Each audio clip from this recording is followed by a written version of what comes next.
Hello, this is a guy who likes fanfiction and is too lazy to read, so here is true potential in audio form. Check the description for the links to the author. Chapter 71, Arrival in Takigakure. Oi Kakuzu, the hell are we doing? Hayden shouted. Kakuzu did not immediately reply to his teammate. The former Taki shinobi led him to a large, empty lake in Taki no Kuni. The water was crystal clear. However, despite the sun setting in the sky above, the water did not reflect the sunlight at all. Kakuzu proceeded to walk forward towards the edge of the lake and lifted his right hand into a seal.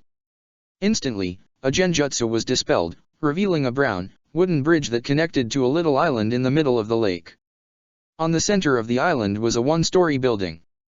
Kakuzu proceeded to walk towards the building, with Hayden following behind. Hey asshole, answer my question. Hayden hissed. What the fuck are we doing here? And what is this unholy place anyway? It's a small bar located deep within this country, only privy to those missing ninja who frequent this area. I meet with a few bounty collectors here when I have a bounty to turn in from time to time. Kakuzu answered. However, that's not why I'm here. I'm familiar with a shinobi who tends to come here and I'm expecting him to be here. Hayden scowled, seemingly displeased with Kakuzu's answer, but said nothing. He followed his partner and entered the bar. The inside of the bar was rather crammed, with people filling up any seats at the bar. A lot of them were laughing and making crude jokes and comments while they drowned themselves in sake. Hayden noticed the various forehead protectors that the patrons wore and noticed they all had been slashed. All people inside the bar were missing shinobi. Kakuzu's eyes scanned the bar until they focused on a group of 4 people sitting at a table. The first was a man who wore a forehead protector for a megakure that was worn like a bandana, showing only a little bit of his brown hair. He wore a black suit that covered his entire body, going up to his face like a mask, and wore a white t-shirt over his suit. Next to him was a slender-looking woman with short, spiky brown hair that wore a pink top that seemingly only covered her breasts, a light blue shirt over it that was open, only really covering her arms, and a pair of blue pants. Next to her was a muscular-looking man that wore a black sleeveless shirt, gray pants, and brown arm warmers. His megakure forehead protector was worn over his chin-length gray hair and he had a teal face paint marking over his nose. The 3 shinobi were all drinking sake on one side of the table. On the other side was a 4th person. He was a man with long, spiky black hair. He had to wear a yellow bandana to keep his hair from his face. The man wore a blue jacket and gray pants. He had a bottle of sake on the table, but he was not drinking. His right hand was rubbing the goatee on his face in contemplation. Kakuzu walked forward towards the table. Suien. It's been a long time. The man, Suien, turned his attention towards Kakuzu. His eyes widened momentarily, recognizing the man. The 3 shinobi at his table also stopped drinking and turned their attention towards him. Kakuzu. He acknowledged the man's name with a slight chuckle. When's the last time you stepped foot in this neck of the woods? A while. Kakuzu answered. He gestured to Hayden, who proceeded to walk forward. This is my associate, Hayden. I would like to know if you are interested in a business deal. I suppose I should introduce my associates. The 3 shinobi sitting with me are Kiri-same, Hisami, and Mura-same. They're all gifted aim-missing ninja that work for me. Suien stated. The 3 shinobi nodded their head in acknowledgement after being introduced. What business deal are we talking about? Kakuzu reached into his cloak and proceeded to pull out a briefcase. He set the briefcase down on their table, knocking over Suien's drink. A scowl developed on the man's face, but before he could say anything, Kakuzu opened the briefcase, revealing it to be filled with money. Interesting. Suien rubbed his goatee contemplatively. I'm assuming this is your part of the deal. What do you wish for me to do? I would like you and your associates to accompany Hayden and I. Kakuzu said. We are heading to Taki. Taki. The man repeated the village's name with a scowl. I'm surprised you'd want to go back there. You must have some important business there or something. You could say that. Kakuzu shrugged. Regardless, we'll be entering the village. We have an objective and it would be greatly appreciated if you and your associates could cause some damage around the village to create a distraction. That would be possible. Suien crossed his arms. I actually hired these 3 with me for an invasion on Taki that I planned about 3 years ago, in addition to the hundreds of other loyal shinobi I have working with me. The plan was put on hold due to some complications, but, Suien's face turned into a malicious-looking scowl. I suppose this little trip could be useful for us as well. All right. We'll help with that. Haiden watched Kakuzu and Suien proceed to discuss more things about the mission. He watched the former Taki shinobi give the briefcase over to the man before heading towards the door to the bar. Haiden followed right behind, a confused look on his face. The hell do we need those fuckers for? He questioned. Insurance policy. Pain-sama wants us to get the Nanabi Jinchura key, but not draw too much attention to our presence unless we are forced to do so. I'm hiring Suien to assist in creating some chaos in the village while we complete our task. There's a high possibility that, timing this correctly, Taki will blame her disappearance on him. Kakuzu explained as he proceeded to chuckle. He's a missing ninja from Taki as well who hates that shithole village as well. I knew he'd be more than willing to assist with this. Haiden crossed his arms, giving his partner a confused look. Can't believe you actually parted with all that money, though. I'll get it back. I'm certain they'll die, I'll just collect the briefcase from Suien's body when the mission is over. He replied with a shrug. Regardless of if I do or do not get it back, I would just like to ensure some chaos in Taki. Even though we will capture the Jinchura key, I would like for the village to suffer. Heh. The Jashin worshipper proceeded to laugh as he stared at his partner. I've never seen you this vengeful, Kakuzu. You seem to want the village to really feel the effects of our mission. Oh, I do. A large, malicious grin developed behind his mask. I will not jeopardize this mission. However, if I could accomplish anything while I'm here, I would love to burn Takigakuer down to the ground, along with every person in it. A similar grin developed on Haiden's face. It was the first time the man had learned something about Kakuzu that interested him. He was quite pleased with Kakuzu's desires for Taki's destruction, and he was more than willing to help in any way he could. And we made it. Anko said cheerfully. It took 2 days of uneventful travel before Team 3 finally arrived at a large lake.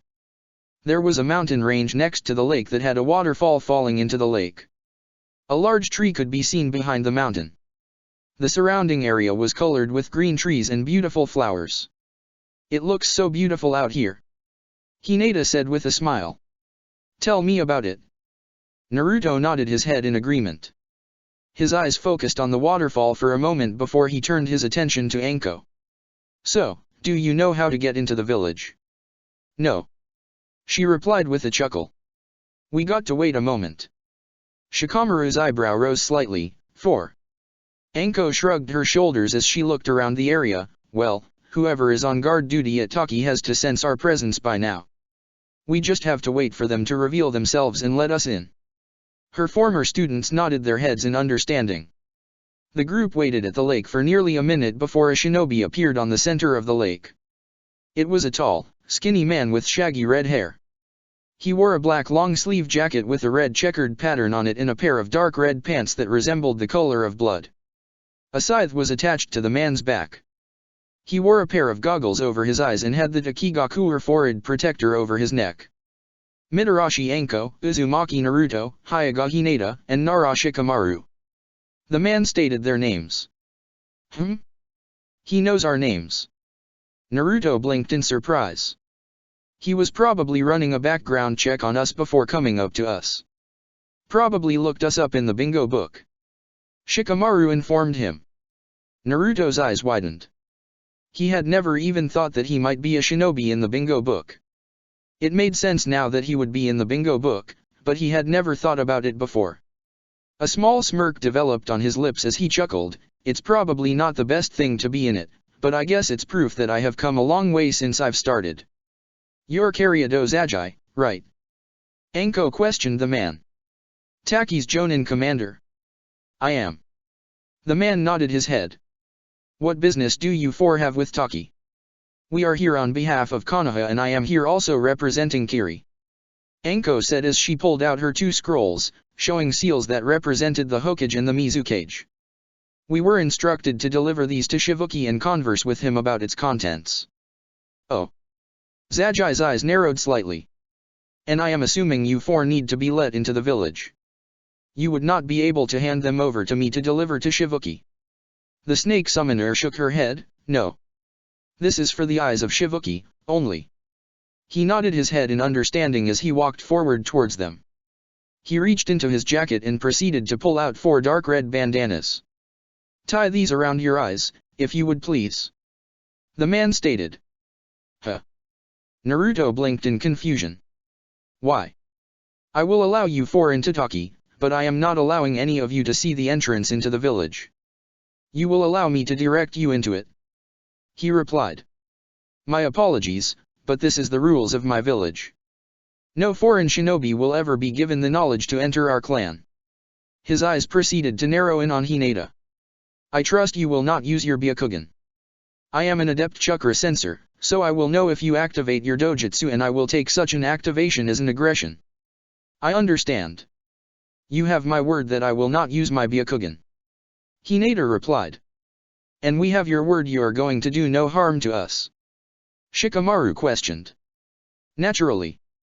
The Taki Jonin scoffed. I would not do something so stupid as to harm you all, especially if you have a message from your Hokage. The Konoha shinobi accepted the bandanas and tied them around their eyes. They were then escorted one at a time towards the lake. Naruto was the last to be escorted. He felt Zajai's hand guiding him into the water. Before he knew it, his body was submerged in the water. The blonde closed his mouth and began to hold his breath as he felt Zajai move his body through the underwater. After a few seconds, the Uzumaki felt himself submerge from the water. Zajai continued to escort him forward until he was no longer in the water. He then felt the man reach for his bandana and untie it. With his eyes now exposed, the blonde proceeded to look around the village in amazement. Whoa! He mumbled to himself. The village of Takigakure was somehow even more colorful than the surrounding area. Various trees and flowers were scattered across the village streets. The lake that he had come out from was splashing alongside the shore of the village and was just as clear as the lake on the outside. The buildings were very colorful, and people walked down the streets cheerfully, shinobi and civilians alike. Each person appeared to be in a good mood, which seemed to add to color of the village. The village felt alive in a way that Naruto had never seen before. His eyes moved up from the street and noticed the large tree that seemed to eclipse everything. The tree must have gone hundreds of feet up into the sky and the entire village was seemingly built around it. Its branches extended outward and its leaves created spots of shade across the village. Naruto's eyes traveled from the top of the tree downward back to the streets. He now noticed that brown roots were scattered on certain parts of the street. I've never seen such a beautiful village before. Hinata stated in amazement. Her eyes were focused intently on the large tree. It is breathtaking, isn't it? Zajai commented with a chuckle. This is a peaceful village that has never been invaded by any enemy shinobi, something that no other shinobi nation can say. The natural beauty has never once been disturbed. Your entire village is built on the roots of that large tree, correct? Shikamaru questioned. I'm impressed that the village was able to be built on such a foundation. I'm glad you feel that way. Zajai continued to chuckle. He seemed to be in a much better mood. He waved his hand and smiled at the Konoha shinobi. Anyway, please follow me. I will escort you to Shivuki-sama's residence. The members of Team 3 nodded as they followed the man through the streets of Takigakure. Hey, did you hear? There's some foreign shinobi here in Taki. Since when? How long have they been here? They just got here. I just saw Zajai-sama escorting them. They must be visiting Shivuki-sama. They're from Konoha. Konoha shinobi, huh? That's so cool. I hope you really like our village. Yeah, I hope so too. If they don't interact much with her, they should love the place. True. Ugh, I think I see her now. Hopefully she doesn't notice their presence and goes back to her home.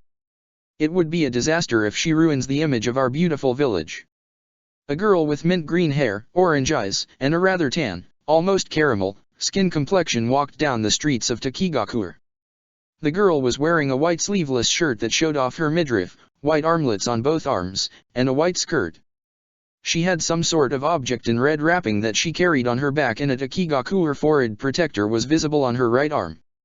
Civilians were chatting to each other on a bench in front of a cafe, glaring at the kunoichi as she walked down the path, minding her business. They spoke quietly, but she could hear them. A scowl developed on her lips as she shook her head. Why do I fucking bother coming out of home nowadays? She grumbled to herself as she pocketed her hands in a pocket on her skirt. They hate me. I hate them. I swear to God, I need to go on a mission soon. You should ask Shivuki for a mission, Fu. A voice spoke in her head. The kunoichi, Fu, seemed to scoff in response, as if he's been a pain in the ass recently about me going on missions out of the village. He'll find some excuse, just like he always does. Which is funny, cause he's not the one who dash. Ugh, she's talking to herself. Must be chatting with that demon bug in her head. A civilian stated, loud enough for her to hear. Fu shook her head. She proceeded to cross her arms as she looked up towards the village entrance, towards the lake and towards mountain. With a sigh, she brought her hands together. Living here is pain alone, and now I can take no more. In a mountain hamlet, where I must gather kindling, I would make my home. Fu spoke softly, almost as if she were singing. When she finished, a smile developed her lips. What do you think, Kome? I liked it. However, it was a little too, what's the word? The voice, Kome, continued to speak. Whiny? Is that appropriate to say? No, it kinda is. Fu grumbled, shaking her head. I'll fix the wording again. Make it sound more poetic and less whiny. The kunoichi was about to continue walking when a thought occurred to her. She recalled the initial conversation she had overheard from the civilians about the arrival of Konoha shinobi. A smile developed on her face as she stared to turn around and walk towards Shivuki's mansion. I'll work on the poem later. For now, I'm going to go see Shivuki after all and maybe get a chance to meet some of those Konoha shinobi. She said cheerfully. Not a bad idea. Kome responded back. Who knows? Maybe you'll be lucky with them. Maybe they'll be kind, fun people. I mean, they shouldn't immediately know about me being a Jinchuriki. They should at least be sorta polite to me. Fu said with a sigh. But we'll see, I guess. With that thought, the mint green-haired shinobi proceeded to walk down the village streets. After Zagi had escorted the shinobi into Shivuki's mansion, the team was escorted to a large open room. There was no furniture in the room, no tables, chairs, or desks. The only items in the room were blue-colored floor mats, with a darker blue raised floor mat in the center of the room. Kneeling on the raised floor mat was the leader of Takigaku. Shivuki was a young man with long brown hair that was tied into a ponytail and black eyes. He wore a yellow kimono jacket, gray pants, a turquoise haori, and a red scarf. The members of Team 3 all bowed their heads at the young man as they proceeded to kneel on the floor mats across from him. A small, gentle smile developed on the leader's lips as he looked at them. I hope your travel here was well and free from hardships. Shivuki told the group. It was an easy journey here. Anko spoke. Your village is beautiful. I have never seen a village like this before. It is amazing. Naruto added with a grin. I'm pleased to hear that. Shivuki chuckled in response. He brought his hands together as he turned to specifically address Anko. His smile remained present, but his eyes narrowed slightly. If you do not mind me asking, did Hokage-sama have something he wished to discuss? Not just the Hokage. I have a message from Mei-sama. Anko added as she reached into her jacket and pulled out her 2 scrolls. She walked forward and set the scrolls down on the ground next to the Takigaku leader. Please, give them a read. Shivuki nodded his head as he reached for them. He proceeded to read the one written by the Hokage first. His eyes widened as he quickly read its content. He finished quickly and then proceeded to open the Mizukage's scroll as well. His eyes widened again. The young man remained quiet as he finished reading. He placed both scrolls on the ground and brought his hands together, closing his eyes, as if in deep thought. I've heard rumors of this Akatsuki. He finally spoke. News of their freelance mercenary work spread. They ended up acquiring a decent portion of A&S rank missions that could have gone to a shinobi village such as Taki's. A frown proceeded to develop on his lips. I was unaware that Kakuza was a member. I was also unaware that they were interested in the Jinchuriki. This is what both Jiraiya-sama and Mei-sama wished for you to know. Anko said as she crossed her arms. Taki has always been an ally of Konoha, but in the event we do go after Akatsuki, we would like to potentially have the backup of your village. Kiri also wishes to enter the same alliance. I am completely fine with strengthening the relationship with my village in both Konoha and Kiri. Shibuki nodded his head. A small sigh escaped his lips as he focused back to the letter of the Mizukage. I would also be willing to allow you all to meet with our Jinchuriki. I'm a little disturbed that you know Fu's name, to be entirely honest. Her identity has been preserved well in our village. That ultimately is a good thing for her. Hopefully Akatsuki does not have the best of info about her. Shikamaru spoke up, frowning as well.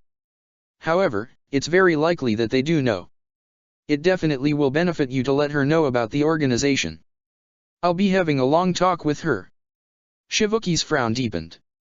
I haven't sent her recently on a lot of missions outside of the village, but I know for certain that I will not be able to for a little bit. You haven't? Naruto asked. Why? It's a personal story. I'd rather not elaborate much. The leader said with a sigh. Regardless, you are all more than welcome to stay in the village and I would encourage you all to meet Fu. She's a bit of a handful at times with her pranks, but she means well. She's a very bright person and one of the strongest shinobi our village has produced in years. Oh, a prankster. A grin started to develop on Naruto's face. I'd like to see what she's capable of. Before Shibuki could finish his statement, the door to his office was busted open. All shinobi turned their attention to the entrance. Fu was standing there, her hands extended outward after slamming the door open. She then brought her hands behind her head as she walked into the room. Shibuki, are these the Konoha shinobi that came to the village? She asked. I heard there were a few here and I wanted to see what they're like. Well, this is convenient timing. Shibuki chuckled as he gestured towards the girl. This right here is Fu. Fu's eyes moved towards the Konoha shinobi. Her eyes moved from Anko to Hinata to Shikamaru before settling onto Naruto. The moment her eyes stared at the blonde, she heard Komei's voice booming in her head, which caused her eyes to widen. That's Kurama. Kurama is here. The Biju shouted. I knew I sensed a familiar presence, but I wanted to make sure. Ah, that's my big brother. Today's a lucky day, Fu. You get to meet Kurama's Jinchuriki. Fu brought her hands to her head to drown out the noise in her mind. Komei was speaking too loud and fast for her to fully process his words.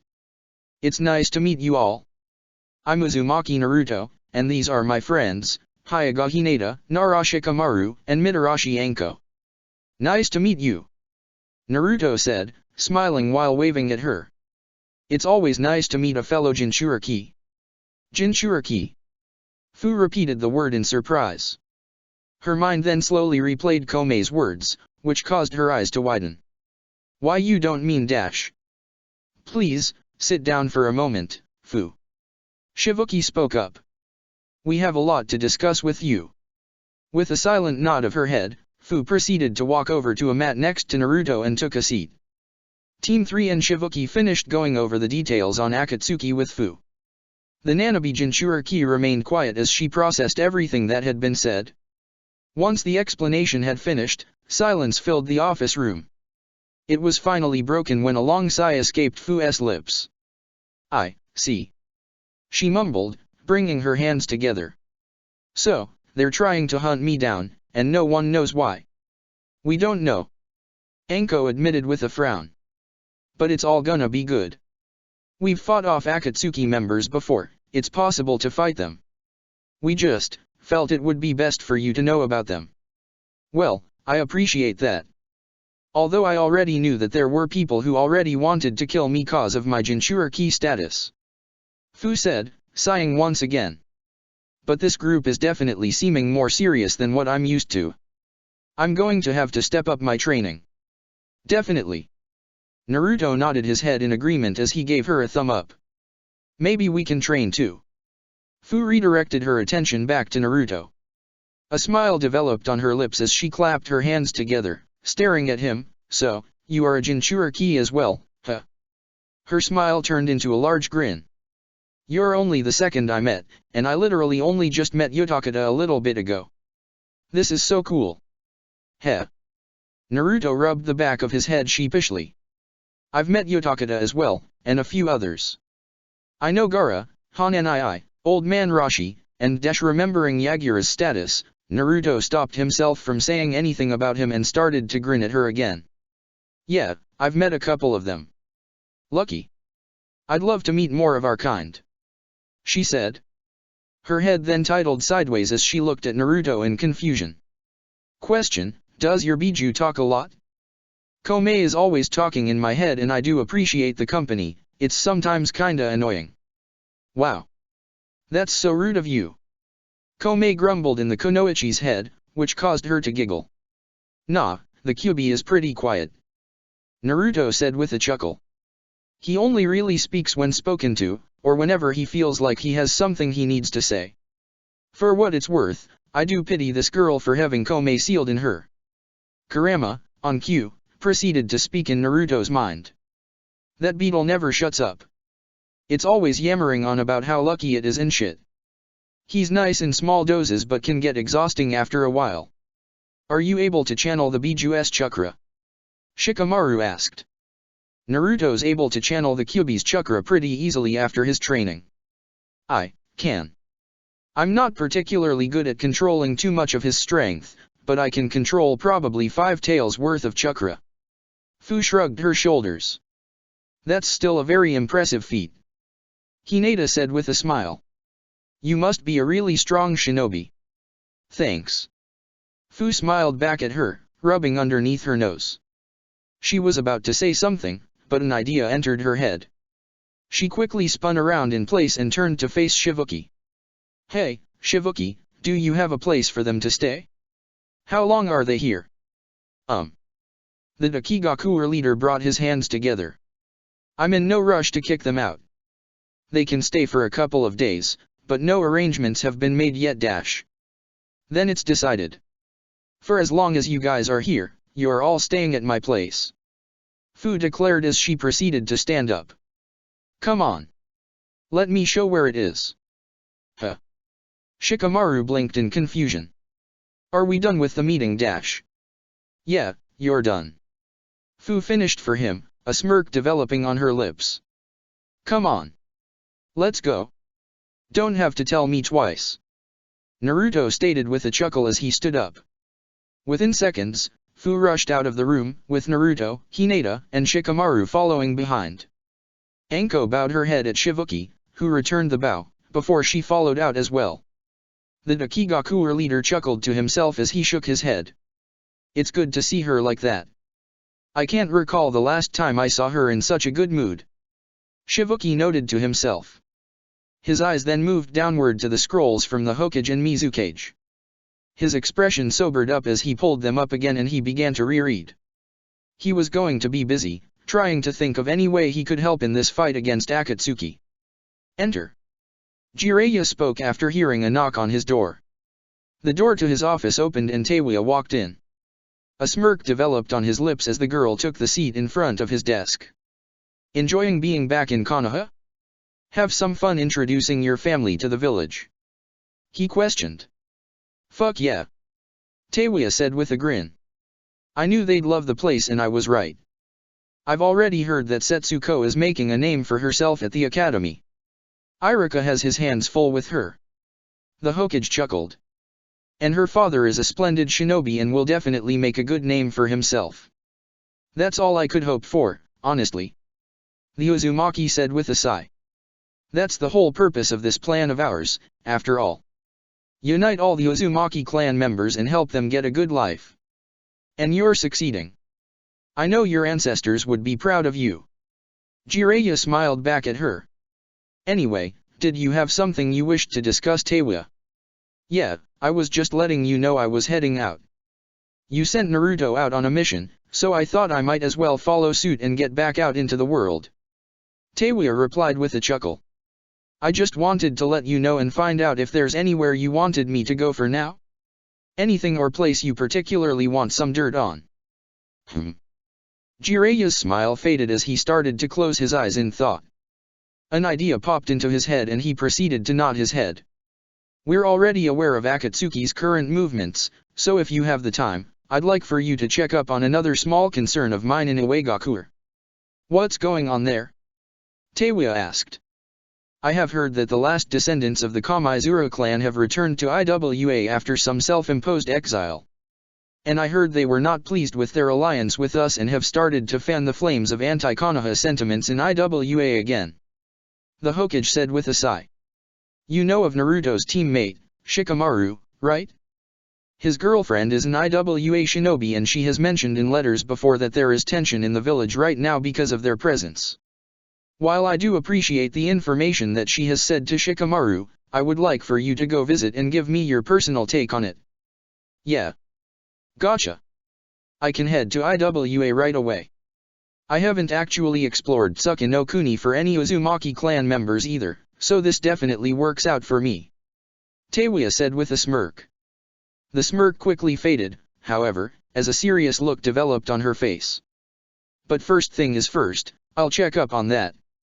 It probably wouldn't be that hard to fan anti-Konoha sentiments in Iwa considering the last Great War, so I'll see how severe it is. Please do. Jiraiya said. With a nod of her head, Taewya proceeded to walk out of the office with a new mission under her belt. Jiraiya turned his head towards the outside window of his office, his eyes focusing on the Hokage mountain. They narrowed in on the Yondame's head and a small, sad smile developed on his lips. Wonder how you'd be handling all of this, Minato. This job's stressful as hell. He said with a chuckle. Fu had led the Konoha shinobi away from the center of Taki and towards the outskirts. Along the way, the group noticed the reactions of the people that they passed. The Taki citizens seemingly looked on at them in approval, but upon noticing Fu, they focused their attention on her and scowled. Many whispered to each other about her, obviously talking about her, but Fu did not seemingly react to it, she simply continued to lead the way. All four Konoha shinobi were getting more and more upset with each passing comment they heard. Naruto, in particular, was getting angry and seemed as if he was one more comment away from confronting someone.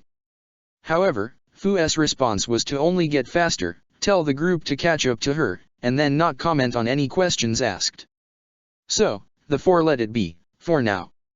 About 15 minutes of walking passed before they arrived at a bridge that led to a small island on the lake around the village. The only things on the island were a few trees and a simple, one-story wooden building that was painted dark green. Welcome to Kabutamushi Island. Population, me. Fu said with a grin. Come. Let me show you around. The Taki Kunoichi rushed ahead across the bridge and into her home. Team 3 exchanged looks between each other before they nodded and followed her. Fu's home was both quaint and spacious, the wooden floors and walls were painted various shades of green. There were many rooms in her small home, she had a small, but comfortable, kitchen and dining room, a living room that seemed rather plain comparison to the rest of the house, a study that had bookcases that were completely filled, and a large open room that was filled with paint, balloons, and other prank supplies. So, just giving you all a heads up, I only have 2 bedrooms. One of which is mine. Fu said as she rubbed the back of her head sheepishly. So. I can take my couch if you 4 can decide who sleeps where in the rooms. There should be enough space for 2 people to a room. One of us can take the couch. It's your place, after all. Hinata stated. Nah, I insist. I never have company, so I need to treat you all right. I'll take the couch. Fu said with a grin. Come on. Go check out the bedrooms. You sure about that? Anko questioned. I actually really like couches. I'm positive. Fu stated, her grin rising. Go. Check everything out. With her insistence, Hinata, Shikamaru, and Anko all walked to go check out the bedrooms. Naruto followed behind them, but he stopped as he noticed an open door to a room he had not seen. He walked over towards it and walked inside. His eyes widened in surprise. The room he had walked into resembled a large greenhouse. The wall and ceilings of the room were made of glass, and the sun, despite not being particularly bright over Taki, shone brightly into the room. A few windows were open, however, and Naruto could see many beetles and other insects flying into the room. Inside the greenhouse was a variety of plant species, ranging from flowers to bushes to shrubs to even small trees. Naruto could also see a large variety of insects in the room, some of which he had never seen before. "Yeah, you like my greenhouse?" The Uzumaki turned his head to see that Fu had followed him into the room. "This is probably the coolest place here. I tried to design one that would not only be good for all the different types of insects here, but also be a good easy place for bugs to come in and live. It's really nice, yeah," Naruto said with a grin. He, himself, liked to garden as a hobby, but he had never seen something like this before. "You really got a good green thumb. What, did the green painted house give that away?" The Nanabe Jinchuriki replied with a chuckle. "But in all seriousness, of course I do. I have to take care of the only friends I got here." "Only friends?" Naruto said, frowning slightly. "So, you really have no friends here, huh?" "Duh. 'Cause the people here suck. None of them give a shit about me. I'm just a demon to them," Fu said, rolling her eyes. "Humans in general just suck." Naruto's frown deepened more at her words. They reminded him of Han when he had first met him. "I agree that people with that mindset suck. But not everyone is like that. I'm aware of that. Just so happens though that the majority people in this god-forsaken village think that way though." Fu rolled her eyes once again. Her eyes then widened in realization as she realized that she and Naruto were alone. Biting her lip, she proceeded to turn to face him and spoke a little softer, in case someone walked in. "So, those three shinobi with you. They're not Jinchuriki. But, they're cool with you being one." "More than cool," Naruto said with a chuckle. "Hinata-chan is my girlfriend, Shikamaru is my best friend, and Anko-sensei was the best Jonin sensei I could have ever had. They don't give a shit about my status." "Are you sure about that?" Fu continued to question, a frown developing on her face. "I mean, I believe you and stuff, but I find it sorta hard to accept, you know? Most people aren't that accepting. Are you sure they're okay?" "I know they are," he said again, crossing his arms. "They're my closest people. They don't care if you say." She sighed in response as she pocketed her hands. "Well, if they're really that open-minded and accepting of Jinchuriki, I wish one of them was from Taki, 'cause there's no one like that in the village." "What about that Shivuki guy?" Naruto asked. "He seemed pretty nice to you." "His dad sealed the Nanabe in me. He's nice to me because he feels bad." Fu shook her head. "I know exactly the kinda person he is. Shivuki is a very and is quick to act on his own feelings of guilt, even if you don't ask him to. He won't assign me any missions outside of the village after an accident I had once." "What accident?" Naruto questioned. "This was like 2 years ago. I went on a mission to hunt down a few missing ninja that were spotted in the area, along with 3 other Taki Jonin." Fu spoke, scowling. "We couldn't track down the missing ninja, but one of my squad mates assigned to the mission did not like the of returning to the village empty-handed. So, she attacked me." "What?" The Uzumaki's eyes widened. The min-haired girl nodded her head. "Turns out, she always resented me for being a Jinchuriki. So, if she couldn't do the mission for the village and retrieve the missing ninja, she thought she'd do the villagers a favor and try to kill me and get rid of that demon bitch for everyone." She proceeded to spit out on the ground, her scowl deepening.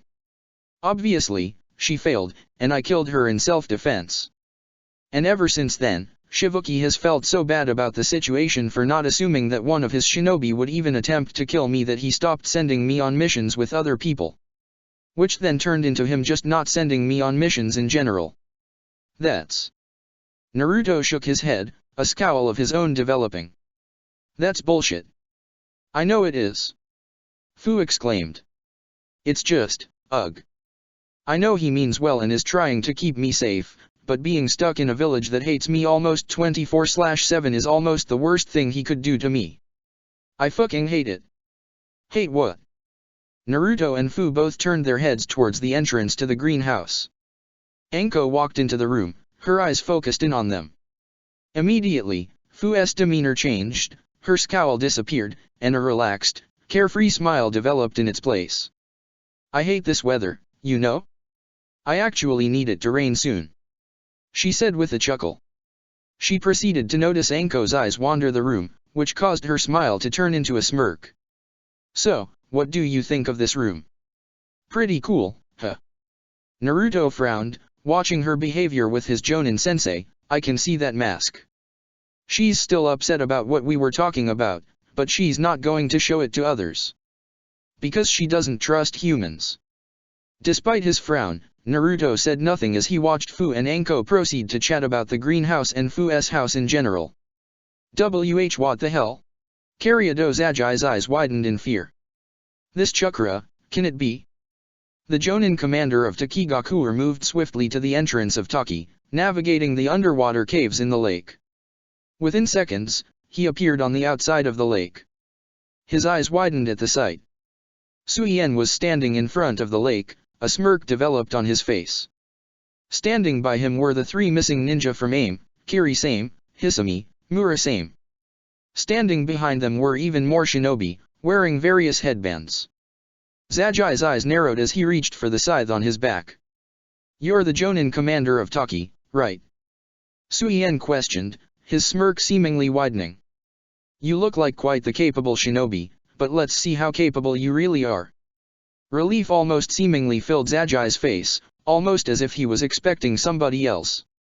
As quick as it arrived, that relief changed to anger as the man glared at the missing ninja in front of him. Suien, you've made a foolish mistake returning to the village, especially in such an obvious fashion. Zagai snarled as his hand went to the scythe on his back. In the name of the village you betrayed, I will slice you down. Your blood will fall like the waterfall dash. Zagai, he is on my side. You will not be fighting him. Immediately, the horror on Zagai's face returned as Kakuzu and Haiden appeared between Zagai and Suien. His hand let go of the scythe, his eyes fixated on Kakuzu. Kakuzu. He proceeded to bite his lip as he shook his head. Why are you here? What business do you have with Taki? Stuttering? I didn't take you to have become a weakling. If I knew you would become one, I wouldn't have saved you that one day during the Third Shinobi World War. Kakuzu spoke. I'm here to collect your debt. Am I debt? He stiffened. I saved your life. I'm the reason you didn't die years ago. And you made a blood pact that, despite me being a missing ninja, you'd pay me back as thanks. It is time you paid me back. The Akatsuki member said, crossing his arms. You're an honorable man, Zagai, one of the only honorable men that your blasted village has. I know you can't turn down that promise. I. Zagai turned away, his back facing the man. What do you want here, Kakuzu? I need you to let in my associates into the village when the time is right.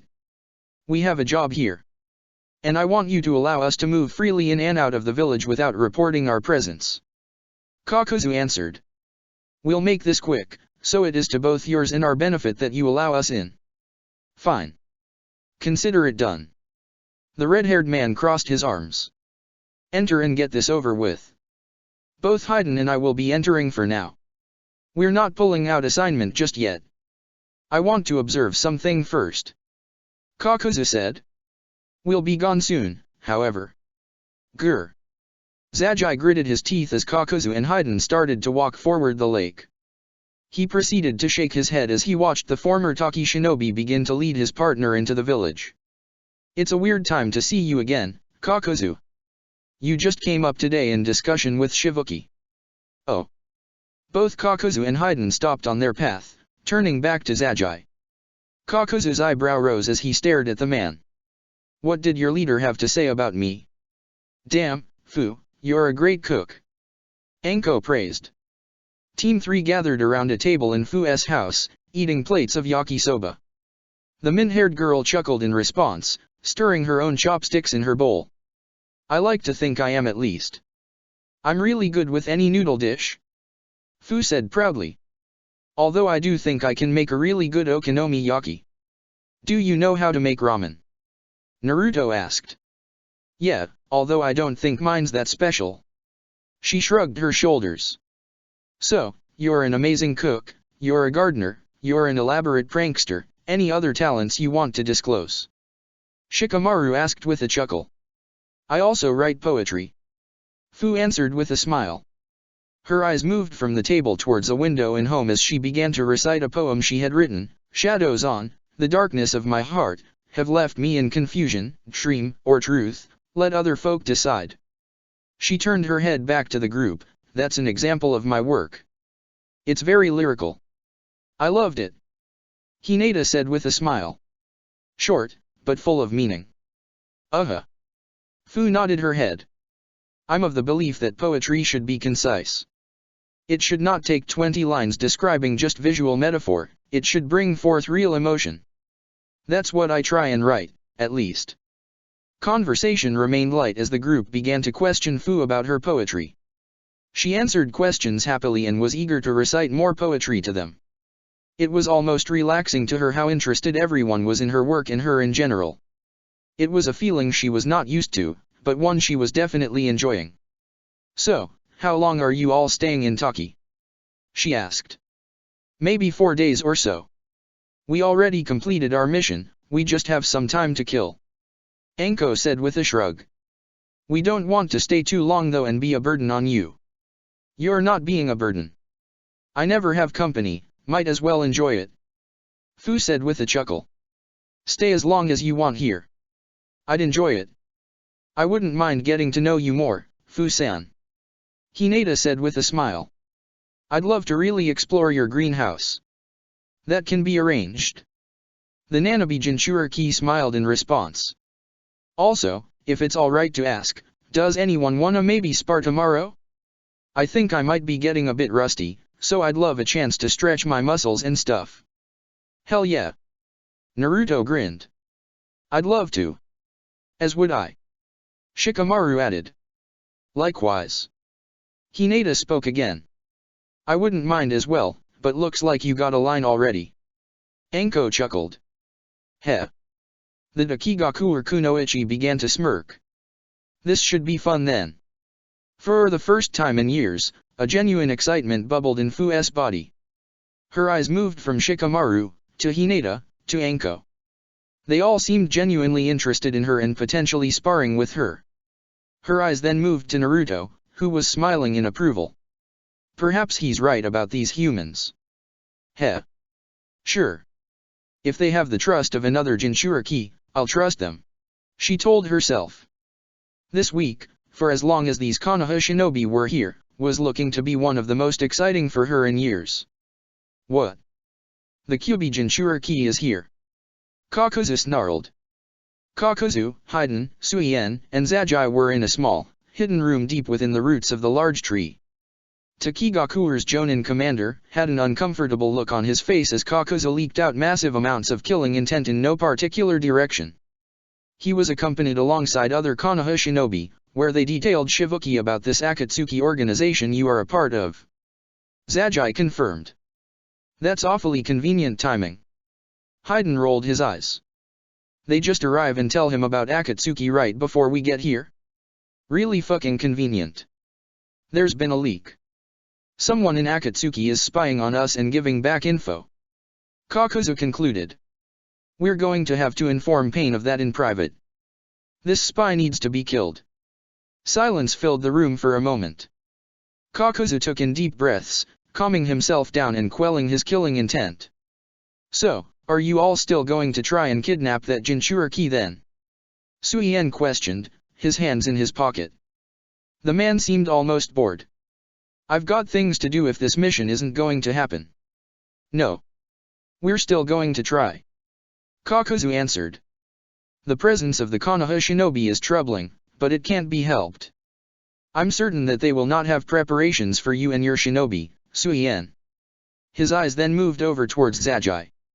They will also not have preparations for you. Zajai's eyes narrowed in response. Kakuzu, I thought the agreement was for me to help you into the village. I never agreed to fight alongside Dash. There is no agreement. You owe me your life, Zajai. Kakuzu stated sharply, interrupting him. As such, you will fight alongside us. And you will help us kill those Konoha shinobi. Zajai remained quiet for a moment before he shook his head. Fine. This actually works out for us, you know? We can just snag the Kyubi Jinchuriki for pain as well. Haiden noted with a grin. I met that fucker a while ago and he ended up teaching me some powerful lessons. I'd like to thank him for all that I learned from that day in Nami no Kuni. I've also encountered him before. He killed Nasumereta those years ago. I should thank him for that. Kakuzu added. His reward will be a quick, painless extraction of his biju when we finish up with this. Their plan would need some re-evaluation, but Kakuzu was still certain of its success. Akatsuki would be walking away with both Jinchuriki and Taki will be burned in a way the village had never experienced before. In just a few days, I will have my revenge and Akatsuki will be one step closer to its ambitions. He noted, smirking behind his mask. And there's not a damn thing that those Konoha shinobi will be able to stop this. Chapter 72, Bonding with Fu. Naruto yawned as he stretched his muscles, waking himself up more. He then proceeded to pull himself out of bed. His eyes then gravitated back to the bed and the sleeping figure still laying in it. Hinata moved slightly in bed at Naruto's awakening, but she did not seem to wake up. Instead, she moved slightly to her left and took up the central spot of the bed. Heh. She's so cute. A small pink tint developed on Naruto's face as he chuckled to himself. It had been a while since they shared a bed together, but it was a nice feeling for him to be able to sleep together with her. It helped him fall asleep faster and be more refreshed. Not wanting to disturb her sleep, Naruto quietly got dressed for the day and proceeded to walk out of the bedroom. He then walked into the main room of Fu's house. Sitting on the couch, with a book in her hand, was his fellow Jinchuriki. She proceeded to put the book down, however, upon noticing his presence. Morning. Sleep well? Fu questioned. Yes, I did, thanks. Naruto replied with a smile. Your bed was super comfy. Well, I'm glad. She smiled back. Her smile then turned playful as her eyes went back to the bedroom door. That Hinata girl is your girlfriend, right? I hope you two didn't do anything in that bed last night. That's the one I actually sleep in, so I hope I don't have to clean it too much and dash. Okay, hold up, we didn't do anything like that. Naruto quickly interrupted, his face turning bright red. We literally just slept. Suyuyur. Fu giggled to herself, which only caused Naruto's blush to redden further. Her smile then started to lighten into a smaller, more natural one and she relaxed further into her couch. I have to say, though, she seems nice. As does Shikamaru and Anko. You have good friends. I do. Naruto grinned in response. He opened his mouth to say something else, but he proceeded to recall the conversation he had been having with Fu in the greenhouse room about her situation in Takigakure, and how she immediately changed personas and topics the moment Anko walked into the room. A slight frown developed on his face as he began to shake his head. So, do you think they're good people, then? That good humans exist? He asked. Huh. Fu blinked in response before starting to frown. I mean, sure, yeah. I just said they seemed nice. Hopefully you can get to know them better. Naruto said, smiling again. And maybe you can find more people dash. Naruto, I get what you're trying to say, but please stop. Fu spoke up, her frown turning into a scowl. I've spent so long just trying to find someone in Taki who gave a shit about me as a person, and I couldn't find someone. The closest is Shivuki, and even then, he's just someone who feels bad about me and doesn't seem to go beyond that. I'm happy you found people in your life like that and I believe that they're good people, but don't try and push me into finding someone here. It's not gonna happen. Naruto's smile disappeared as he shook his head. You never know dash. I do know. Fu interrupted again, her voice raising. Just stop, damn it. Silence filled the living room for a moment. Fu turned away from Naruto and reached for her book again. Naruto looked downward, frowning, as he brought his hand to his face in thought. The two remained quiet, Fu trying to focus on her book while Naruto thought to himself, for roughly 2 minutes. After getting his thoughts together, Naruto sighed and shook his head. I'm not trying to step over my boundaries or anything. Sorry. He apologized. Fu looked up from her book and back at the blonde.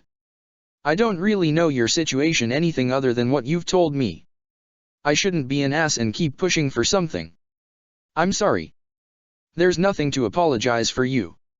Fu said with a sigh. I'm sorry for biting back on you. I know you're trying to help and I appreciate that. It's just. I don't know. I'm not going to find this help here in this village. Well, at least you have people like me who will always be there if you need me. Naruto offered with a smile. The min-haired Kunoichi put down her book back on the table again and proceeded to stand up. Her eyes started to slightly water, but she quickly shook her head and stopped herself. A large grin developed on her lips as she proceeded to hug Naruto, who quickly returned it. Thanks Naruto. She told him. Anytime. He replied. The two pulled away from their hug and smirked at each other. They were quiet for a moment, but the tension that had been in the room had dissipated. Naruto's eyes proceeded to wander over the room towards the door to the wide-open room that Fu used to plan her pranks. A mischievous grin developed on the blonde's face as he turned back to face her. So, I've heard all these stories about you being this prankster and shit, but how legit are you? Naruto asked. Pretty legit, if you ask me. I've got a creative mind for these things. Fu replied with a similar mischievous grin of her own. Why you asking? I'd like to compare, if you will. The grin on his face proceeded to widen. Both Jinchuriki rushed into Fu's planning room as they began to work immediately on some sort of prank. Shibuki sighed peacefully as he put on his casual attire. He had a lot of paperwork to get done with today, but he decided that he wanted to get in a good walk around the village before really getting started on anything to give his mind and body a good break. The young village leader was still uncertain about how to best handle the new information given to him about Akatsuki and thought it would be a good idea to relax slightly before figuring out the best course of action. After getting fully dressed, Shibuki proceeded to walk out of the village leader's mansion. The moment he stepped out of his residence, however, he felt himself step on a tripwire. Immediately, he turned around and reached to his side for a kunai, prepared to fight. Instead, he watched as various seals on the outside walls of his mansion started to light up. They proceeded to activate, and covered his mansion in orange and green paint, depicting various foxes and horned beetles. Shibuki-sama.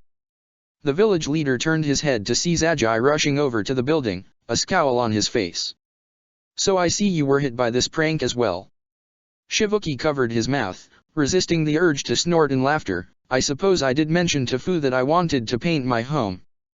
He was unable to control his laughter after a moment and it started to come out. Heh. I guess she got a head start on it for me. Well, I'm glad you find it amusing.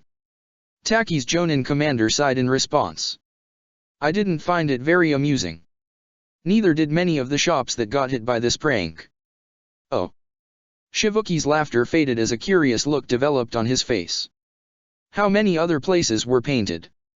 Anko, Shikamaru, and Hinata were openly gaping as they, along with the two Jinchuriki, walked through the village. Nearly every store in Taki's market district was covered in either green or orange paint. Both Naruto and Fu were snickering to each other as they passed more and more houses. Okay, didn't you both say you worked on those just this morning? How the fuck did you get these many buildings painted? Shikamaru asked. Fuinjutsu. Naruto replied simply as he pocketed his hands. Easily the most useful skill anyone could have. I must agree with that. Man, we were able to hit so many more houses than I ever could. Fu stated proudly as she clapped her hands together. Just imagine what other damage we can cause together. Anko's wide-open expression immediately vanished and she immediately cracked her knuckles, her eyes moving back and forth between Naruto and Fu. Okay, I'm just gonna say this once. Try and prank me and I'll kick both of your asses faster than either of you can say Taki. So plan ahead, but I better damn well be not one of your targets. Instantly, both Naruto and Fu froze in place as Anko began to leak killing intent. Both started to laugh nervously, rubbing the back of their heads respectively. Don't worry, that's not gonna happen. Fu said quickly. Why yeah. Why Yuri on my good side, Anko-sensei. Naruto added. Damn straight I am. She said proudly. Wow. Shikamaru shook his head, snickering to himself. All that confidence just flew out the window. In their defense, Anko-sensei is still an intimidating woman. Hinata noted, giggling as well. Naruto was about to respond to their conversation, but he stopped himself as he became aware of the looks the villagers were giving them.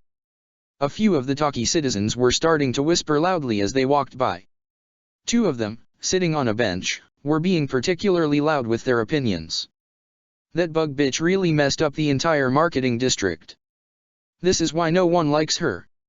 Well, that and her being a demon and all. To think she's with those Konoha shinobi. Ugh. They're gonna end up hating our village. I heard that Kamoshida-san saw that blonde-haired Konoha shinobi with her when she was doing her pranks. Really? Ugh, she's infected one of the Konoha shinobi then. That village is going to hate us when he comes back. A scowl developed on Naruto's face as he stopped walking. The rest of his team and Fu stood in place for a moment as Naruto shook his head and started walking over to the two loud Taki civilians. I'll be back. Give me a moment. He said.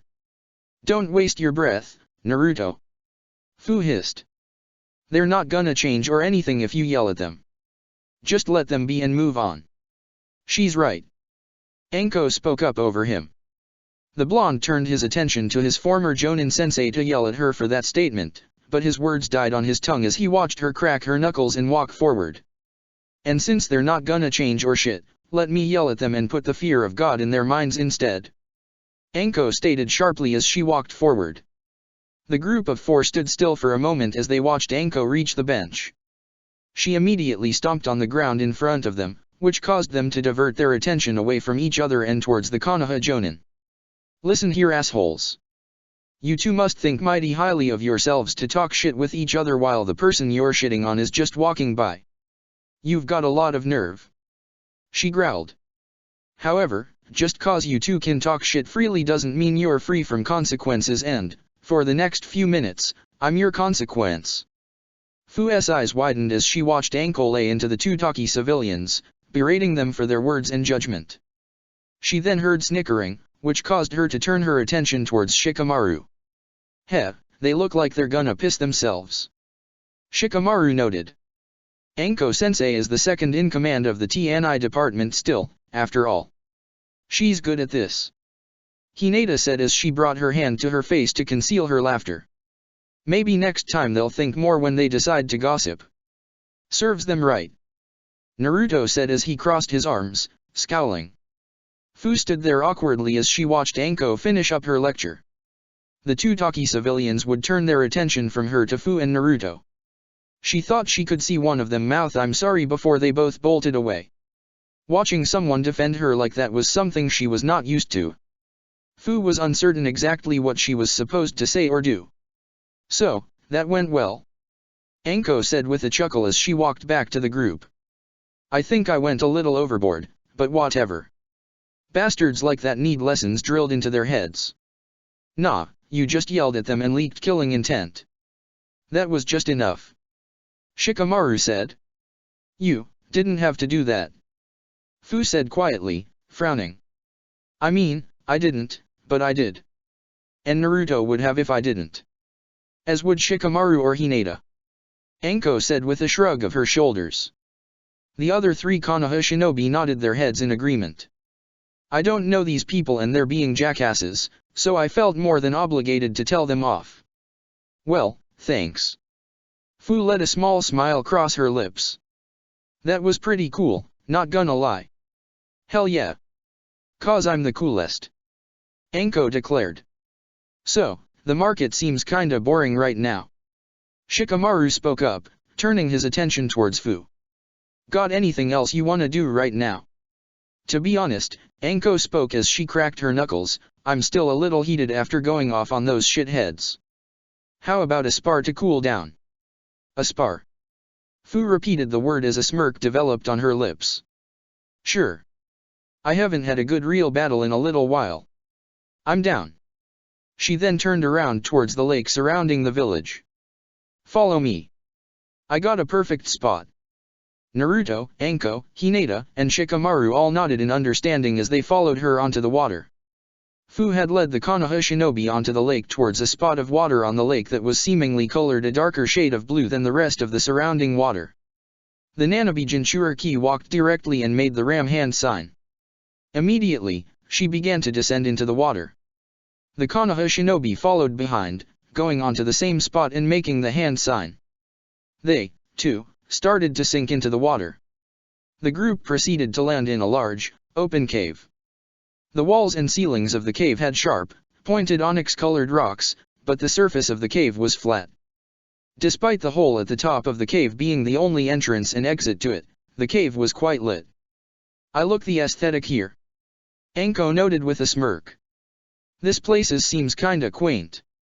There's actually a few places like this around Taki. This one is just a little sparring area, but some of the other caves serve different purposes, like connecting to the tunnels underneath the village that can take you to the base of the tree that our village was built around, as well as to the entrance to the village. Fu explained. She then rubbed the back of her sheepishly. I probably shouldn't have told you that, cause now you all can probably find a way to get into the village without help. But whatever, I assume you all are fairly trustworthy and aren't gonna try and lead a Konoha invasion on the place. You know we wouldn't. Also, we'll pretend we didn't hear any of that. Hinata said with a giggle. I mean, to be honest, I probably will genuinely forget that fact. Naruto admitted with a shrug. Even better. Fu snorted in response.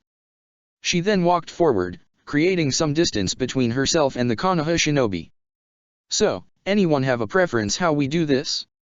Do we want to do individual sparring one match at a time, do a everyone for themselves kind of thing, or teaming up? Well, we have odd numbers, so we can't do team stuff. Shikamaru said as he pocketed his hands and walked away as well, creating more distance.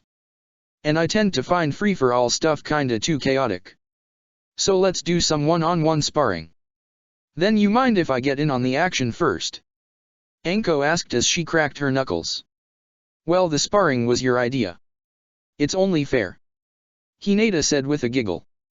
The former genin of Team 3 stepped backwards alongside the wall of the cave. Anko reached for the large scroll on her back. A poof of smoke filled the air as she unsealed the scroll, revealing the Shivuki Blast Sword. Oh. Fancy. I think you should be a fun challenge. Fu grinned as she brought her hands together and ran through a few hand signs. Ready. Demonstrate. Anko replied as she gripped her sword. Secret ninjutsu, scaled sneak jutsu. Fu took in a deep breath before exhaling quickly, releasing a fine, white powder into the air between herself and Anko. Upon exiting her mouth, the power was illuminated, creating a blinding light that filled the entire cave. Ah! Anko groaned, closing her eyes momentarily. Damn, that's bright. Naruto hissed as he turned away. Is that light coming straight from that powder? How is it so bright?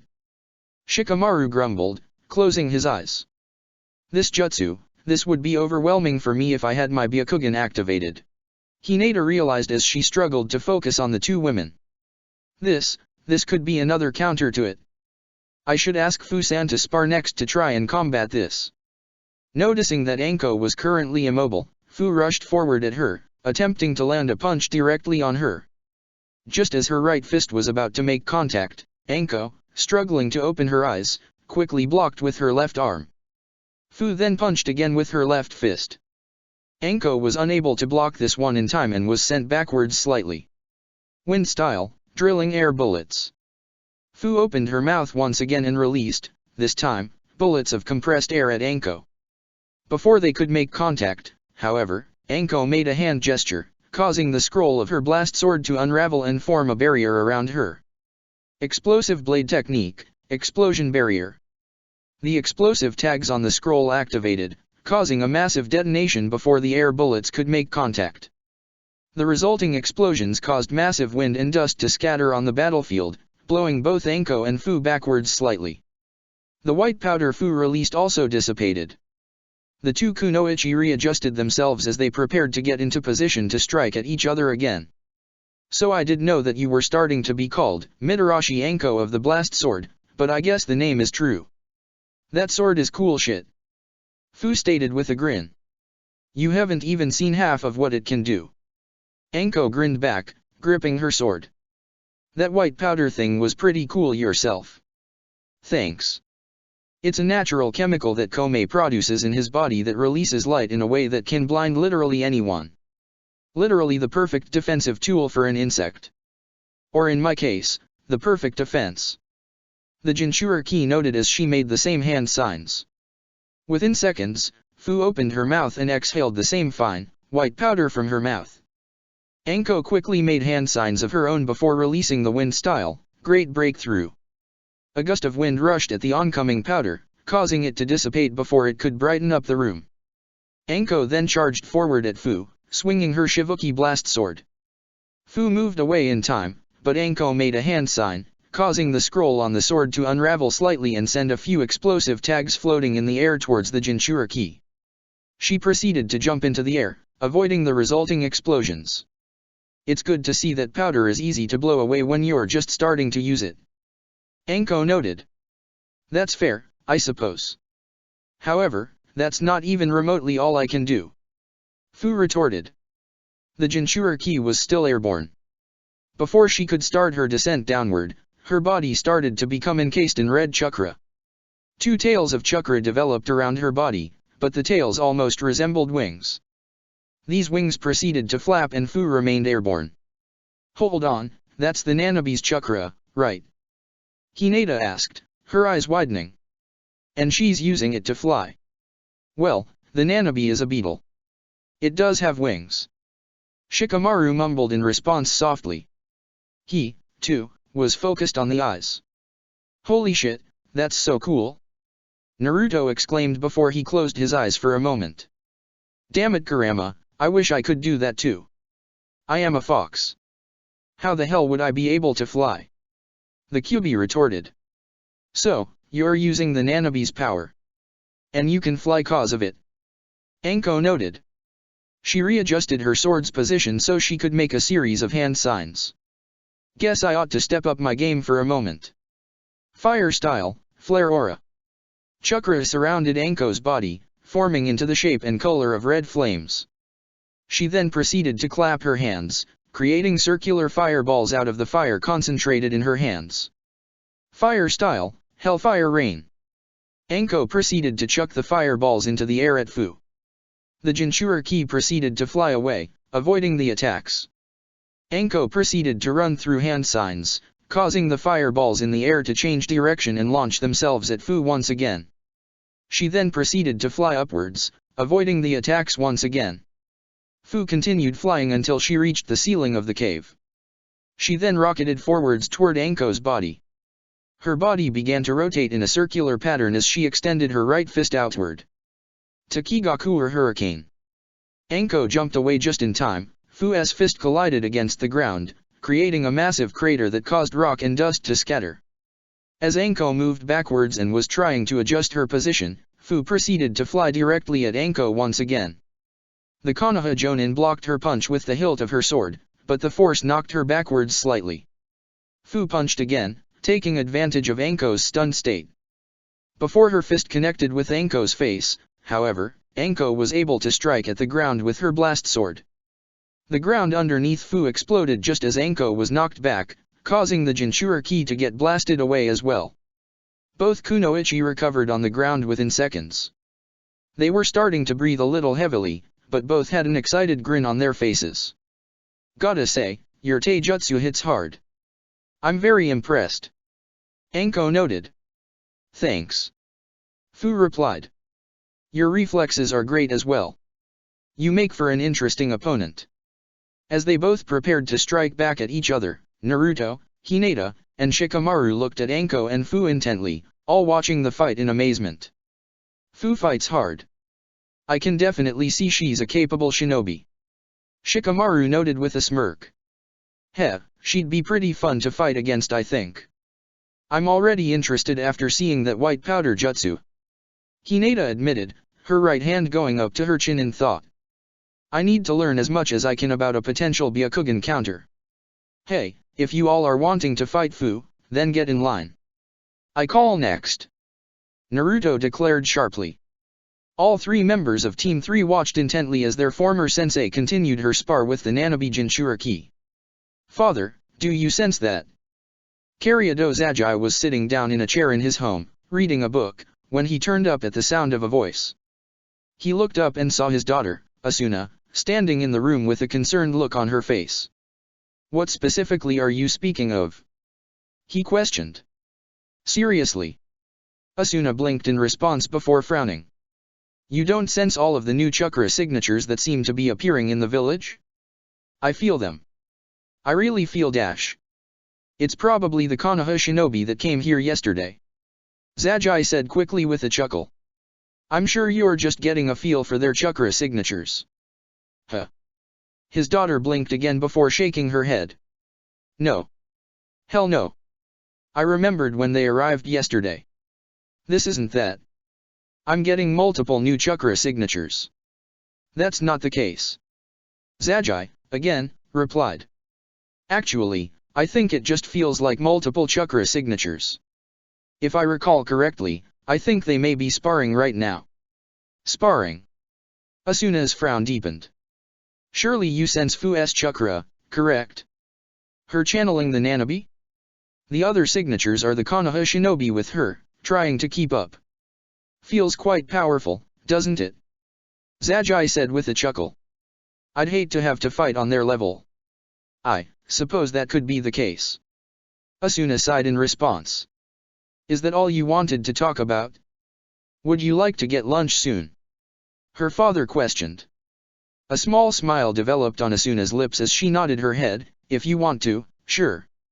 Let me get ready though, okay. With those words, the girl left the room, leaving Takigakure's Jonin commander alone. With his daughter gone, he brought his hands to his face and sighed, shaking his head. Asuna, please do not hate me for this. I have to do what he wants me to do. Zagi mumbled to himself. He did sense the same multiple chakra signatures entering the village, just as his daughter had. That was his signal. Tonight was going to be the night. It was going to happen. Taki, remain strong against this onslaught. Zagi closed his eyes in prayer.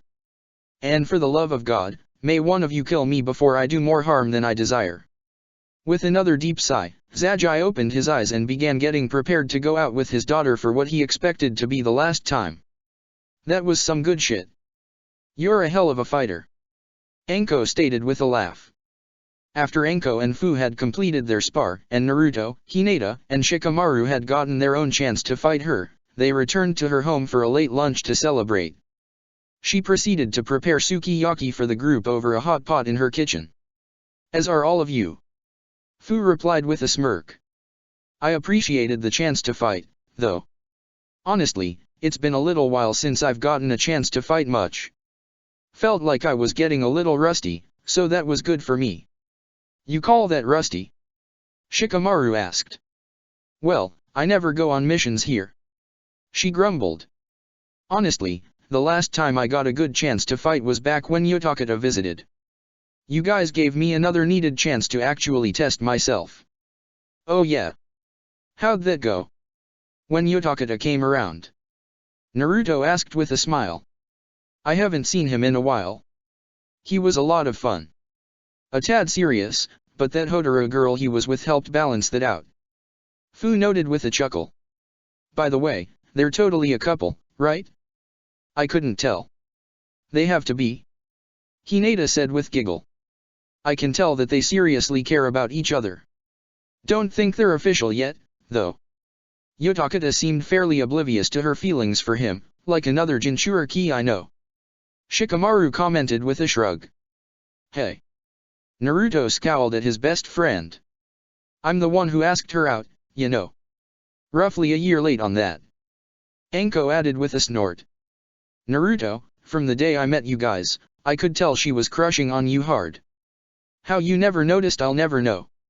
A blush developed on Hinata's face as she poked her fingers together. Well, I think I wasn't that, obvious when around him. Fuck that. Anko quickly refuted that. Incredibly obvious to his face. Shikamaru added with a smirk. Fu snickered to herself as her eyes moved from Hinata to Naruto's slightly red-tinted face. I can't really comment, but I don't think you both would be as red as you are if they weren't right. Shut up. Naruto grumbled. Fu continued to laugh. Her eyes moved away from Naruto towards his other friends. A smile developed on her lips as she watched Anko and Shikamaru laughing and continuing to tease their friends, who were both getting even redder. The Nanabe Jinchuriki was really starting to used to their company. She was already hoping that the four would be staying in Taki for a little while longer. KKku dash. The Takigakuer shinobi was unable to finish his statement. He coughed up blood and fell to the ground. He joined a pile of other Takigakuer shinobi, all lying in piles of blood. A smirk developed on Kakuzu's face as he walked forward into a small building at the roots of the giant tree.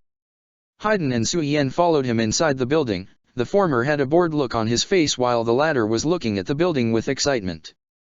The inside of the building was a single plain, basic wooden room. The only thing of note was a small glass bottle with a cork that was entirely filled with water. Haiden rolled his eyes as his eyes focused on the bottle. So, what's so special about that water that those Taki guys were guarding this thing? Haiden asked. That water is the hero's water. It is produced from the tree only once every 100 years and has the ability to increase a person's chakra tenfold. Suien snapped back in response. His eyes then moved to the water in fascination as a grin developed on his lips. I always wanted to drink that water, even once. It was gonna be a crux for my plan to take down this village. You can have some of it. Fair warning though, this water is supposed to shorten a person's lifespan after consumption. Kakuzu said with a shrug. We're shinobi, we aren't supposed to live long lives. Only accomplish what we need to and live after a life of fulfillment. Suien shrugged his shoulders. What a simple view on life. Kakuzu chuckled to himself as brought the water bottle to his mouth. He lowered his mask and proceeded to drink, chugging the water until it reached a fourth of what it had initially possessed. He then tossed the bottle to Suien. Drink what's left. Was hoping for more honestly, but this should do for the job. Suien frowned but nodded his head as he proceeded to chug what was left. Shortening your life for this thing, Kakuzu. Haiden's eyes narrowed on his partner, a look of amusement on his face. Didn't think you'd ever be willing to risk your life like that. I am an immortal being, as are you. What exactly does it mean to shorten my life? Kakuzu said with a laugh. With his mask pulled down, Haiden and Suien were able to see the large, malicious grin on his lips. The former Takigakuer shinobi could feel the massive amount of chakra that was rushing through his body. This is only a tool to assist in our goal. By the end of this night, our leader will have access to the Kyubi and Nanabe Jinchuriki and this blasted village will be burned to the ground. Within seconds, the door to the pavilion opened up. Kariado Zagi walked into the building, a frown on his face. His eyes focused on the empty bottle in Suien's possession before they moved to Kakuzu. So, you did steal it. He sighed. Zagi, I noticed that no other Takigakuer shinobi were alerted to our presence other than the guards that were stationed here already. You have my gratitude. Kakuzu said. Now, to finish off your debt. I need you to lead an attack on the village leader. Shibuki-sama. Zagi mumbled the leader's name before he nodded his head solemnly. Understood. Suien, I want you to lead your army into the village and attack. Create as much havoc as you can. Kakuzu requested. No need to tell me twice. Suien exclaimed as he cracked his knuckles. And us? We going to just go and capture the Jinchuriki? Haiden asked. Of course. However, the malicious grin on Kakuzu's face widened. If we find any Takigakuer shinobi along the way, I would be very pleased to end their lives as painfully as possible. Hell yeah! Haiden exclaimed. That's my language right there. You may be a heathen, Kakuzu, but Jashin-sama is looking down on you with respect right now. Kakuzu ignored his partner's words as he started to walk out of the pavilion. His eyes focused on the roots of the tree and looked up, seeing its base. He shook his head, chuckling to himself. Funny. This has always been one of my goals for the past 50 or so years, but I had put the thought behind me. I never normally indulge in these wants, but I see no harm in doing it this time. He mumbled to himself, his eyes steeling as he tightened his hands into fists. The chakra from the hero's water was channeling throughout his body. It felt to Kakuzu almost as if it was begging to get released. Tonight, I finally indulge. Tonight, I get my revenge on the village that threw me out. Tonight, Takigakuer burns to the ground entirely. Chapter 73, Invading the Impenetrable Village. Ah! Naruto yawned as he pulled himself away from Hinata and out of the bed. Bathroom. Hinata groaned as she turned in bed, feeling the lack of presence. Despite still being in a sleepy state of place, Naruto chuckled in amusement at his girlfriend. He proceeded to walk out of the room and down the corner to the bathroom. Upon leaving the bathroom 5 minutes later, he started to walk back towards the room, but he saw a light in the corner of his eye. Now more awake, he walked over towards the living room and noticed Fu awake, writing in a notebook. Almost immediately after he entered, Fu turned her attention towards him. A confused look developed on her face. "What are you still up for?" she asked. "Bathroom." Naruto replied with a shrug. "What are you still doing up?" "I'm working on a poem," Fu admitted. Sorta struggling to come up with anything good right now. "You're writing a poem? Right now?" the blonde asked. "It's super late though." "Yeah, well, I always have problems sleeping," she said with a sigh, putting her notebook down. "I was always told that my insomnia was caused by Komei, but I have my doubts. He is actually the one who seems to help me the most with falling asleep, staying awake with me until I actually do pass out." "I see." Naruto frowned in response. "It's good he can help you, but I'm sorry about that." "Nah, don't be. It's not like I am tired or something during the day. I think my body is used to it. Then again, perhaps that's not normal. Maybe it's just some side effect of being a Jinchuriki," Fu said. Her eyebrow then rose slightly. "Do you ever have trouble sleeping?" Naruto rubbed the back of his head, thinking about his answer, before speaking. "I used to a bit, but it's gotten easier after a while, around the time I became a genin." "Gotcha." Fu sighed. "Well, it's no concern to me. Again, I function just fine as is." "Fu." Naruto's frown deepened slightly. "I dash." The sound of a loud explosion in the distance sounded through the area. Naruto's words died on his lips as both he and Fu quickly rushed out of her house and looked around. In the distance, they could see smoke coming from buildings in the center of Takigakuer. They could hear various sounds, weapons colliding with each other and people shouting and screaming. "What?" Naruto mumbled in shock. Fu's eyes were wide in disbelief as she tried to process what was happening. What the hell was that? Anko, Hinata, and Shikamaru all joined Naruto and Fu outside her house. All three saw the smoke and could hear the sounds of battle in the distance. Everyone took everything in with wide eyes. "Byakugan." Hinata activated her dojutsu and took in what was happening. Her eyes proceeded to widen further. "Taki is under attack. That's unheard of." Fu mumbled to herself. "Taki is impenetrable. No one has ever invaded the village before, not even during the Shinobi World Wars." Before anyone could say anything else, something started to rocket forward through the air, landing in the water around Fu's island. The shinobi quickly rushed over to the crashed object only to discover it was a body of a Takigakuer shinobi. Blood was dripping from its mouth and from a large, open wound in his stomach. Fu felt a sense of nausea develop in her stomach. Her disbelief was turning to horror and disgust. She had never cared for any of the shinobi or civilians of the village, but she had never wished death on anyone. I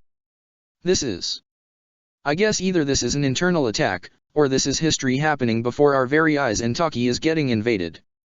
Anko said, her eyes steeling themselves as she quickly turned back to Fu's house. "Get ready. Get all equipment you need. We're going to get into some big fights, it seems. Everyone nodded their heads in agreement. They all rushed into Fu's house, getting dressed and grabbing all weapons that they would need. They then rushed back out of the house. We need a plan of action, Shikamaru said. How do we dash? Another large explosion sounded out throughout the area. The 5 shinobi turned their heads toward the smoke. Fu's eyes widened as she realized where the smoke was coming from. That's Shivuki's place. Fu's eyes narrowed. He's being attacked. I need to check on him. Before anyone could say anything, Fu bolted off, heading towards the smoke. Fu. Naruto shouted her name, but his fellow Jinchuriki continued to rush forward, ignoring him. He shook his head. Damn it. Naruto, go after her. Anko ordered. This is not the time or place to be by yourself at all. Go. Naruto nodded his head in understanding before he rushed off, heading behind Fu towards Shivuki's mansion. Anko then turned her attention to Hinata and Shikamaru. By the same logic, we need to stick together. Let's go into the center of Taki and try and help. There's probably a lot of civilians in danger that are going to need some help. We need to help the Taki shinobi fend off whatever group is attacking. Both Shikamaru and Hinata nodded in agreement. With those words, the 3 rushed to the center of the village. Anko, Shikamaru, and Hinata rushed through Taki's streets. As they moved through the village, they saw more and more buildings with broken windows and damage. Some buildings were on fire. There were also various shuriken and kunai scattered on the ground, some of which colored in blood. As they moved towards the center of town, they saw various civilians running away towards the edge of the village, screaming and shouting.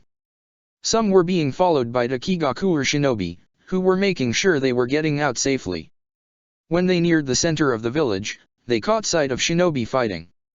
Various Taki shinobi were fighting other shinobi that were donning either the Takigakuer forehead protector with a cross marked through it or the Omegakuer forehead protector. AIM. Shikamaru scowled. So AIM is working with Takigakuer missing ninja to invade the village. Anko shook her head, I doubt that. AIM just got finished with a civil war, if I recall. I doubt they have the resources for an invasion. They're probably AIM missing ninja dash. No, stop. The 3 Konoha shinobi turned their attention towards a civilian, an elderly man with blood dripping from a wound on his shoulder, who was edging away from a masked shinobi with an Omegakuer forehead protector. The mysterious shinobi was holding a kunai and was gesturing to throw it at the man. Before he could throw the kunai, however, Hinata quickly reached for her bow and fired an arrow. The arrow shot the shinobi in his throat, piercing it completely and causing him to fall to the ground dead. The Konoha shinobi then rushed over to the man, whose face was starting to turn white. Are you okay, sir?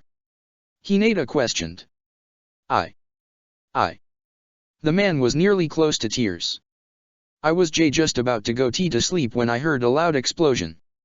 I went outside and then that person tried to kill me. Try and stay calm. You're going to be safe now, sir. Shikamaru told him with a smile. We're going to keep you safe. Ah. The group immediately turned their attention as they saw more civilians running away from their homes, screaming. A frown developed on Anko's face as she quickly turned her attention to her 2 former students. All right, new plan for now. Shikamaru, Hinata, I want you both to help get all civilians to safety. Take them to some type of safe place. She told them. I'm going to try and stay here and do something about any of the assailants I can find. Anko-sensei, we literally just talked about not separating and being by ourselves. Hinata informed her with a frown. Yeah, and I'm not going to fully be by myself, cause you all should be coming back here multiple times to rescue more civilians. Anko replied. Just get them out of here safely. That's the biggest priority right now. I got it. Shikamaru said with a nod of determination before turning his attention to the elderly man they had just saved. Like we said. We're getting you to safety. Thank you. He mumbled in response. Shikamaru quickly grabbed onto the man and rushed off, carrying him through the streets on his back. Hinata rushed over to 2 of the fleeing Takigakuer civilians, a mother and her daughter, and followed behind. Anko remained behind. She stayed still, looking around the fire and damage around her as she assessed what to do first. Her eyes then widened as she felt a strong rush of killing intent aimed at her. She then jumped up in the air, avoiding 3 separate barrages of water bullets aimed for her. She effortlessly landed back on the ground as 3 separate AIM shinobi walked up towards her. Konoha shinobi, you'll regret getting involved in this. One of the shinobi, a man with a black mask over his mouth and messy brown hair, said with a laugh. You should have just left this village while you can. Now you're gonna die, along with the rest of this dumb as fuck village. And I should just accept the words of some no-name missing ninja. Anko said with an eye roll. Her grip on the Shivuki blast sword tightened. You're the one who is going to die. You're all going to die. No name. Who the fuck do you think you're talking to, bitch? The masked shinobi snarled. We're the elite, hand-chosen shinobi to Suien, the one who is going to destroy this village. Kiri-same, calm yourself. One of the other shinobi, a muscular man with spiky gray hair. I recognize her. Don't underestimate this woman. Humph. Whatever you say, Mura-same. The shinobi grumbled under his breath. Suien. Anko repeated the name in her head. She recognized it barely. She knew he was a missing ninja from Takigakuer who left after being exposed as someone who wanted to take over the village. So he's leading this invasion? Makes sense, it fits with how this invasion is going. Her eyes then moved over to 3 AIM shinobi in front of her and a smug grin developed on her face. His cronies, though, leave much to be desired. Just a little nudge and I can probably drive at least one of them over the edge. Suien. Who the hell is that? Anko said with a snort. Sorry, I don't recognize shinobi names unless they're on the kill on sight section of the bingo book. Don't talk down to Suien-sama like you're anything special. The 3rd AIM shinobi, a young woman with unkempt brown hair, retorted. Hisami, what did I just tell Kiri-same? Mura-same hissed in response. This is Mitarashi Anko of the Blast Sword, the only non-Kiri shinobi to be admitted into the 7 swordsmen of Kirigakuer. Damn right I am. Anko replied. She crouched slightly, preparing to charge. So with that in mind, get out of my way. Leave Taki behind and take your other filthy allies with you. And maybe a few of you will make it out of here alive. No can do. This mission is something Suien-sama has been planning for years. We aren't going to give it up for anything. Mura-same replied as he started making hand signs that Kiri-same and Hisami replicated. So be it. Anko proceeded to charge forward at the 3 shinobi, the blast sword starting to unravel. Then for the sake of the people of this village, die. Shivuki groaned in pain as he was knocked back through the walls of his mansion, landing firmly on the ground. The young Takigakuer leader struggled to stand up. As he managed to pull himself up from the ground, his assailant jumped out of the newly formed hole in the mansion to face him. Shivuki grit his teeth as he locked eyes with Takigakuer's Jonin commander. Zagi, why are you doing this? Shivuki questioned. You've been a loyal shinobi for longer than I've been alive. You love this village, why are you doing this? Some things go deeper than love or loyalty, Shivuki-sama. Zagi responded solemnly, shaking his head. But I'll take my shame to the grave. Do your best to stop me. Shivuki shook his head before he extended both of his hands, water-slicing blade. Immediately, a torrent of water developed in Shivuki's hands, changing into the shape of blade of water. As the blade finished forming, Zagi reached for the scythe attached to his back and gripped it tightly in his hands. He swung the scythe at the village leader, who blocked the blade with the sword in his left hand. He then swung at Zagi with the blade in his right hand, but the Jonin commander jumped back, avoiding the strike. He then charged forward again at Shivuki. Cyclone shot. Zagi leaped into the air, flying headfirst towards Shivuki. As he flew through the air, he began to spin his body and his scythe, creating a vortex around him that resembled a cyclone. Shivuki, unable to get away in time, brought his swords forward and blocked the attack, causing wind to blow all around his body after the impact. Despite the initial block, however, Zagi's body continued to spin, maintaining the cyclone. Shivuki bit his lips as he tried to maintain his stance and block the attack, but finally released his stance. Zagei proceeded to fly freely towards into Shivuki, causing him to get both knocked backwards and cut deeply on his stomach. As Shivuki was sent flying backwards, into the forest around his mansion, Zagei continued in his spiraling cyclone. He angled himself upward until he was directly above Shivuki, who was trying to get up as quickly as he could. Upon getting directly above him, Zagei dropped the cyclone, repositioned his scythe so that it faced downward, and proceeded to descend. Net-shaped prison. Before he finished his descent and sliced through Shivuki, a series of thick, green streams of chakra resembling spider webs appeared. The webbing caught the scythe, preventing it from cutting through it. The web then started to turn upward as it began to form a net around his body. The Jonin commander cursed under his breath as he jumped upwards, pulling his scythe with him, and managed to move before he was surrounded by the webbing. He landed safely on the ground in time to look at the origin of the web. Fu. Shivuki, are you all right? She questioned with a frown. I'm fine. Shivuki replied, fully up again and able to move around. A small smile developed on his lips. I'm in your debt, Fu. Thank you. As Zagei assessed Fu's presence, he felt another presence arriving. Before anyone could say or do anything, Naruto appeared on the scene, standing by her side. You're the guy who led us into the village. Naruto shouted, recognizing him. His eyes narrowed in anger. What the hell are you doing? Why are you attacking your home village? I have no reason to say anything, Naruto-san. Zagei replied. Zagei. Fu shook her head. What kind of joke is this? You can't actually be doing this, can you? Was this invasion your idea? Does my answer really matter? He questioned. Yes, it does. Why are you turning against your own people? Fu hissed. Zagei said nothing. He gripped his scythe tighter in his hand, which caused both Naruto and Fu to tense up and prepare to fight. He's not going to elaborate more than that. Shivuki said with a sigh.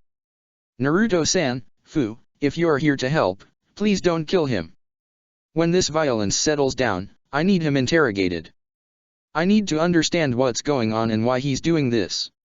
Even if I lose, you'll not get what you want from me. Don't waste your time. Try and kill me or all three of you will die. Zagei replied as he clapped his hands together. Wind style, burning currents. A massive gust of wind rushed forward from Zagei's body towards Shivuki and the Jinchuriki. All three jumped out of the way, causing the wind to make contact with trees in the forest behind them. Upon coming into contact with the wind, the trees were cut in half and the limbs immediately caught on fire. The wind stayed in the area, causing the fire to grow. Fu jumped towards the Takigakuer Jonin commander, tightening her fists. Blue-like chakra started to form around her fists before they hardened into cocoons. She attempted to punch at Zagei, who parried with the blade of his scythe. The collision caused both shinobi to get knocked back. Naruto jumped forward at the man, extending his hand outward. Immediately, a large ball of chakra developed in his right hand as he extended his hand outward. Otama raised non. Zagei jumped into the air, avoiding Naruto's attack, causing it to hit the ground and create a massive crater. The Takigakuer Jonin commander proceeded to fall onto the ground directly behind Naruto's body, who quickly turned around in time to see Zagei attempting to cut into him with his scythe. Naruto quickly moved back once again before clapping his hands together, a motion that Zagei quickly mimicked. Wind style, great breakthrough. Both the Kyuubi Jinchuriki and the Taki Jonin commander released massive gusts of wind from their mouths simultaneously. Both blasts collided with each other, causing hurricane force winds to rush in all directions, blowing both Naruto and Zagei backwards. Both shinobi were sent flying backwards into trees, both wincing upon impact. As Zagei pulled himself away from the tree, he noticed green streams of chakra, shaped like a web, approaching him. He jumped just in time before the chakra webs reached the tree, forming a literal web against. Zagei, seriously, you are outnumbered. You could maybe take on one of us, but you can't handle both of us. Fu stated sharply as she jumped in front of the man. Naruto jumped right next to her side, illustrating her point. Zagei, please. Shivuki added, standing next to the two Jinchuriki. Surrender. I don't know what you are intending with this attack, but it will not stand. Surrender now or else you are going to die. I've been dead for a long time. It just finally caught up to me. Zajai replied, shaking his head. I can't speak of why and I won't. Kill me if you can. But that's assuming you all can. The red-haired Jonin proceeded to run through hand signs. I have a few aces up my sleeves. I'm not going down without a fight. Then die fighting. Fu shook her head as she closed her eyes. Immediately, red chakra began to surround her body, forming what resembled 5 wing-like tails on her body. I intend to. Zajai mentally noted with a sigh. Isn't this the Nanabe Jinchuriki's place? Where the fuck is she? Haiden questioned as he and Kakuzu finished exploring her home. Strange. I knew I sensed her chakra in this area when the invasion began. She seems to have moved. Kakuzu noted. Well, where'd she go? It's not like she's actually helping this shithole with the invasion, is she? Haiden nearly shouted. Or do you think she turned tail and ran like a bitch? 'Cause that's gonna make her real annoying to follow. Before Kakuzu could even answer his question, the two Akatsuki members sensed a rush of chakra nearby. They turned their heads towards Shivuki's mansion in the distance, which was on fire. You feel that rush of demonic chakra, Kakuzu? Haiden asked with a smirk. Jashin-sama has heard our confusion and pointed us in the right direction. Humph. More like our little bug got caught in a fight. Kakuzu noted. Let's go, Kakuzu. Prepare for a fight. Heh. I cannot wait to gut that bitch. Haiden's smirk widened as the two Akatsuki members rushed off from Fu's island. Water style, water whip. Kirisame, Hisame, and Murasame held out their hands as whips made from water formed. Anko charged forward at aim missing ninja, gripping the Shivuki blast sword tightly. She swung the blade at the three shinobi, but they managed to jump away in time. The sword made contact with the ground, creating a massive explosion that knocked up bricks from the road into the air. Both Kirisame and Hisame jumped to the side of Anko and swung their whips at the Konoha Jonin. She jumped into the air, avoiding both attacks. Murasame then jumped in the air as well, directly above her, and swung his own whip. She proceeded to move her body, avoiding the whip, before quickly turning to face the man as she made hand signs. Fire style, Dragon Flame Jutsu. Anko breathed out a massive dragon of fire from her mouth directly at Murasame. The aim-missing ninja swung his water whip downward at the flame, putting it out instantly and creating a massive amount of steam in the air. As Anko continued to fall to the ground, Kirisame and Hisame tossed kunai at the woman. The knives stuck straight into Anko's head and her eyes opened wide, until her body began to fade, turning into a pile of mud. The real Anko appeared directly behind Hisame and was about to cut into the woman with her blast sword, but was stopped as a water whip grabbed onto her right hand. She turned her head in time to see Murasame gripping onto it tightly. Quickly, restrain her! He shouted. Both Hisame and Kirisame quickly jumped backwards, swinging their whips at Anko's body. Her left arm and her waist were completely constrained by the water whips. She struggled to pull herself away, but was unable to do so. Heh. Thought you were so much better than us, didn't you?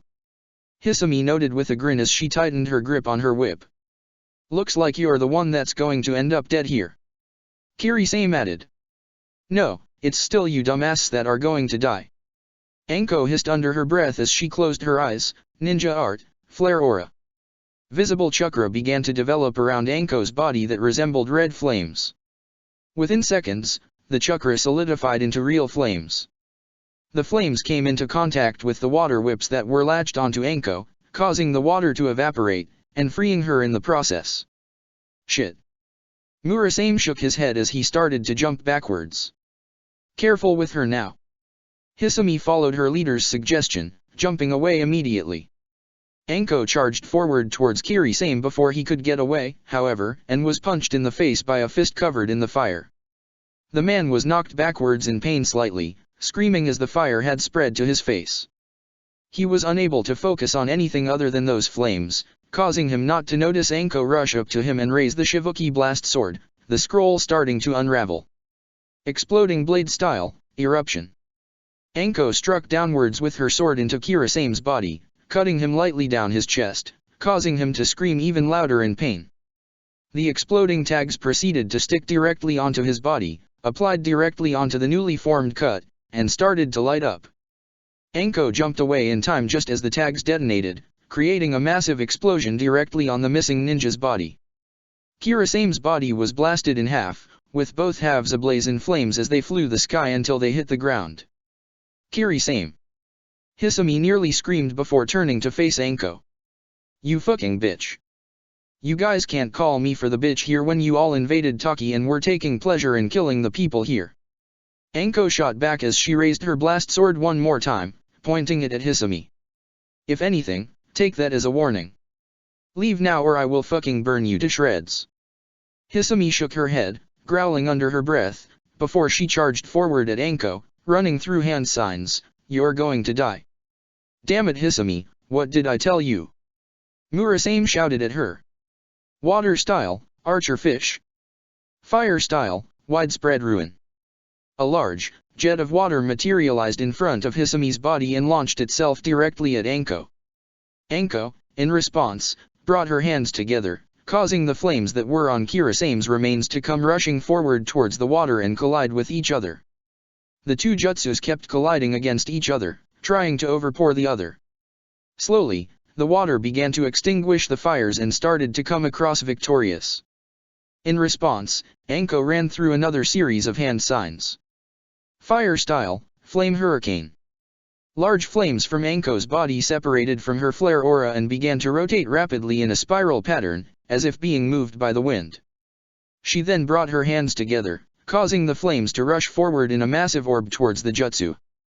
Just as Hisami's water jet had overpowered Anko's initial attack, the new flame orb rushed forward, hitting the water. The two jutsu stalemated for a moment. The water, however, began to quickly evaporate as the giant fire orb began to overpower it. What? Hisami's eyes widened as she stared at the flames. That's impossible. How can one person's fire be so strong to completely overpower my attack? That's unheard.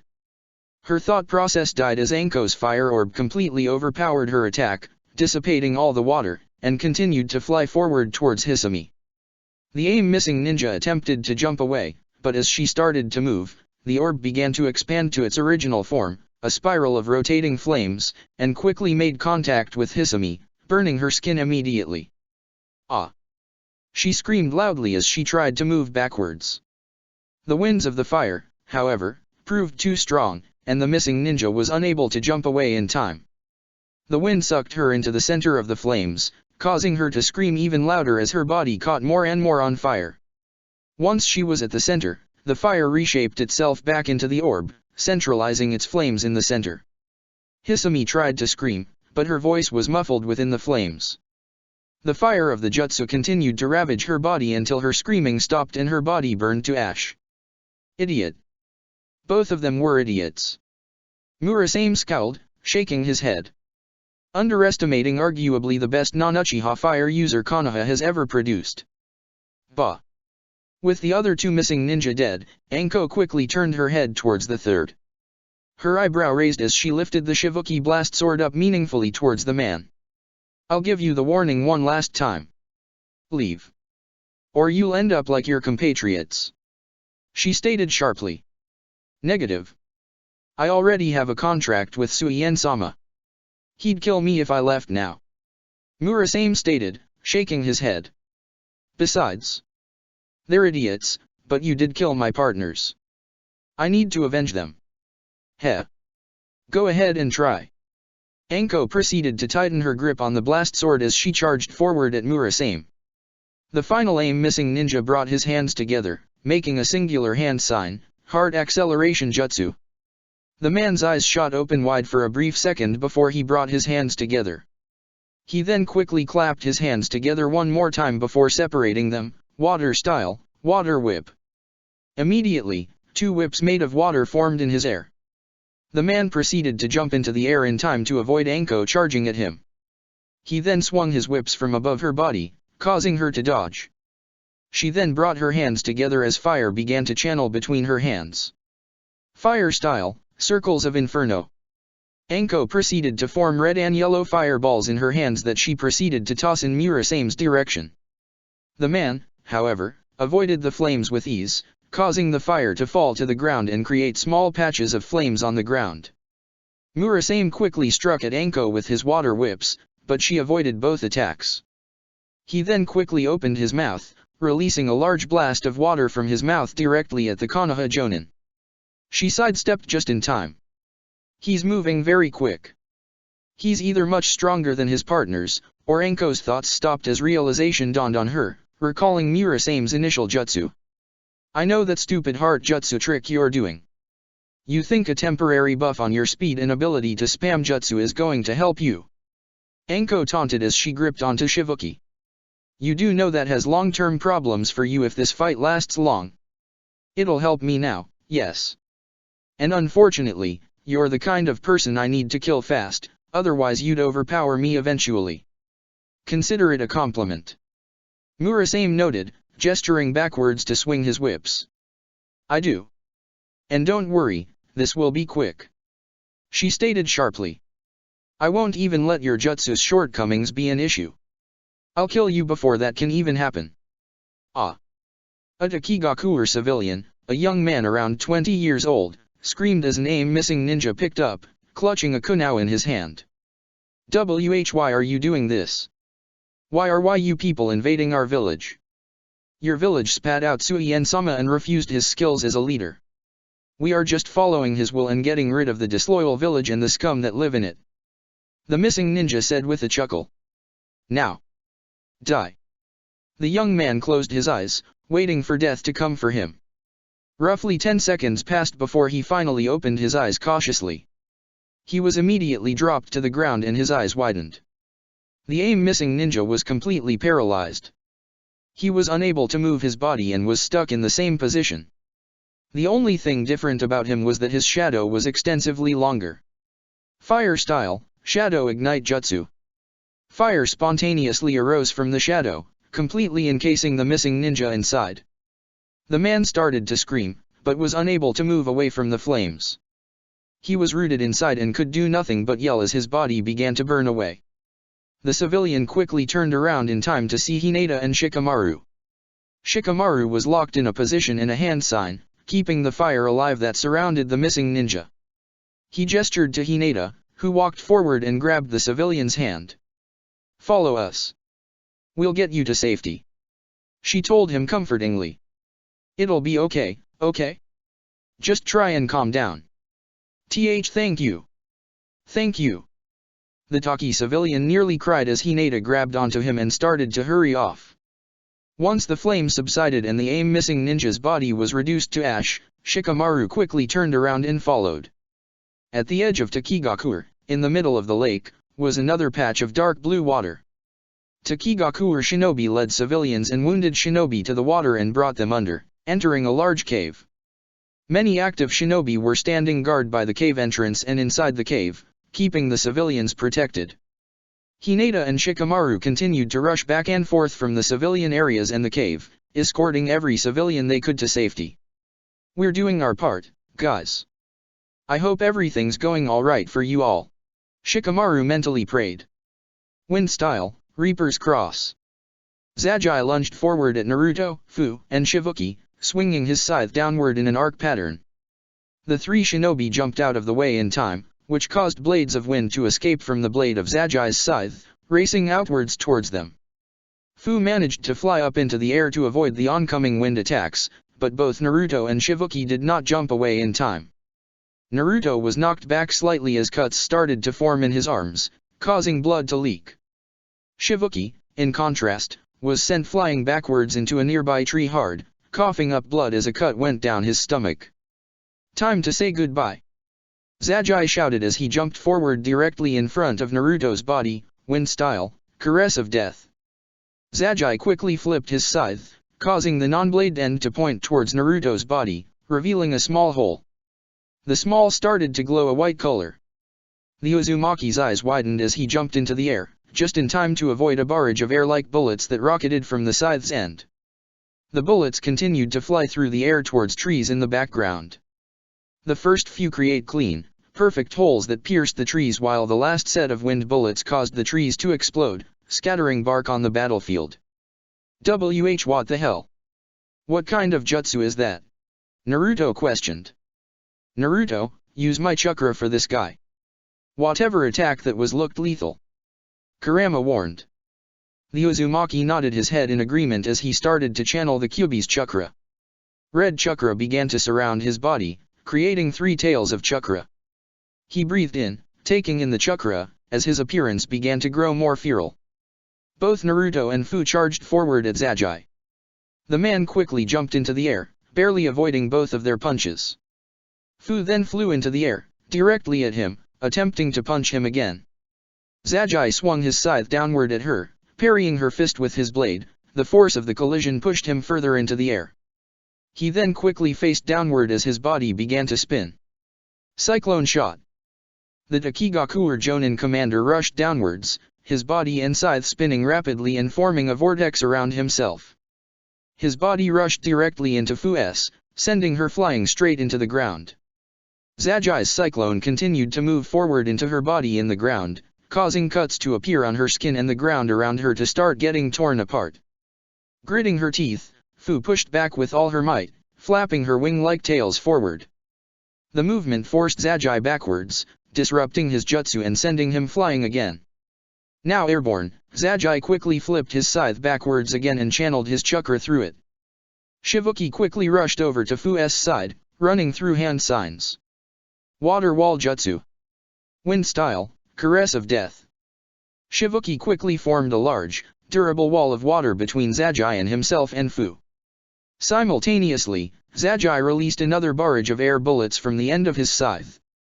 The bullets rushed towards the wall and instantaneously pierced it, causing all of the water to pierce it. Shit! Shibuki cursed as he and Fu attempted to jump away. The two were unable to get away from all bullets fast enough. One bullet managed to hit Fu's left leg while one hit Shibuki's right shoulder. Both bullets completely pierced the skin, creating an open hole on both of them. Each shinobi screamed in pain. Zagi proceeded to swing his scythe around, bringing the blade forward, as he started to rush downward in the air towards Shibuki's body. Adamantine Sealing Chains. Before the Taki Jonin commander could make contact with the village leader, his body was caught by a series of chains that quickly surrounded his arms and legs. He turned his head and saw Naruto, holding onto him with chains that had appeared from his leg hand, gritting his teeth. Naruto then tugged on his left hand, causing Zagi's body to start flying directly at him. With his right hand, he started to create another massive orb of chakra. The Taki Jonin commander immediately closed his eyes, channeling chakra into his mouth. Wind Style, Wind Release Stream. Otama Raise Non. Zagi released a controlled stream of wind from his mouth directly in front of him, which came into contact with Naruto's large orb of chakra. The Raise Non absorbed the wind chakra, overpowering it, but decreasing it in size as Naruto connected it with the man's body. The Raise Non grinded into Zagi's body, causing him to close his eyes from pain as a large scar began forming and growing larger on his body. The force of the jutsu continued to grow until it finally overpowered Naruto's chains, breaking them and sending Zagi flying backwards. The man was knocked backwards into a nearby tree, crashing straight through it and hitting the one behind it before falling to the ground. Damn it, I need to get better with the chains. If I could have had him pinned in that for longer, that would have beaten him for sure. Then again, I suppose it's better this way. That would have killed him and Shibuki wouldn't be able to interrogate him. Naruto shook his head. Still, that was quick timing of him with that wind release stream, weakening my Raise Non. He might still be able to fight cause of that. As if on cue with his thoughts, Naruto watched the man pull himself up from the ground, breathing heavily as he began to walk forward. A frown developed on the blonde's lips. Well, I can see why they made him the Jonin commander for the village. Zagi, you can't seriously be able to fight after that. Please. Surrender. Shibuki pleaded. He tried to walk forward, but in the process, moved his shoulder slightly and winced in pain. Please. Shibuki-sama. I can't. Zagi spoke, grinding his teeth, from both pain and his own frustration. I have a debt I have to pay. Even if it costs me my morals. Even if it costs me my life. There's a debt I need to repay, no matter what. What debt? What could possibly justify this? Naruto wondered. I don't have much fight left. I gotta give it one more shot to finish this. Zagi realized as he closed his eyes, channeling all of his chakra. One single jutsu. Many shadow snake hands. Anko extended her right hand at Murasame, summoning hundreds of snakes from the sleeve of her coat that rushed forward. The aim-missing ninja jumped away, avoiding the attack, but the snakes continued to change direction and rush towards him. 10 of the snakes proceeded to open their mouths before releasing fireballs from their mouth. Murasame proceeded to sidestep, avoiding the flames, before swinging his whips forward at the necks of the snakes. He lashed at them, swiping off their heads from their bodies in rapid succession. The Konoha Jonin rushed forward at Murasame, gripping Shivuki tightly as the sword's scroll began to unravel. As she approached him, he proceeded to bend downward, preparing to jump. Just as Anko reached him, Murasame finally jumped, making a singular hand sign on his way up, water style, geyser shot. As Murasame jumped away in time, a large tower of water rocketed forward from the ground. Anko, anticipating the attack, attempted to jump away. The water, however, rushed forward faster than she could react. The Jonin was smacked hard by the force of the large geyser, which sent her flying into the air. Now directly above her, Murasame quickly lashed downward with his whips, striking at Anko's body and forcing backwards into the geyser. Upon making contact with the water, Murasame's whips started to glow white as electricity began to channel through the whips. The electricity traveled towards the geyser before the entire tower of water was covered in lightning, shocking Anko. The Konoha Jonin closed her eyes in pain, resisting the urge to scream.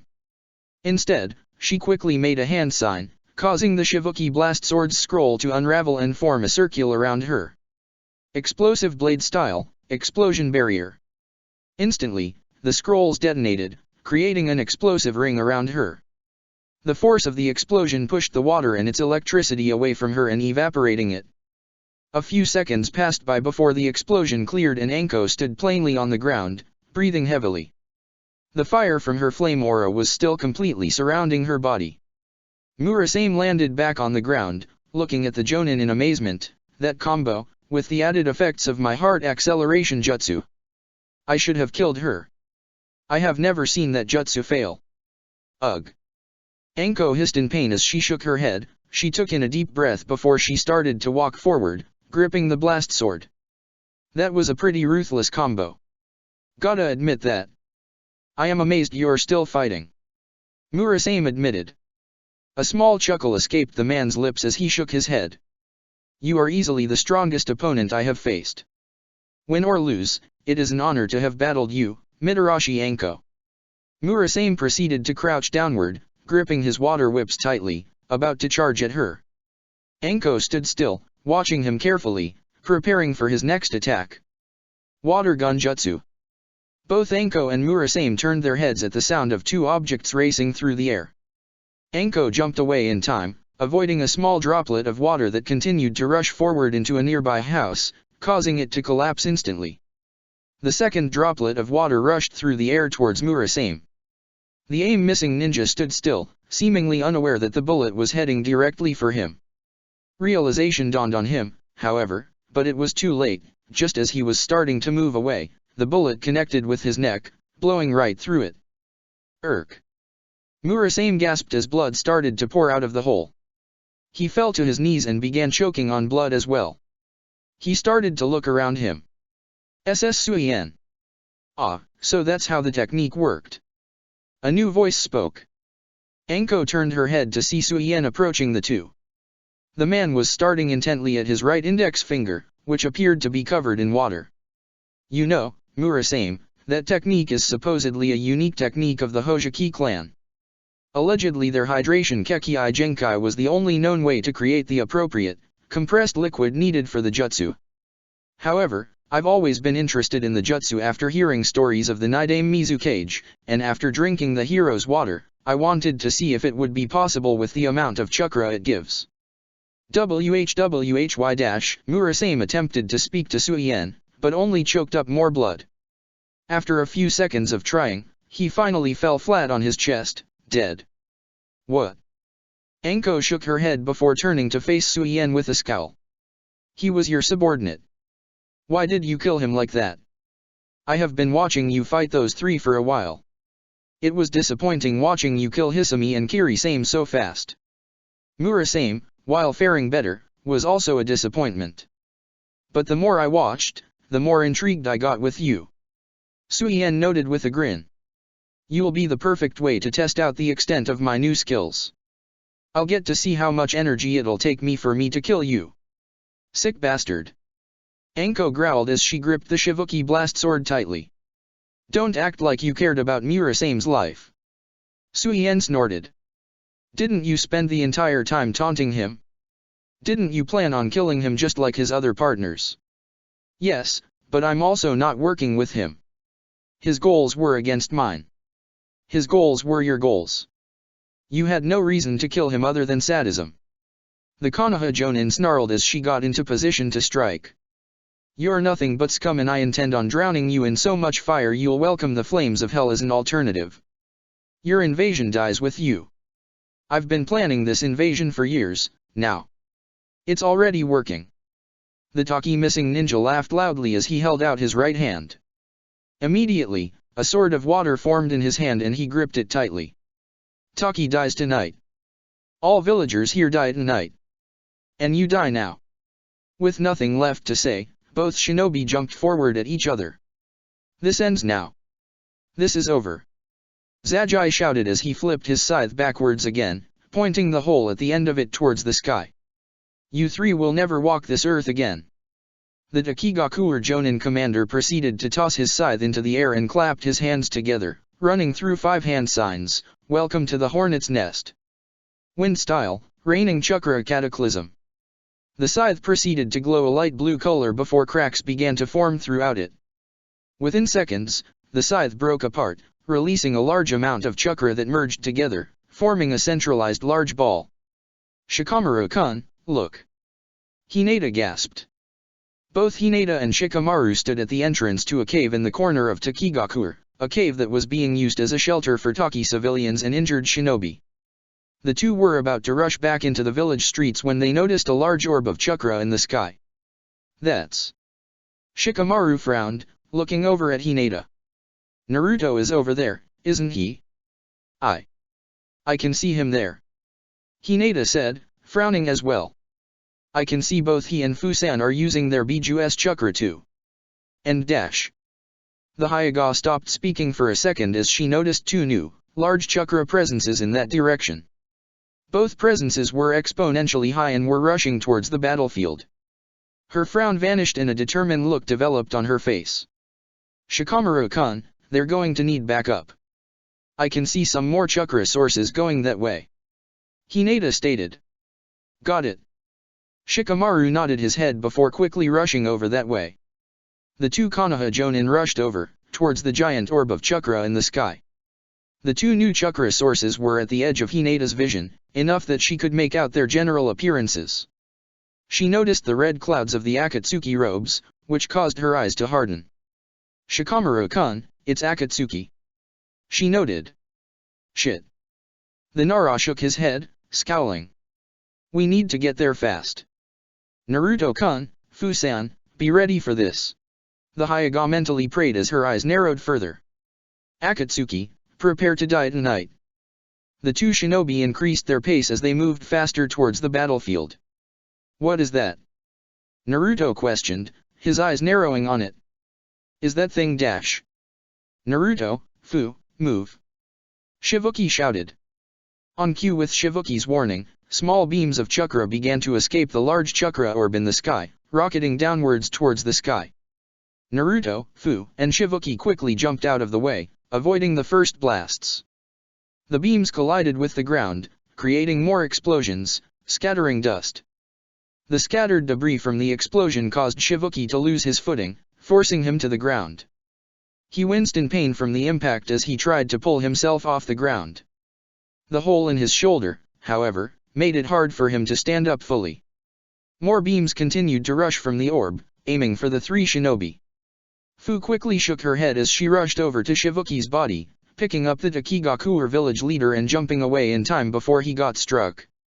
Naruto continued to remain in the central battlefield, avoiding the beams of chakra. He then proceeded to rush forward Zagai's body as he began to channel chakra in his right hand, creating another large orb of chakra of his own. "You think getting close to me is the right idea?" Zagai asked as he made the tiger hand sign. Instantly, the beams from the chakra orb proceeded to concentrate on Naruto's position and rushed down all in unison. Just as Naruto was about to make contact with Zagai, he was struck by one of the blasts, forcing him downward. Ah! The chakra beam was overwhelming. It pushed Naruto's body downward into the ground, completely destroying the ground underneath and shoving him down underground. It continued to shove him down more and more in the ground, ignoring all debris and rock in the way. The beam itself was made entirely of wind chakra that was cutting into his skin, creating multiple cuts all over his body. "Naruto, channel of my chakra. This jutsu could kill you!" Kurama shouted. "G got it." Naruto bit his lip as he channeled more and more chakra. 4 more tails of red chakra developed on Naruto's body, bringing his total to 7. His features became momentarily more feral before his body began to be surrounded by a dark red chakra that covered his entire body.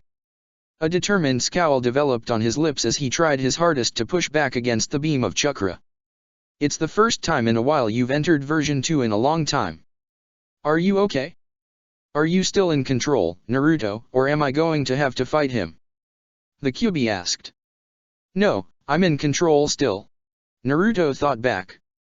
He growled as he crossed his arms against his body. This gesture blocked the blast from the oncoming wind chakra, stopping Naruto from going deeper into the ground. He then bent his legs as he prepared to jump and began channeling chakra once again in his right hand. "I'm still in control, Kurama, and this guy won't last even a second against me like this." On the surface, Zagai noticed that his chakra beams were no longer shoving Naruto further into the ground. He shook his head as he jumped backwards and made another hand sign. The giant orb of chakra proceeded to come down itself, racing forward towards the hole. As the giant chakra orb began to near the surface of the ground, dust started to pick up from its pressure and force. Before it made contact with the ground, however, Naruto jumped out from the ground, holding out his right hand. Another massive orb of chakra developed in his hand and collided with Zagai's attack. Udama Raise-Non. The massive orbs collided with each other, creating a massive explosion. The shockwave of the attack knocked more nearby trees down, completely clearing out the area around the battle. The two orbs remained in stalemate as they tried to overpower each other. Naruto remained strong during the battle. The combined force of the two attacks was seemingly having no effect on him. He continued to shove his Raise-Non forward, trying to overpower Zagai's jutsu. I can't believe this." Zagai's eyes widened as the force of the two jutsus knocked him back. "This power. I knew a Jinchuriki would be strong, but this." After a few more seconds, Naruto finally shoved his Raise-Non through Zagai's larger orb of chakra. The act caused the chakra to completely dissipate, turning into gusts of wind that scattered the area. "Unbelievable." Zagai shook his head. A chill went down the Taki Jonin commander's spine as he felt a new presence. He turned his head in time to see Fu and Shivuki standing next to him. He had no time, nor ability, to react. He was exhausted, by physically and chakra-wise, and was unable to block Fu's fist. She punched him hard, downward, into the ground, knocking unconscious immediately upon impact. "Stay down," she hissed. "Dirty traitor." Naruto quickly rushed over to their side. His eyes wandered to the hole in Fu's leg to the one in Shivuki's shoulder. A frown developed on his lips. "Are you both okay?" "Yes. I'm sorry for getting in your way." Shivuki apologized. "I think skill-wise I am roughly a Chunin at best. I was grossly overpowered and was just a hindrance to you both, especially you Fu. Don't apologize. It's fine." Fu shook her head. She picked up Zagai's body and brought his chest up to her ear. A smirk developed on her lips. "Well, he's still alive. You'll be able to interrogate him when this shit show is over. Thankfully. I'll need the answers." Shivuki sighed in relief. A smile developed on his lips. I would be dead, if not for you two. Thank you both so much. No need to thank us. Naruto began speaking before his eyes widened. Kurama, what am I sensing approaching us? Another threat. The Kyuubi replied with a growl. Don't ease up yet. You're borrowing more of my powers, so you must have my ability to sense negative emotions. Company is approaching. Naruto. Shivuki tilted his head, his smile fading. What's going on? Ah. Fu's eyes widened. Realization was dawning on her face as well. This fight isn't over. Lightning style, false darkness. Naruto, Fu, and Shivuki quickly looked behind in time to see a massive spear of lightning rushing towards them. Naruto grabbed onto Shivuki and jumped away while Fu, still holding onto Zagai's unconscious body, flew away, all barely avoiding the attack in time. As the three resettled on the ground a few feet away, two new figures appeared in the now treeless battlefield. Naruto's eyes widened, recognizing both figures. Akatsuki. He mumbled. What? Fu's eyes widened. These guys are the ones you were telling us about. Shivuki's eyes widened as well, but his eyes focused on one particular person in the group. A cold spell rushed through his body as his breathing became harder. Kakuzu. He mumbled. Kakuzu and Haiden both stood proudly in front of the two. Kakuzu had a large black masked figure standing to his side while Haiden was gripping his own scythe tightly in his hands. Hope you all aren't doing fighting just yet. Haiden smirked. We got to see the end of that shit show you just had with the red-haired bastard and now we want in. Chapter 74, Akatsuki's Immortal Shinobi. Hope you all aren't doing fighting just yet. Haiden smirked. We got to see the end of that shit show you just had with the red-haired bastard and now we want in. I recognize you both. Naruto noted as his eyes went to Haiden. You're Haiden. I fought you in Nami no Kuni. His eyes then moved to Kakuzu. And you're the guy who attacked Hanenii back at Tenchi Bridge. I'm pleased you remember me. I have to say, I am impressed you managed to kill off Nasumereta all those years ago. You were a mere genin back then, too, from what I recall. Kakuzu noted with a chuckle. Of course, that blasted Kumo idiot was easily the weakest member Akatsuki has ever recruited. You'll find us much more interesting to fight. You are Kakuzu. Fu noted with a surprised look on her face. You're the most famous missing ninja from Taki. Her eyes turned into a glare. And you're a member of this Akatsuki group? Are you the ones behind this invasion? No shit. Haiden spoke up with a laugh. You and Fox bastard over there are coming with us while the rest of this village gets offered as a nice, beautiful sacrifice to Jashin-sama. The man then pointed his scythe directly at Shivuki. Starting with its bitch of a leader. Haiden proceeded to dash forward directly at Shivuki. The Taki leader froze for a moment before he braced himself, channeling chakra in his hand to form a water sword. Before the two collided, however, Fu jumped in between the two. Fu, don't let him hit you even once. You cannot let him get first blood on you. Naruto shouted. His jutsu requires for him to have your blood. Fu's eyes widened momentarily at the warning, but she nodded her head in understanding as she took in a deep breath. Wind style, great breakthrough. Fu released a massive gust of wind that went straight towards Haiden's body. Haiden initially was pushed backwards due to the wind, but quickly gained traction and pushed forward, despite the oncoming wind. Fu took the moment to grab Shivuki and fly away. Kakuzu shook his head, scowling as he made a hand sign. Another masked figure shot forward from underneath his cloak and turned to face Fu, fire style, intelligent hard work. Immediately, the masked figure opened its mouth, releasing a large fireball that rushed through the sky towards Fu. The Nanabi Jinchuriki quickly flew down, avoiding the attack, but was met face to face with the other masked figure, which proceeded to open its mouth. Lightning style, false darkness. The masked figure proceeded to open its mouth as it released spears of lightning. Fu rushed away, barely avoiding the attack and narrowly getting away. Just let go of that bitch leader so we can fight properly. Haiden stated with a laugh as he charged forward. Fu. Let me go. I'm going to hold you guys back. Shivuki told her, frowning. I'll be fine. I'll contribute somehow. You could barely stand a moment ago because of your injuries. I'm going to get you out of here first. Fu retorted, frowning. Yeah, get Shivuki to safely. I'll hold them off till you can do that. Naruto stated as he jumped in between Fu and Haiden. His eyes narrowed on the immortal as he started to channel chakra into his hands. An adamantine steel chain proceeded to develop, which Naruto pulled out and grabbed tightly in his hands. Hey asshole, don't think your gimmick will work twice on me. Heh. Dismissing Jashin-sama's techniques as a gimmick. Haiden snorted as he proceeded to take the edge of his scythe and stab his left hand, causing blood to start dripping. Why don't I show you some more of his precious techniques that I taught myself? Naruto responded by swinging his adamantine chain forward at the immortal. A smirk developed on Haiden's face as he made a single hand sign with his bleeding hand. All hail Jashin-sama, blood transmutation. Before Naruto's chain could connect with Haiden's body, the immortal's body started to glow a dark red color before his body seemingly melted to the ground. What the? Haiden's body melted into a pool of blood. Naruto's chain redirected itself to the pool, but seemingly stabbed nothing. The Jinchuriki could feel chain make contact with nothing but the ground. The pool then started to move forward, inching closer and closer to Naruto's body.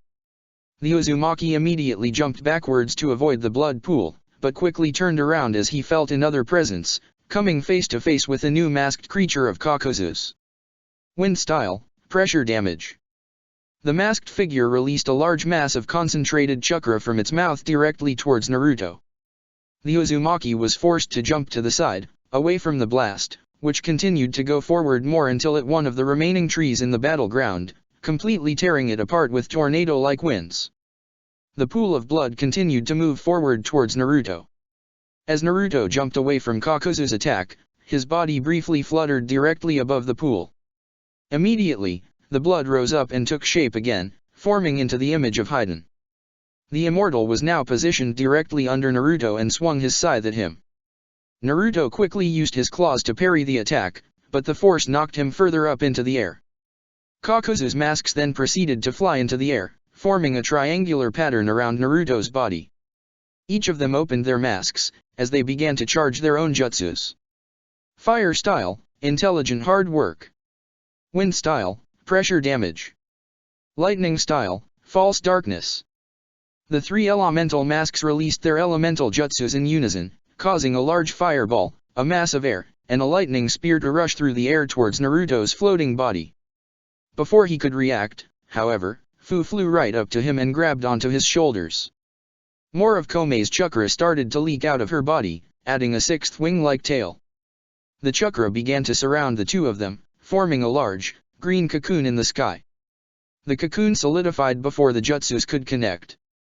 The three elemental blasts struck the cocoon and created a massive vortex around it of fire, wind, and lightning, but the cocoon remained stable as the jutsus began to subside.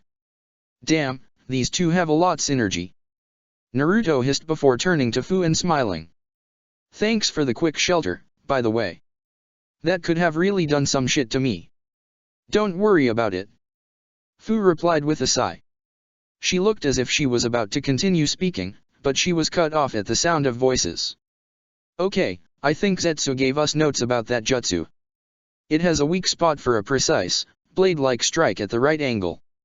Haiden noted, bringing his scythe up to chin, as if using it to think. A grin developed as he started studying the cocoon. Let me hack at this shit for a little while and I'll pop it open. Take your time. They'll come out eventually. While you do that, I'm going to hunt down that Takigakuer leader before that weakling gets too far. Kakuzu replied as he ran off. Fu's eyes widened at the statement. Naruto shook his head, cursing under his breath. How far away were you able to get Shivuki? He questioned. Not far at all. I didn't have much time. I saw that Kakuzu got you trapped in that elemental jutsu and I just dropped him off and told him to run. She replied, biting her lip. We have to stop him. Kakuzu will kill him. I know. Naruto grit his teeth as he started to lean downwards, preparing to run. Hold off Haiden for me for a moment. I can definitely get to Shivuki before it gets too late.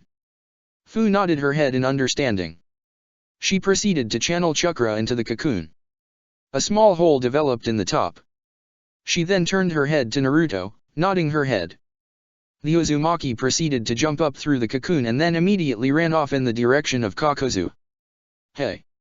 Where you going? Haiden shouted, about to give chase at Naruto, but was stopped as he noticed the cocoon collapse on itself.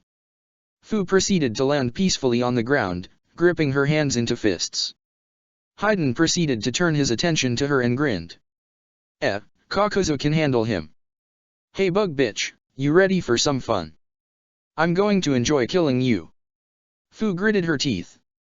Haiden rolled his eyes before swinging his scythe. I am blessed by Jashin-sama. There's not a chance you can kill me. I have to hurry out of here.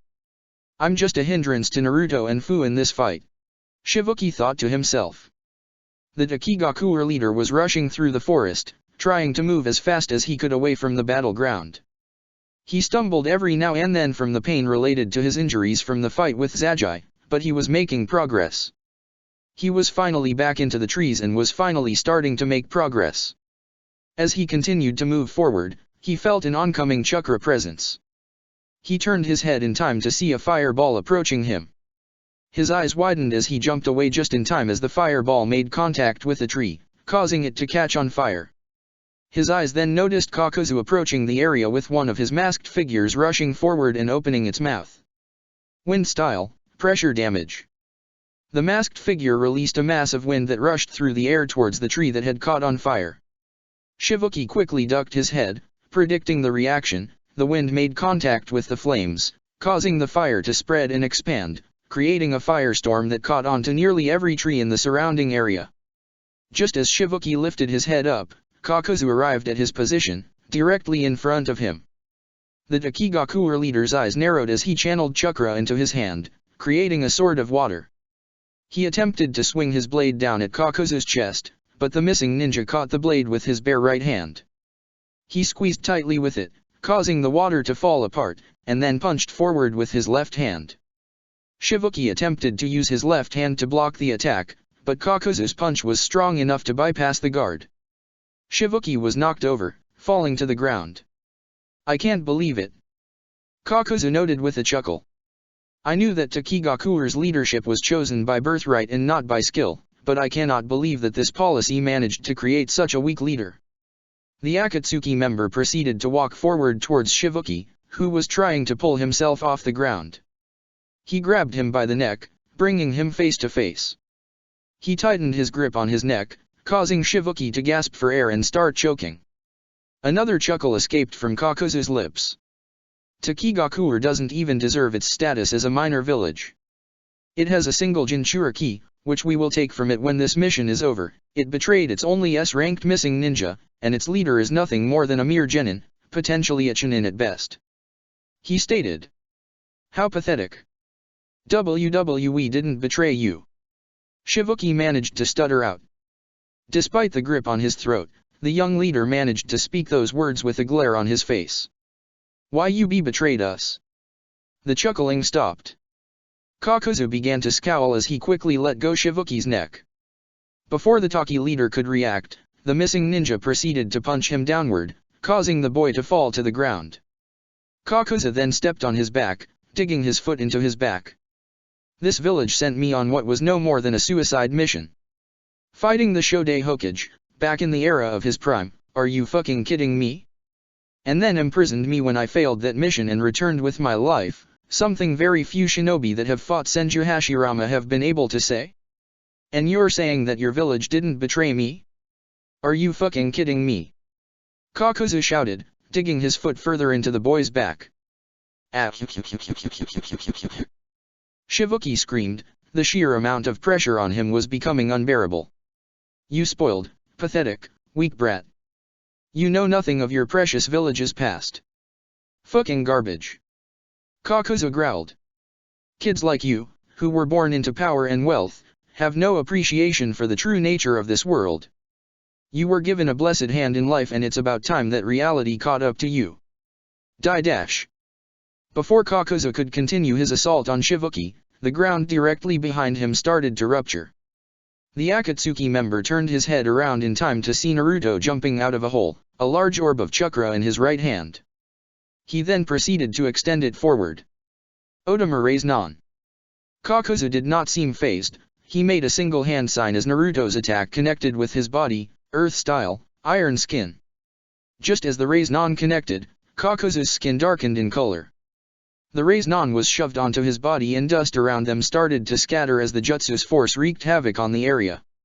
Despite the pressure, Kakuzu seemingly had no reaction whatsoever to the jutsu. This can't be happening.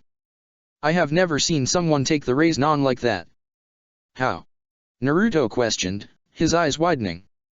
A second passed as Naruto's raised Nan. Kakuzu stood still, having taken no damage. A chuckle escaped his lips as he turned his attention away from Shivuki and focused on the Jinchuriki. I am probably as surprised as you are. My iron skin technique is quite the durable jutsu, but I at least expected to feel the force of that jutsu and have to resist. Kakuzu commented, smirking. The hero's water really did enhance my chakra and overall capabilities. Why you drank the hero's water? Shivuki spoke up, shivering slightly at the thought. Heroes what? Naruto repeated. Water produced from the tree at the center of Takigakuer with extraordinary powers, able to enhance the physical and chakra capabilities of anyone who drinks it. The cost comes out of a shortened lifespan, but that's no cost at all for an immortal such as myself. The Taki missing ninja noted. Naruto scowled in response, you're not immortal. You're going to die, just like Nasumereta did. If you think you can compare me to that idiot, then you are about to have a rude awakening, Uzumaki Naruto. Kakuzu replied as he started making hand signs. The grin returned to his face. I consider it a blessing that you survived that encounter all those years ago. You ended up making a name for yourself in the bingo books. After we have your Biju stripped from you, I'll take your body to the black market and receive a nice paycheck. Water style, water armor. As Anko and Suien rushed towards each other, water vapor in the air surrounded Suien's body. The water solidified into a physical form and clung to his body, resembling armor. Anko proceeded to swing her Shivuki blast sword down at Suien, who parried with his sword of water. Upon making contact, the blast sword's scroll released another wave of explosive tags, creating a massive explosion.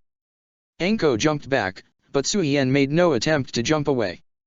The Konoha Jonin remained still for a moment as she watched the smoke. Within seconds, Suien jumped out of the explosion, his armor still intact and having taken no damage. Is that the famed explosions of Mitarashi Anko of the blast sword?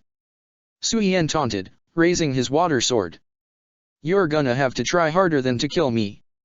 The Takigakuer missing ninja swung his blade at Anko, but the Konoha Jonin jumped backwards and took in a deep breath, fire style, dragon flame jutsu. Anko breathed out a massive dragon of fire directly at Suien's approaching body. Before making contact with him, Suien raised his left hand, water gun jutsu. Suien released a droplet of water from his index finger that raced through the air and pierced the dragon. Upon making contact, the flames of the dragon dissipated, and the water bullet raced through the air. Anko jumped in the air, avoiding the attack just in time. The Konoha Jonin continued to move through the air until she was directly above Suien's body. She then started to descend, preparing to swing her blade. The blast sword's scroll expanded, covering the blade in explosive tags. Explosive blade style, eruption. Suien looked upward just as Anko's blade made contact with his armor. The blade did not pierce his skin, but managed to cut into his armor, leaving explosive tags in the opening. A small smirk developed on his lips as he raised his gun at close point to Anko's body. Water gun jutsu.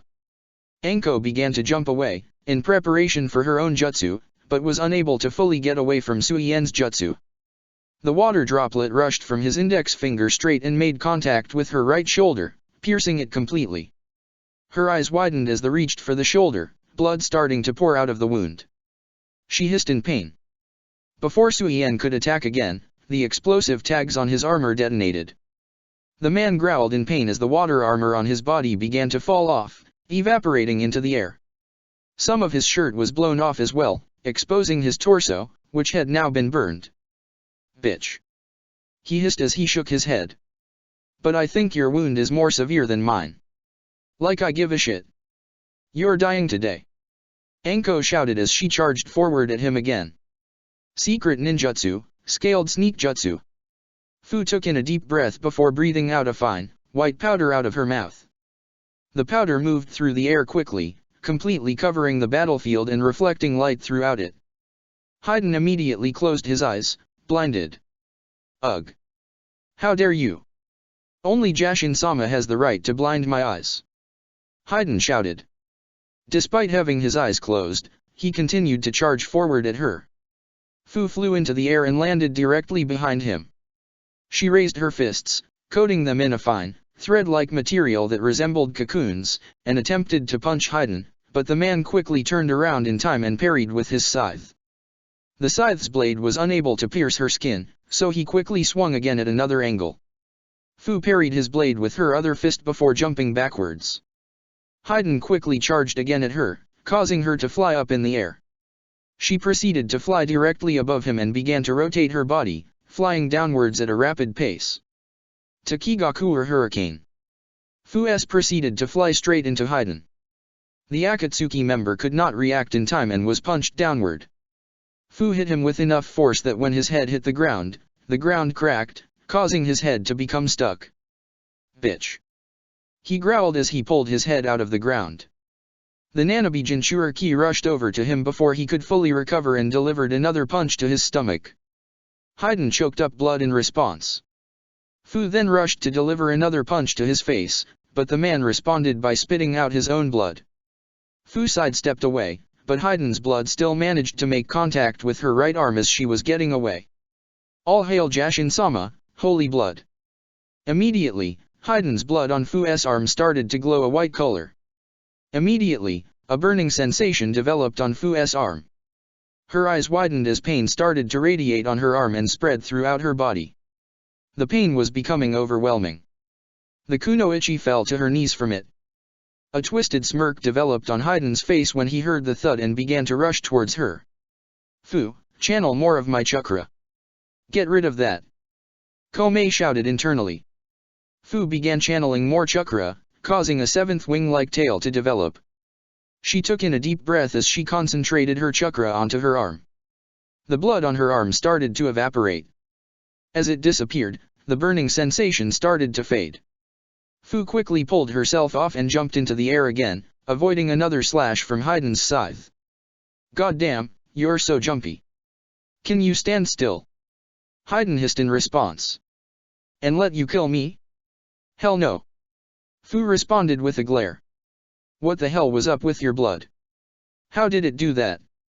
"My blood is blessed by Jashin-sama. Those who come into contact with it that are not equally blessed will suffer the consequences of those damned," he replied. Haydn attempted to open his eyes, but closed them again due to the blinding white powder in the air. A smirk developed on his lips as he began running through hand signs. "I know you think you're pretty clever, bug bitch. Think because you have some silver blinding shit in the air and that you can fly and jump away so easily that I'll never be able to touch you. I already proved you wrong with that, cause my other senses are good enough that I can still find you. But I also have another tool that can help me fight." Haydn noted with a grin as he bit into his thumb hard, coating his thumb entirely in blood. He then slammed his hand downward. "All hail Jashin-sama, summoning jutsu." Smoke completely covered the area. The smoke quickly raced around the area, completely repelling all of the white powder in the area. Fu took a moment to gaze at the battlefield in front of her when the smoke cleared and her eyes widened in horror. Standing directly in front of Haydn were three creatures that Fu could only describe as abominations. They resembled humans, standing on two legs and having two arms, a body, and a head. These creatures had skin that looked as if it was in the process of being decomposed with various openings in their bodies. They had scattered fabrics of various colors on their bodies that resembled clothes to a degree. There was also dried up blood on their bodies. All three had what appeared to be yellow, lifeless eyes and were staring intently at Fu. A few minor differences could be seen on a few of the creatures. The first looked the most human, having no inhumane aspects other than its general decomposed body. The second, however, possessed large nails that almost resembled claws. It also possessed muscular legs and appeared as if it was ready to run. The third had some form of appendage on its back that was folded onto itself. What are those?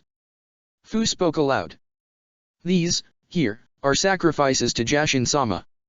These are the remains of corpses sacrificed to him. Their bodies were given to him and, as such, are now reanimated and able to fight for his causes. Haydn exclaimed with a loud, maniacal laugh.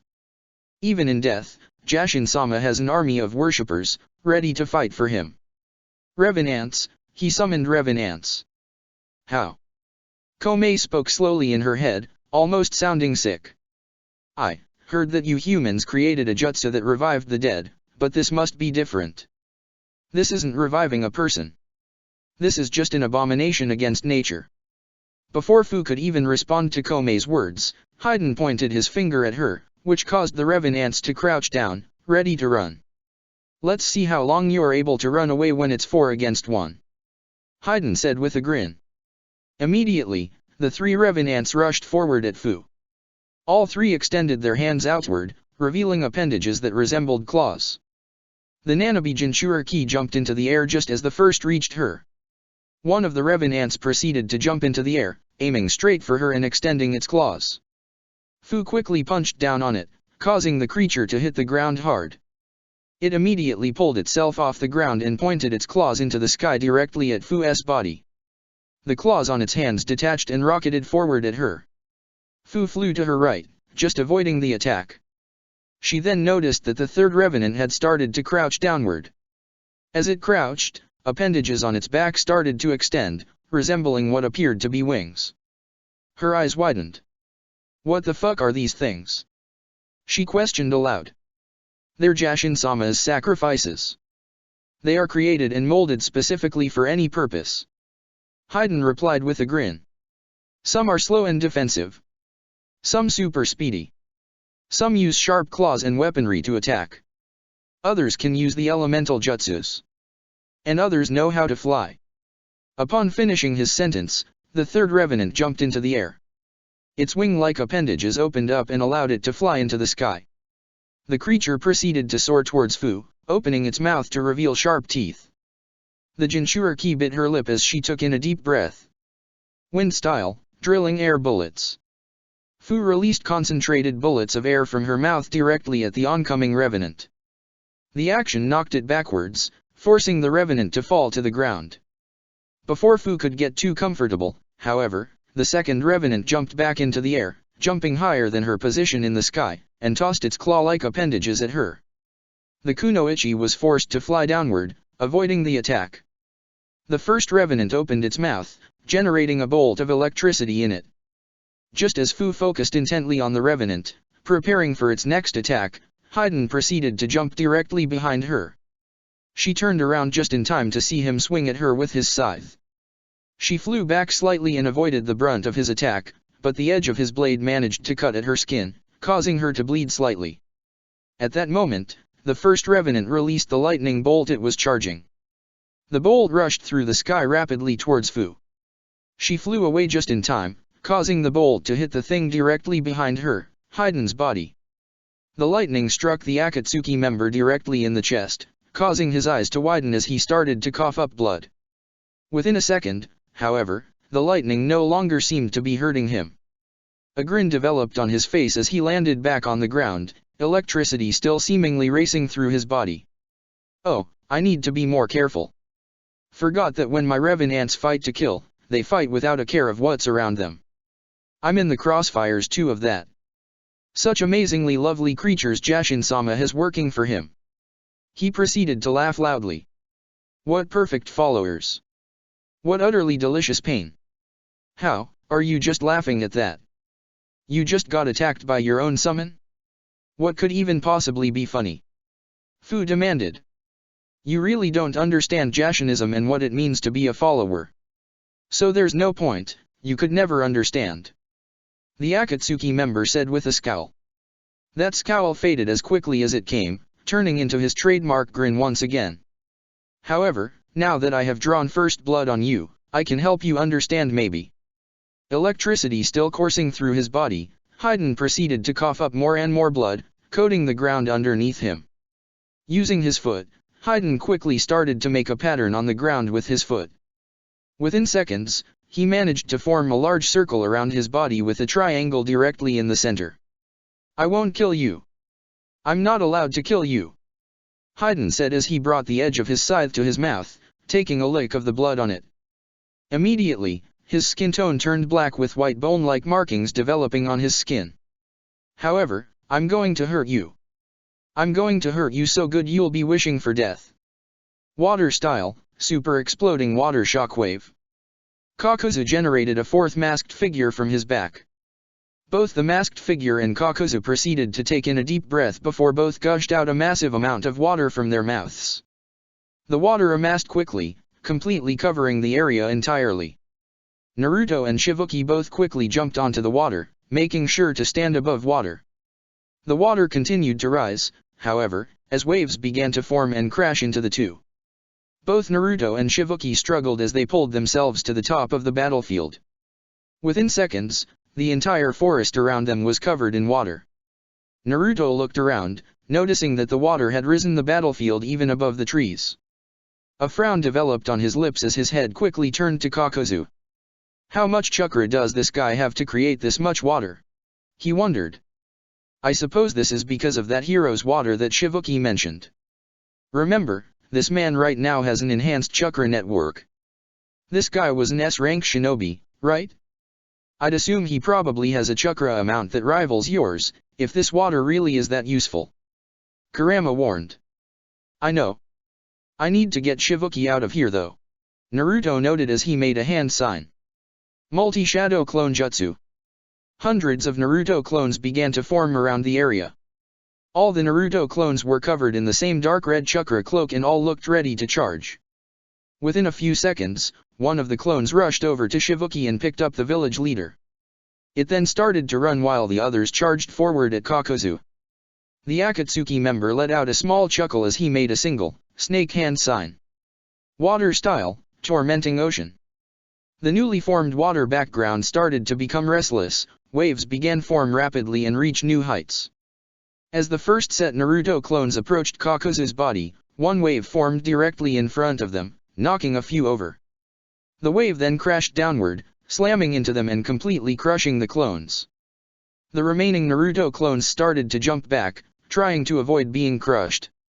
The clone that had grabbed Shibuki continued to run away, but the water on the battlefield quickly formed a wave under its feet, tripping it. The clone dropped Shibuki, who did his best to stand up. Another large formed, directly underneath the clone's feet once again. The amount of force it applied upward on the clone was enough to dissipate it. Shibuki proceeded to jump away just in time to avoid the crashing wave. Kakuzu quickly rushed towards Shibuki.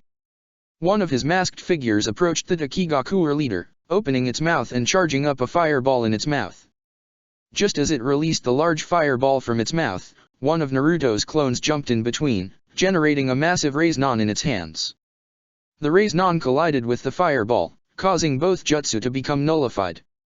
The original Naruto quickly rushed over to Shibuki's side as his clones rushed over at Kakuzu. The Akatsuki member tried to rush over to Naruto and Shibuki, but the clones interfered, trying to attack, forcing him to focus on them. Naruto proceeded to run through a series of hand signs before biting his thumb and slamming it on the ground, summoning jutsu. In a poof of smoke, Gamekaki appeared on the battlefield. The orange toad turned to face Naruto with a concerned look on his face. You're using the Kyuubi's power this much, Naruto? Is this a serious fight? Gamekaki asked. It is, but the most important thing I need done right now is with Shibuki. Naruto stated, pointing towards the Dakigakuer leader. Please. Take him back to Mount Myaboku for now, so he's away from this. Naruto. Shibuki frowned in response, but did not say anything else. The village leader knew he was useless in this fight and was only slowing down Naruto. Got it, boss. Gamekaki replied quickly as the toad quickly grabbed Shibuki's body. Within seconds, the toad disappeared in a poof of smoke, taking Shibuki with him. Kakuzu delivered a final punch to the last clone around him, dissipating them all. he turned his attention to Naruto and scowled in response. Depriving me a kill on that useless, cowardly leader. You Konoha shinobi are so self-righteous. It's sickening. Kakuzu snarled. What's wrong with protecting someone? Naruto replied, rolling his eyes. I have been waiting years for that kill, to destroy the Kigakuer and its future. The Akatsuki member growled. Well, you missed your shot. Too bad. A smirk developed on the Uzumaki's lips as he cracked his knuckles. Anyway, with Shibuki gone, I can get back to focusing on what's important here. I can focus on just killing you. Good luck trying that, brat. Regardless of the Kyuubi's assistance, your years of experience outmatched. Kakuzu snarled as he quickly ran through multiple hand signs, ninja art, elemental delta strike. The four masks quickly rushed around Naruto's body, forming a square-like pattern around him. Each of the masks opened their mouths, releasing a lightning bolt, a massive fireball, a deluge of water, and a compressed air bullet from each respective mouths. Naruto jumped in the air, avoiding the four elemental attacks. The jutsu, however, collided with each other, forming a massive vortex of fire, water, wind, and lightning that rushed upwards into the air. Naruto, unable to move out of the way in time, was sucked into the vortex. The Jinchuriki closed his eyes in pain as he felt his body getting cut by the winds, burned by flames, struck by the lightning, and felt the pounding of the water simultaneously. Resisting the pain, he brought his hand to his pocket and pulled out a seal paper and made a hand sign. Fuinjutsu, Protective Winds. After glowing a light blue color, the seal produced wind of its own that surrounded Naruto's body. The protective winds pushed back on the massive elemental vortex, forcing it off and away, causing the jutsu to dissipate. Kakuzu changed hand signs, causing the four elemental masks to fly upwards into the sky, forming another square pattern around the Jinchuriki. They opened their mouths to release their elemental jutsus once again, but Naruto pointed his left hand downward, adamantine sealing chains. An adamantine steel chain rushed out from Naruto's palm directly towards Kakuzu. The Akatsuki member jumped back, avoiding the chain and causing it to hit the ground. Naruto, using his other hand, grabbed onto the chain and pulled himself towards the ground just in time as the masks released their elemental jutsus, avoiding another elemental vortex. Following his chain, Naruto zoomed towards the ground and landed directly in front of Kakuzu and swung his claws at the man. Kakuzu blocked the attack with his arm and then punched forward at Naruto, his fist turning darker in color. The Uzumaki sidestepped, avoiding the attack, and swiped forward with his claws again. His strike connected with Kakuzu's face, but the man's skin darkened in time before the attack hit, not even a scratch mark was visible on his face. My iron skin, after being enhanced by the hero's water, is near invulnerable. Kakuzu said with a smirk as he punched forward. Try harder. The Uzumaki was punched directly in the face, knocking him back slightly and causing him to cough up blood. Kakuzu then charged forward, ready to punch him again, but he was stopped as Naruto managed to catch his fist with his right hand. You may be able to take a hit, but so can I. I got both the Uzumaki's standard endurance and the Kyuubi's healing prowess going for me. Naruto said with a smirk as he held out his left hand. A large Rasengan began to develop in his palm. Within seconds, the Rasengan doubled, growing even larger than Naruto had ever used. I can take all that you throw at me. You heal, yes, but you don't endure like I do. We'll see if you can catch up to me. Kakuzu replied with a snarl, making a hand sign with his left hand as well. His masked figures started to rush over towards him. Two of his masked figures rushed over to the ground and opened their mouths in unison. Chudama Rasengan. Weird Mask Blast Flames. Naruto shoved the massive Rasengan into Kakuzu's body just as the two masked figures realized a combined attack of wind and fire, creating a massive storm of fire. Naruto's Rasengan sent Kakuzu rocketing backwards while Naruto was unable to move away in time, getting hit head-on by the flames. Kakuzu bit his lip as he tried to resist the force of the Rasengan. He could feel this newer, larger variant was tearing into his iron skin the more it pushed him back. Within seconds, the man's iron skin faded away, turning back to its lighter coloration. The Rasengan continued to pound into his body, causing him to choke up blood. With as much force as he could muster, Kakuzu waved his arms, dissipating the rays non-finally. The man started to breathe heavily. Naruto, while hissing in pain, pulled out another sealing paper and activated his previous Fuinjutsu, creating protective winds around him that blew away the flames, causing them to dissipate. The Uzumaki took a step forward towards Kakuzu, which prompted one of the masks to fly above his head. It opened its mouth, releasing a massive fireball at Naruto. Water-style, never-ending arrow downpour. Arrows made of water moisture began to rain down from the sky. The first arrow ran completely through the masked figure, straight through its mask. It pierced it and connected with a heart inside of the mask, causing the masked creature to fall apart. Kakuzu's eyes widened as he proceeded to cough up more blood. "Damn it, my fire mask, my first heart!" he internally growled. More arrows continued to rain down into the large fireball, extinguishing the flames. The remaining arrows aimed for the other three masked figures, but the remaining masks were able to dodge the assault and maneuvered their way back to Kakuzu's side. "Are you alright, Naruto-kun?" Naruto turned his head around to see the origin of the arrows. Hinata jumped to his side, holding her bow in hand and her Byakugan activated. He smiled at her, nodding his head. "Shibuki is safe. We just have this asshole to deal with," Naruto told her. "Where's Shikamaru? We saw you and Fusan were fighting separately, so he went to go help her," Hinata answered.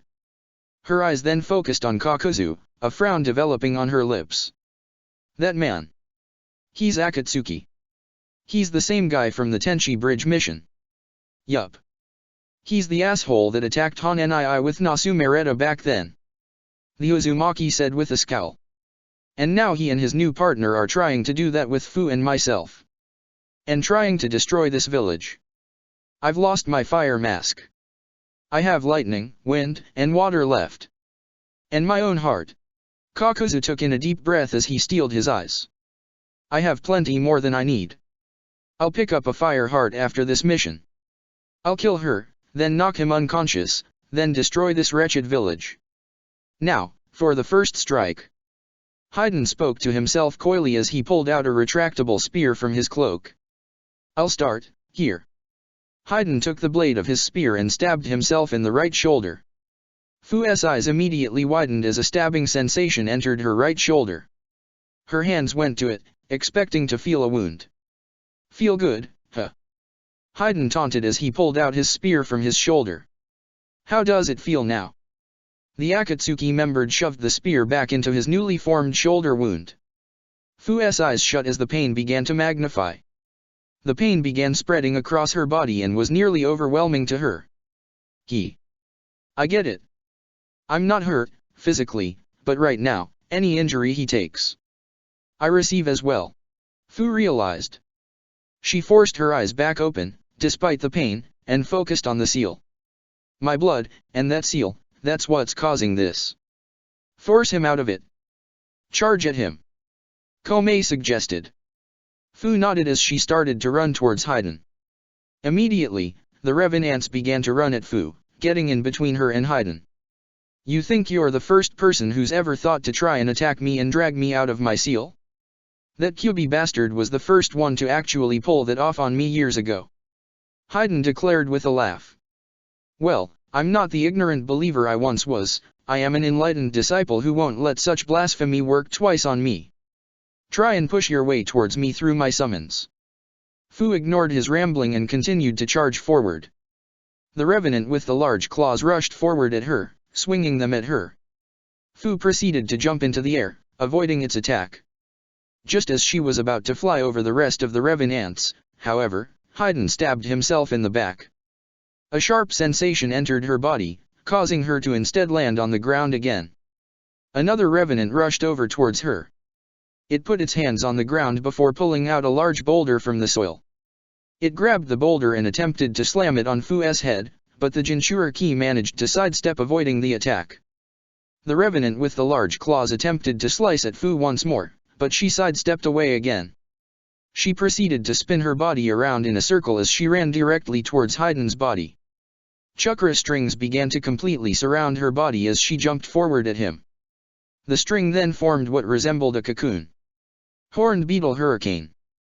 The winged revenant jumped in the way and attempted to hold off Fu from reaching Haiden, but Fu's jutsu overpowered it instantly, knocking the creature to the ground as the Jinchuriki Ki continued to barrel towards Haiden. The Akatsuki member smirked as he took his spear and stabbed himself, once again, in the back. Fu felt a sharp pain rocket through her body once again, but she maintained her formation and continued to rush forward at the man. Haiden's eyes widened, seemingly expecting her to break formation again, and he was hit head-on by the jutsu. He coughed up blood as the impact forced him backwards, out of the spot. He continued to roll onto the ground before his body stopped after colliding with a collapsed tree trunk. Fu broke her jutsu after knocking Haiden out of his circle. She immediately choked out blood, feeling the pain she had just forced onto him, but she still continued to charge forward.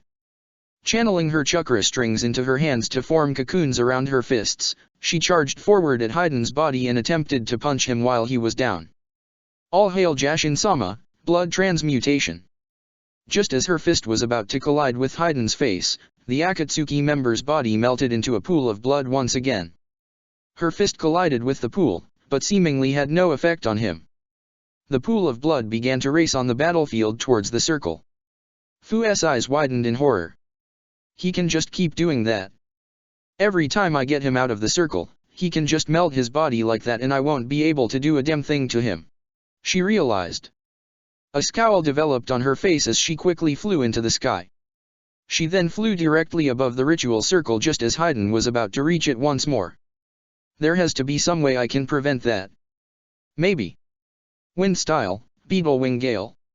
Fu began to flap her tail like wings in a rapid formation while she breathed out a concentrated stream of wind. The wind made contact with the ground directly in front of the ritual circle. Haiden's pool of blood was about to remake contact with the circle, but the wind stopped it in its tracks. Soon, the pool of blood was actually getting forced backwards. So there's how. Blood is still just a liquid, the wind can control its movement if it's strong enough. I can keep him at bay when he's in that form. Fu noted. He'll have to break out of that pool soon enough as a result. This will. Fu's train of thought was stopped as she felt a presence. The winged revenant had flown into the air and was trying to bite her. The Jinchuriki quickly turned around to try and blow the revenant away, but she was too late and the creature managed to bite her right arm before getting blown back into the ground. Fu hissed in pain as she reached for her arm. After recovering, she turned her attention back to the pool of blood, but it was too late. Haiden had managed to return to the ritual circle. He then quickly returned to his normal form, giving the Jinchuriki a pissed-off look in the process. Fucking bitch. Thought you could blow me away, huh? That's interesting. I'll remember that for next time. Haiden commented with a grin as he pulled out his spear once again. Now, where was I? Oh yeah. I was going to dash. Shadow Possession Jutsu. Just as Haiden was about to stab himself once again, his body completely froze up. He tried to put pressure on his arm to finish his attack, but he was unable to. He lost complete control of his body. What the fuck? Fu's eyes widened as she noticed Shikamaru arrive on the battlefield, his shadow connected to Haiden's. Shikamaru-san, what are you doing here? She questioned. Hinata is helping out Naruto. Meanwhile, I got your back. Shikamaru replied as his eyes narrowed in on Haiden. He quickly ran backwards, causing Haiden to run off his ritual circle. Naruto already informed me about this guy a long time, I remember him and his general gimmick. I'll help you keep him off that circle. I really appreciate that. A small smile developed on Fu's face. Stop calling Jashin-sama's sacred techniques a gimmick. How fucking dare you people? Haiden snarled as he started to try put more force on pulling himself out Shikamaru's control. As Anko charged forward at Suien, the Dakigaku missing ninja ran through hand signs before bringing his hands to his mouth, forming a circle around his lips. Ninja art, sound amplification jutsu. The man took in a deep breath before he started to scream. Sound waves raced forward from Suien's mouth that traveled around his body completely. The sound waves managed to make contact with nearby buildings in the area, causing them to collapse instantly on themselves. The sound waves made contact with Anko as she charged. Her eyes widened and she resisted the urge to scream herself as her ears started to bleed. Despite the pain, she continued to run forward, gripping Shivuki tightly. She quickly rushed over to the missing ninja and swung the blast sword. Suyen, realizing that she was unfazed by his technique, stopped his attack and jumped back, causing her sword to make contact with the ground again and create another explosion. I'm surprised you could still keep charging at me like that. My sound waves should have ruptured your eardrums, damn it. Suyen growled as he continued to jump back. It didn't. Konoha has a shinobi who fights with primarily sound-related ninjutsu. I've sparred with him multiple times and I can say that you are not even half the shinobi he is. Anko spat out as she ran through hand signs, fire style, widespread ruin. Fires from the explosions around the area rushed forward at Suyen's body, trying to smother him in flames. The Takigaku or missing ninja proceeded to sidestep the flames easily until they formed a large circle around his position. He made a series of hand signs before clapping his hands together, water style, water wall. A wall of water formed directly around Suyen's body, rising up just as the flames encroached on him. The flames were immediately extinguished as the water continued to rise up. That sound technique was only one in my arsenal of overall jutsu. I'm sure I'm more than double when compared to any shinobi you've ever heard of. Suyen growled as he clapped his hands together. Immediately, the water wall started to descend, forming massive tidal waves that struck the ground hard. Anko tried to jump away, but one of the waves managed to make contact with her, slamming hard into her and causing her to hit the ground hard. The water continued to fall onto the ground, flooding the battlefield. As Anko tried to pull herself up off the ground, Suyen rushed to her position and made a series of hand signs. Water style, transform at will. The water around Anko's body began to change shape, turning into a more turquoise-like color that oozed like jelly. The water quickly formed a bubble around Anko's body. As soon as it covered her body, Anko stopped breathing, the bubble blocked off all oxygen. The Konoha Jonin attempted to swing her blast sword at the edge of the bubble, but the resulting explosion did nothing to break it. Your flames are getting smothered now, you know? No oxygen. Your jutsu is going to be useless. Suyen taunted as he quickly placed his hand on the bubble, looking tauntingly as he watched Anko try to break the bubble. Now, suffocate. Anko ignored the man's taunting as she continued to try and break the jutsu. She attempted to use the blade of her sword to cut the bubble, but she was unable to. The jelly-like surface was durable and seemed to take no damages. After continuously trying, her eyes started to twitch. She could feel a pain in her lungs. She needed to breathe. Think rationally, Anko. There's a way out of here, there has to be a way. She told herself. Fire isn't going to cut it. This need also is durable. It needs a large force to rupture it. Maybe. That's it. Anko's eyes lit up in realization as her hand went to her ear, coating her thumb in the blood. She ran through a series of hand signs, summoning jutsu. A poof of smoke filled the bubble completely before it popped instantly. Suyen was sent flying backwards as smoke started to fade, revealing the elder snake Mamushi. Anko was on top of the snake's head, breathing very heavily. Thanks, for the help. Anko managed to speak. Think nothing of it, Anko-chan. Mamushi replied, as she stretched her coils. I see you summoned me for battle. It's been a long time since someone requested this old snake to fight, but I am more than willing. Any help in general is appreciated. The Konoha Jonin noted, smiling, as her eyes then narrowed in on Suyen. This man here is leading an invasion against Takigaku. We need him dead before he can do any more damage. Understood. Mamushi replied as she started to slither closer to the man. Bah. Suyen rolled his eyes. Think cause you got some summon helping you that you beat me? You're still dying. On the top of the tree in the center of Takigaku, Zetsu stood silently. Its eyes were going back and forth, focusing on different fights in Takigaku. Their eyes, however, were focused by the area around Takigaku mansion and the two fights occurring there, the ones with Haiden and Kakuzu. It is almost amusing to see both Haiden and Kakuzu struggle. Those immortals needed to get humbled. Black Zetsu commented. However, the source of their struggles is troubling. I did not recall any intel that Konoha was supposed to be in this village. It's only 4 shinobi, but it seems like they're having a big impact on this mission overall. White Zetsu added, frowning. That ankle lady is holding off that random missing ninja leader of this invasion, and the others are really helping the Nanabi Jinchuriki fend off Haiden and Kakuzu.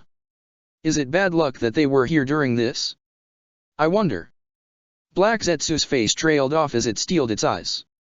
In any case, it might be best to intervene soon and get Haiden and Kakuzu to call off the mission. Cause they might die. White Zetsu asked with a laugh.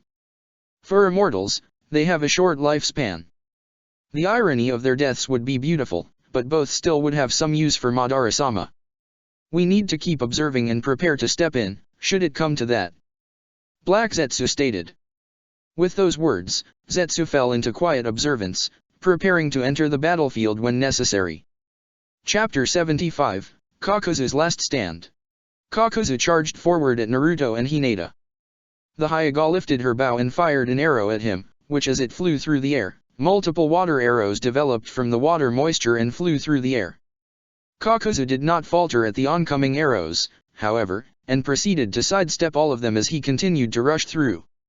Within seconds, he effortlessly avoided all the arrows and continued to move forward.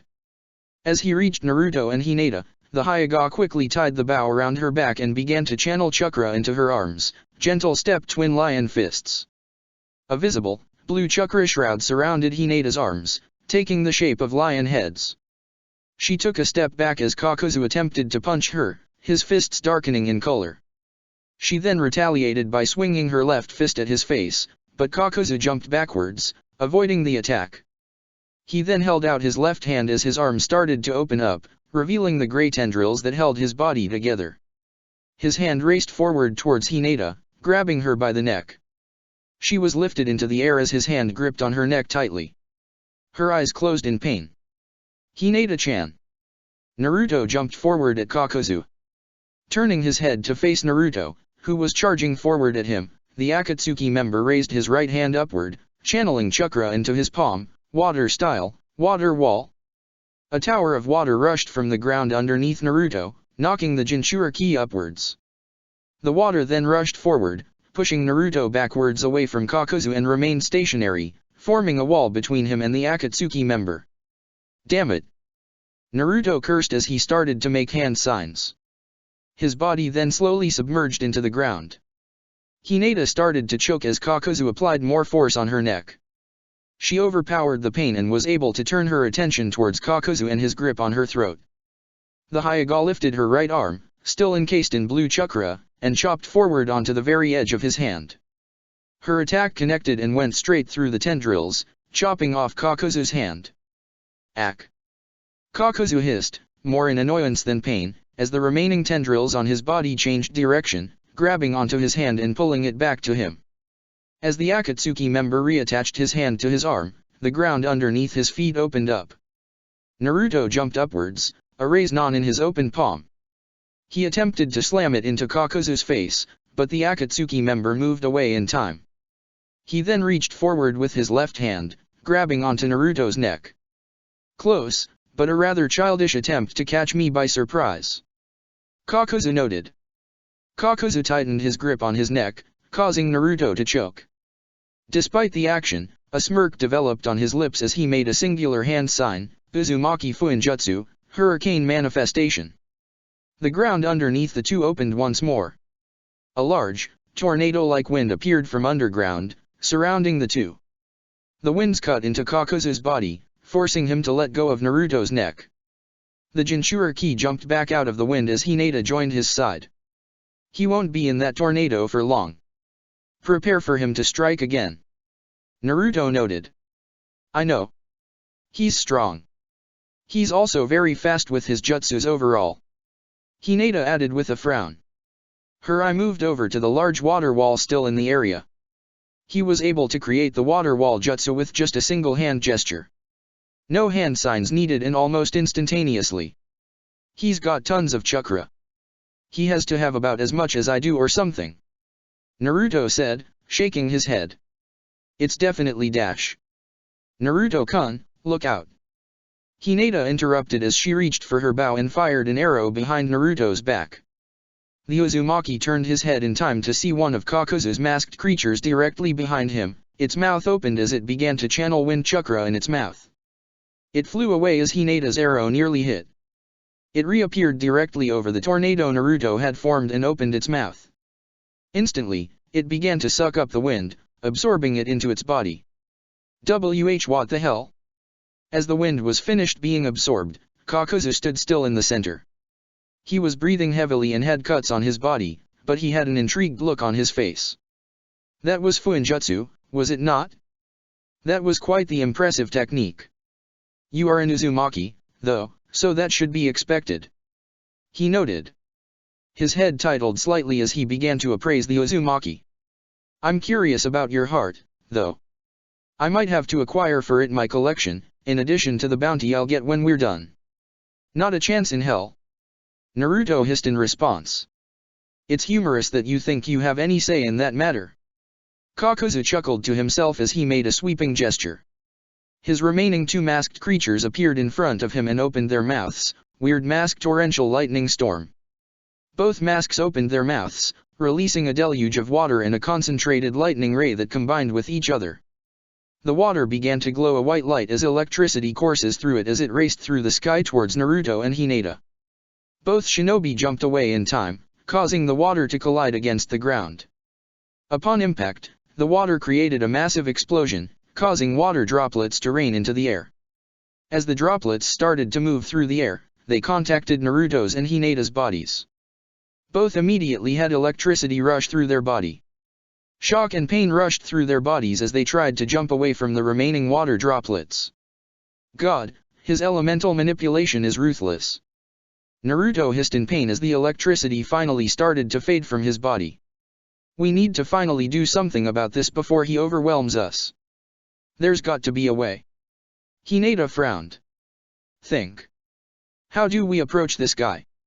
We need to slowly overpower him. We need to. Naruto's eyes widened as realization slowly entered his mind.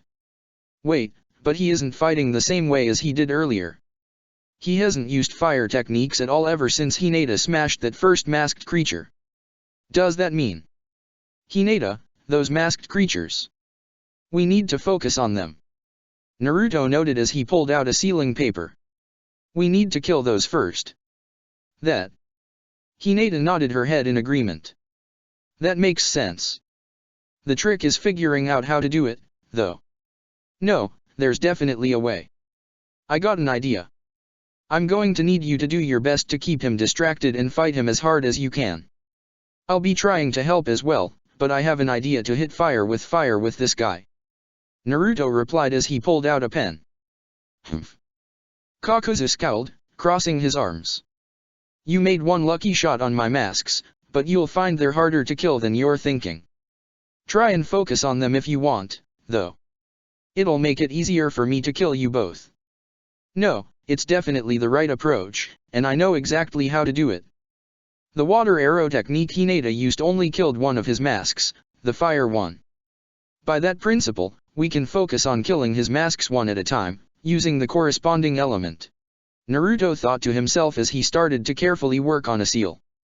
Masaka Dujii, let's see if I got another one of your seals down. You think you can keep me controlled? Fuck you. Haiden roared, still applying pressure. As he applied more force, Haiden managed to make a step forward, despite Shikamaru's control. The Nara's eyes widened. Within seconds, Haiden managed to completely free himself.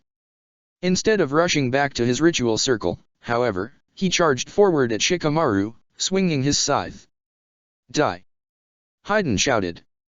Shikamaru quickly ran through hand signs, causing his shadow to form a barrier around him. The shadow surrounded him extended outward, shoving Haiden away further. The Akatsuki member continued to swing his scythe haphazardly against the shadow barricade for a few moments before he finally quit and turned his attention to his revenants. The fuck are you three doing? Help me with this shit. He stated. The revenants mindlessly charged forward at Shikamaru.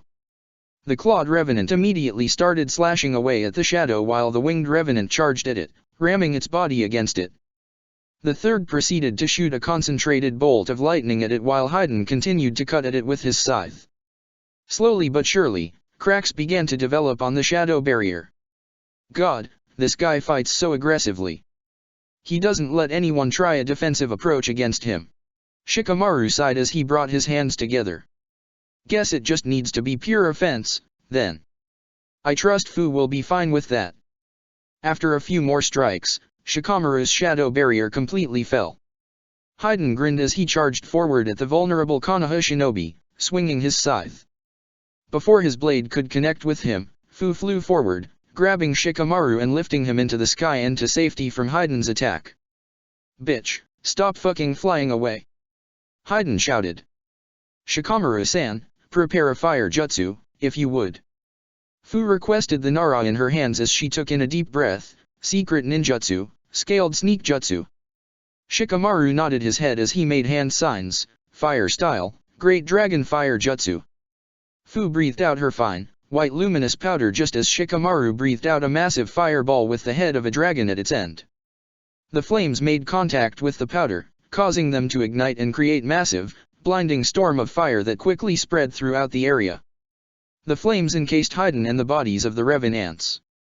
The revenants groaned loudly and unintelligibly as their bodies began to turn into piles of ashes.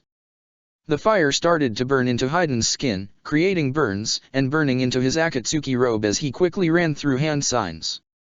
Within seconds, his body turned back into a pool of blood. What? Shikamaru's eyes widened in horror. What the hell kind of jutsu is that? It's... Fu tried to come up with words to best describe it, but opted to shake her head instead. Just, ignore it and hope we can kill him for good. Fu and Shikamaru landed back on the ground at the same the blood turned back into its normal form. Haydn glared at the two, gripping his scythe tightly. Fuck you both for that. He growled. His eyes traveled south, toward the visible, black burn on his chest and he shook his head. I hate burn wounds. That shit's gonna take about a week before it heals, damn it. Couldn't you guys try and decapitate me or some shit like that? Cuts don't take nearly as long to heal. You're some serious kind of fucked up, you know that. Shikamaru questioned, shaking his head. And you're both just some weak-ass bitches. You're both actively working to prevent my ritual. Haydn shook his head, scowling. But you should know that I can fight without it. Let me show you both a personal favorite technique that Jashin-sama bestowed upon me. Haydn placed both his palms on open wounds on his body, coating his hands once again in blood. He then slammed his hands together, channeling chakra into them. All hail Jashin-sama, blood circus. As Haydn separated his palms together, a large, circular disc of blood developed in between his hands. The disc was made entirely of Haydn's blood and was colored a darker red than normal. The ends of the disc shaped into spikes and it proceeded to rotate on its own in a rapid counterclockwise pattern. What the hell dash? Shikamaru's words were cut off as Haydn proceeded to swing the disc. Die! He shouted. The disc soared through the air towards Fu and Shikamaru. Both shinobi jumped away, avoiding the attack. Instead of continuing to fly forward, however, upon missing the two, the disc proceeded to split apart into two smaller discs and changed direction, flying at both shinobi. Both Shikamaru and Fu proceeded to jump away again, but the discs continued to change direction. Haydn charged forward at Shikamaru, gripping his scythe tightly. He swung his blade at Shikamaru, but the Nara sidestepped, avoiding the attack. He stepped into the radius of the blood disc, however, which made contact with Shikamaru's skin. The edge cut into his arm, creating a long, deep cut on his skin and causing traces of Haydn's blood to linger on the open wound. Shikamaru winced in pain from the initial contact as he jumped back further to put more distance. A second later, his eyes widened as a burning sensation developed on his arm. He let out a scream as his wound started to glow a white color. His arm felt as if it was on fire. What the f fuck? He spat out. Oh yeah, you weren't here when I did that to the bug bitch. My blood is toxic to heathens who don't worship Jashin-sama. Haydn stated with a grin. Convert and die, Konoha heretic. The blood disc changed direction once again, flying towards Shikamaru. The Nara fought against the burning sensation that was starting to overtake his whole body and moved away again. His right hand turned green as he started to tend to his own wound.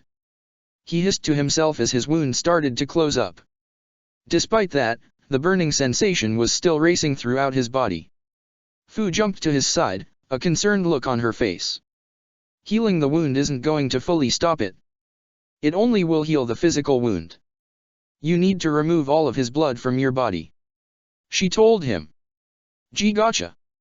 The Nara immediately stopped using his medical ninjutsu and pulled out a kunai. He quickly stabbed himself deep into his arm, causing blood to pour out. His eyes widened in pain, but slowly, the burning sensation started to die down. He had managed to remove Heiden's blood from his wound before it could travel further into his bloodstream. With the blood removed, Shikamaru returned to channeling medical ninjutsu, applying to his now larger open wound and healing it.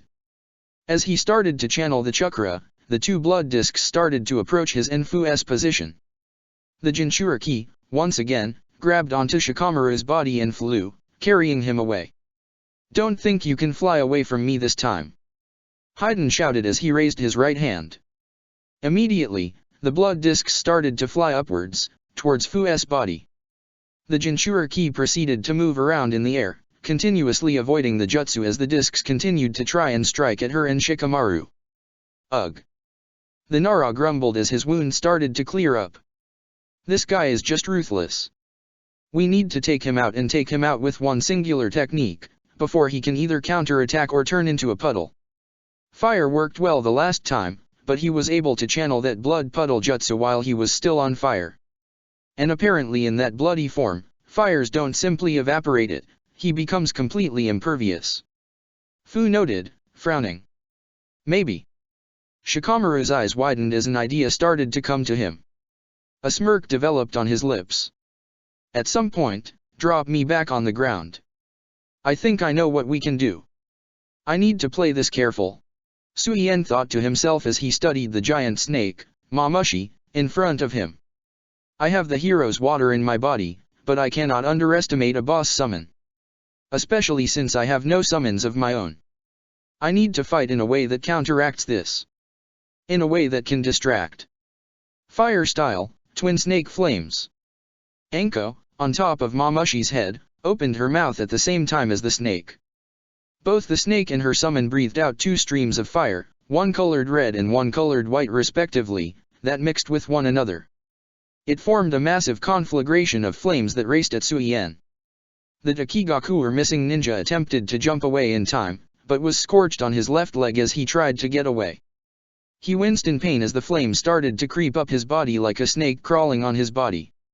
He opened his mouth, spitting out a deluge of water that extinguished the flame as it reached his knee, but it already burned his leg badly, blackening his skin. His eyes turned to face the Konoha shinobi and the snake with anger in his eyes. I'll get overwhelmed if that's how much damage barely getting burned did to me. How can I distract? Suien's eyes widened as an idea entered his head. He started to look around the area, noticing the large buildings in the area. Most of the civilians had evacuated, but he could tell that a few were still in the area, trying to get away from the violence. A grin developed on his lips as he made a hand sign. I got an idea. Might need to get mobile, to an area where the civilians still are, though. Let's see how you like this, you goody two-shoes Konoha shinobi. Water clone jutsu. Suien was immediately joined by 20 different clones that were formed from water. Suien, along with his newly formed clones, turned away from Anko and Mamushi, causing the two to narrow their eyes. What are you planning? Is he planning on running, thinking his clones can help disguise his tracks? Anko wondered. I'll make sure we kill him before he gets away. As Mamushi started to move forward, both her and Anko prepared to breathe another blast of fire at the man and his clones. Just as they were about to, however, Suien and his clones all made the same three-hand signs. Water style, ice darts jutsu. Suien and all 20 of his clones all opened their mouths, releasing a large deluge of water from each mouth that froze into ice as it rocketed through the air. It made contact with different sets of shops still in the area, completely collapsing them. As one of the buildings began to collapse, an elderly woman started to rush out just as the building before the collapse. What? Anko's eyes widened in horror. Why didn't that woman get out of here? Her eyes then started to move around the area. Most of the civilians in the area had managed to get out, but a few stragglers remained. A chill ran down her spine. Don't tell me. Her eyes widened in horror as she watched one of the clones lift its hand slowly, almost tauntingly. Mamushi, fire. Anko quickly jumped off Mamushi's head just as the snake opened its mouth and started to breathe out a massive burst of white fire. Anko extended her right hand. Shadow snake hands. Snakes began to rush out of Anko's coat just as the clone finally steadied his finger at the woman, who was starting to run away. Water gun jutsu. A single water droplet was launched from the clone's hand and rocketed towards the woman. The bullet was about to make contact with her head, but Anko's snakes made contact with her first. The necks of the snakes surrounded the woman's waist and pulled, dragging the woman away and just barely avoiding the bullet. The woman was pulled to Anko's side just in time as Mamushi unleashed her massive stream of fire. Suien and a majority of his clones were able to jump away in time, but 2 of them were unable to get away and were dispersed immediately, turning back into a puddle of water. Thank you. The woman managed to breathe out, borderline near tears. Ma'am, don't thank me. Just get out of here safely. Anko told her sharply as she dropped her snake's grip on the woman. The woman nodded as she began to run away, heading in the opposite direction. Anko then turned her attention back to Suien and his clones, were starting to move away from their current battlefield. Her eyes widened in horror. He's just trying to do as much damage as he can to Taki before he dies. Anko realized. Mamushi, let's go. The Jonin shouted. The giant snake nodded her head as she started to dig a tunnel underground, preparing to sneak up on Suien. Anko, meanwhile, started to run after Suien, on the ground. The missing ninja noticed that the Konoha Jonin was giving him chase. A smirk developed on his lips. Predictable. Konoha shinobi are just too damn self-righteous. I'll be able to trap her in an area with a higher civilian count. His smirk turned malicious as he started to turn through hand signs. If this really is where I die, I better at least make sure I go down with a respectable amount of Takigakuer bodies alongside me. Water style, surf strike. Suien made a sweeping gesture with his hands, one his clones replicated. Water rose up from the ground underneath them as they started to surf it, moving faster as the water pushed them further away from the nearly evacuated Takigakuer market center and towards more residential areas. Weird mask torrential lightning storm. Kakuzu's water and lightning mask opened their mouth as they released their combination jutsu, creating a massive ray of electrified water aimed at Naruto and Hinata. Instead of dodging the attack, however, Naruto continued to work on a particular seal as Hinata dropped into a stance. Protection of the 8 trigrams, 64 palms. Hinata began to rotate her hands in a circular pattern around her body, creating chakra streaks that formed a blue, rotating, visible shield around the Konoha shinobi. The water lightning jutsu struck with the barrier, but was unable to pierce it, creating a massive explosion. The jutsu created various water droplets into the air charged with electricity that tried to enter Hinata's barrier, but they were unable to do so. The chakra streams managed to cut into them. That barrier, it appears to be using chakra threads to slice away the elemental attacks around it. A very elegant, refined barrier when it comes to ninjutsu. Kakuzu noted as he started to crouch down slightly. However, I wonder how durable it is to raw strength. Kakuzu charged forward, pulling back his fist. His fist darkened in color once again as he reached Hinata's chakra thread barrier. He then swung his fist as hard as he could into the barrier, the chakra threads cutting into his fist. He winced slightly, feeling the skin on his fist getting cut into, but continued to apply pressure. Within seconds, the Akatsuki member's attack proved too much, staggering Hinata out of her rotation and destroying the barrier. Naruto and Hinata did not have time to react. Kakuzu punched Hinata straight in the chest, sending her flying backwards, coughing up blood. Hinata-chan. Naruto quickly pocketed his seal as he jumped back and caught Hinata. Just as he grabbed her, the 3 masked creatures jumped around them, forming a triangular pattern. Kakuzu smirked as the creatures opened their mouths. Ninja art, elemental delta strike.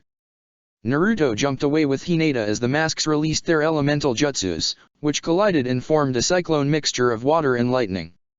As Naruto was flying in the air, Kakuzu extended his right hand and the tendrils on his arms started to detach. His fist was sent flying in the sky towards Naruto. The fist connected with his face, causing him to drop Hinata and get sent back flying into the vortex. "And Naruto-kun!" Hinata gasped. The Uzumaki shouted in pain as the cyclone tore into him, pounding him with water and cutting his skin with wind while electricity raced through his body.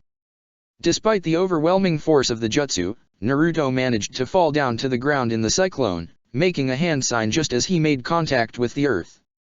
Having recovered from getting herself, Hinata turned her attention back to Kakuzu and started running through hand signs, water-style, giant vortex jutsu. The water from the battlefield began to raise up, forming a giant orb that released a deluge of water pounding towards Kakuzu. His lightning mask rushed in between his body and the oncoming water, however, and opened its mouth. Lightning style, false darkness. The mask emitted a beam of lightning that made direct contact with the oncoming blast of water, splitting it in half. The water fell apart, falling back to the ground, as the lightning continued to fly towards Hinata. The Hyuga proceeded to bring her hands together and swung them rapidly, creating her barrier of chakra threads around her body for a moment. The threads tore into the oncoming lightning, dissipating it. Hinata cancelled her jutsu just in time as Kakuzu detached his left fist from his arm, sending his fist flying towards her. She dodged in air and proceeded to fall to the ground, channeling chakra back into her hands. Upon hitting the ground, her hands were covered in the blue, lion-faced chakra shroud as she charged again Kakuzu. "I have to admit, you fight well, Hyuga Hinata." Kakuzu noted as he dodged a punch from the Hyuga. "What's that supposed to mean?" Hinata questioned as she attempted to punch Kakuzu again. The Akatsuki member chuckled to himself as he dodged again and punched at her. His fist connected with her face with less force than before, only knocking her back slightly. He then charged at her again, but she caught her footing and sidestepped, avoiding the attack. She then landed a punch to the man's face, pushing him back slightly. "Exactly what I said." Kakuzu spoke, chuckling again. "You'll also fetch me an extraordinary profit on the black market. You'll receive nothing. You're dying today." Hinata shouted back as she swung her fist once again at Kakuzu. The Akatsuki member jumped back, avoiding her attack, only for the ground underneath his feet to start to crack. He proceeded to sidestep just as Naruto jumped out of the underground again, a raise-non formed in his palm. Kakuzu grabbed Naruto by the neck and gripped him tightly, a bored look on his face. "You already tried that once and it did not even work properly the first time," Kakuzu informed him sharply, tightening his grip. Immediately, the ground by his masked creatures started to crack. Kakuzu's eyes widened as they went to them then back to Naruto. They widened further as the Naruto in his hands disappeared in a poof of smoke. It was a clone. Naruto jumped out of the ground underneath Kakuzu's wind mask and immediately slammed a sealing paper onto its back. The creature reached onto its back to pull off the paper just as Naruto made a hand sign, Uzumaki Fuinjutsu, Inferno. The sealing tag turned a bright blue color before it released a massive blue flame that completely overtook the mask.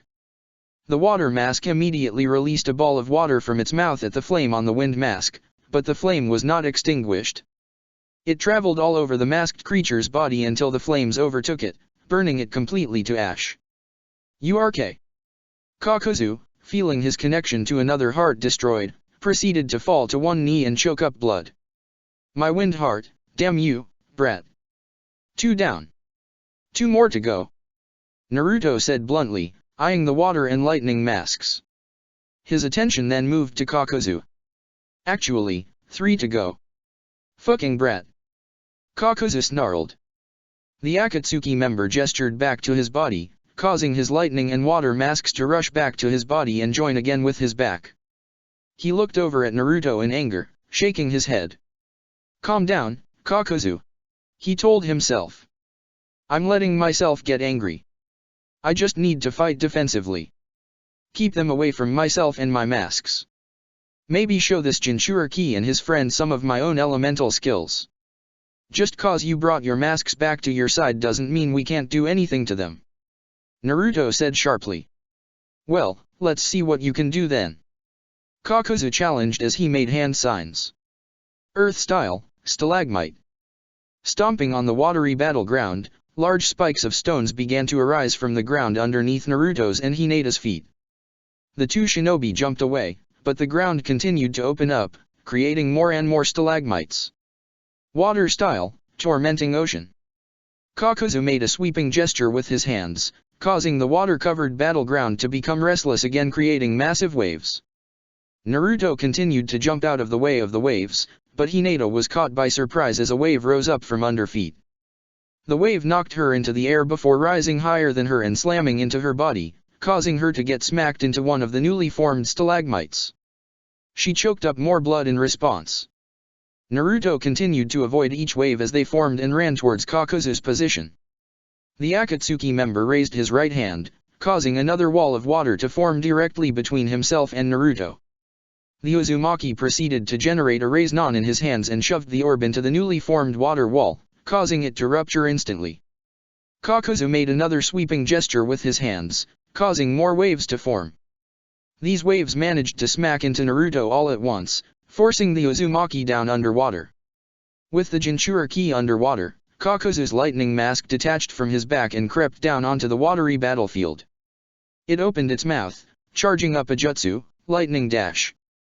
Kakuzu stopped channeling his jutsu as he noticed a barrage of arrows coming his way, aimed at him and his mask. The mask immediately returned to his body as Kakuzu dodged each individual arrow. Hinata came running at him, her arms shrouded with blue chakra, which caused him to tense up, preparing to fight. Uzumaki Fuinjutsu, Hurricane Manifestation.